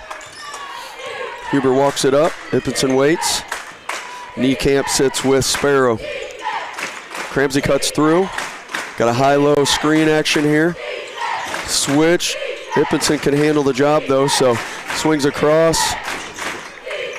There's Huber looking for Sparrow, of course. Sparrow attacks, fakes the spin. Just impossible to guard. It's a foul. He fakes the spin, pulls the man off, just even a matter of inches, and then spins his way back under. Yep. Beautiful basketball right there. So Sparrow will get 2 free throws here. 43.1 left. Plenty of time. First one's up and good. That's his 16th point on the day. It's been real quiet, mainly because he's been a high-volume shooter today and hasn't got the results that I think he gets many games. So Gonna have a timeout here taken by Liberty now. Okay. Looks like they're going to stay standing. Yep, 30 seconds. Nope, that's a full. Got another cheer battle going on. Well, we have a little fun here. 44-41. Liberty leads. We're talking about our my high school basketball girls. I'd be in trouble if I didn't shout out their, I don't know what it is, Instagram or YouTube or TikTok, but it's Funky Dunks. Feel free to follow. There's lots of fun content on there. Might have like 4 followers, so if we could maybe double that number, that'd be great. Get them some exposure out there. But you can kind of see what I deal with on a daily basis and appreciate me, Kurt, Annika. We it's tough. appreciate you, Jason. It's tough. You got 3 games this week, right? Yeah. No, this team is unbelievably fun. We had practice this morning, and I enjoyed every bit of it. And there's smiles, and they're just a great group. It's such a fun group, and the seniors are a big part of that. And I think they're a big part of who I'm talking about right now with Braley Littig and Adrian Kaufman and Sophie Grubb and Olivia Clark. And so quite the group I have this year. They're also pretty dang good at basketball, so it's a win-win. Oh yeah, I talked to Braley when I got up here this morning. She said it was a great practice. So that's what we like to hear. Book it. All right, here we go. Camp Point. Niekamp swings it over, steps in. Kestner, quick movement here. They're going to have to be a little more proactive. Finally get it across to Ippenson. Questionable steps. Goes up strong. In contact. Now we are shot clock off, so let's see how this plays out. Got pressure here from Camp Point. Sparrow has the ball. First thing he's got to do is get across half court. Almost got tipped. Huber has it, swings over to Cramsey, and they finally foul there. I don't know if he's the guy you're dying to foul. There were 4 of the 5 guys touched the ball, but nobody was in a good position to always foul, and I know you don't want to put Sparrow on the line.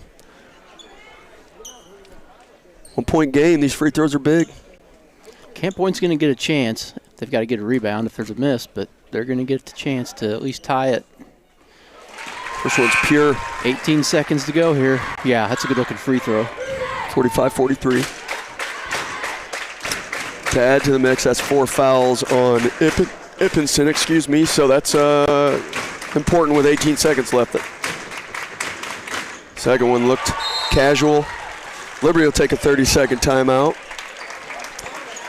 So they have a 3-point lead. I noticed they made a sub.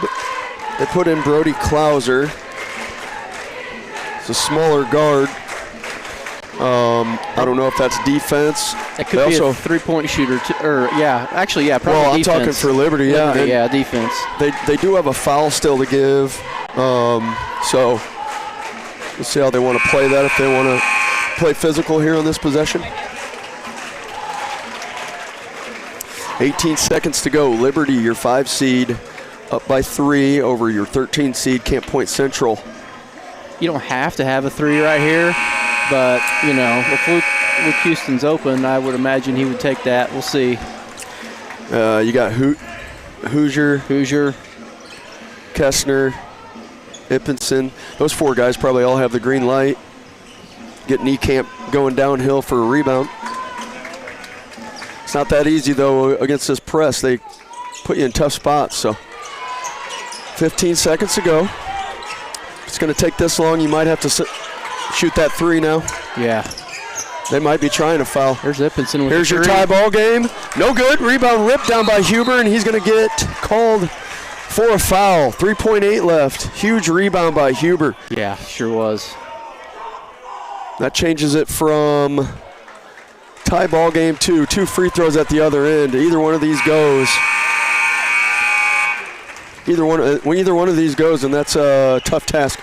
Kessler will take his 5th foul on that rebound, unfortunately, so he is out of the game.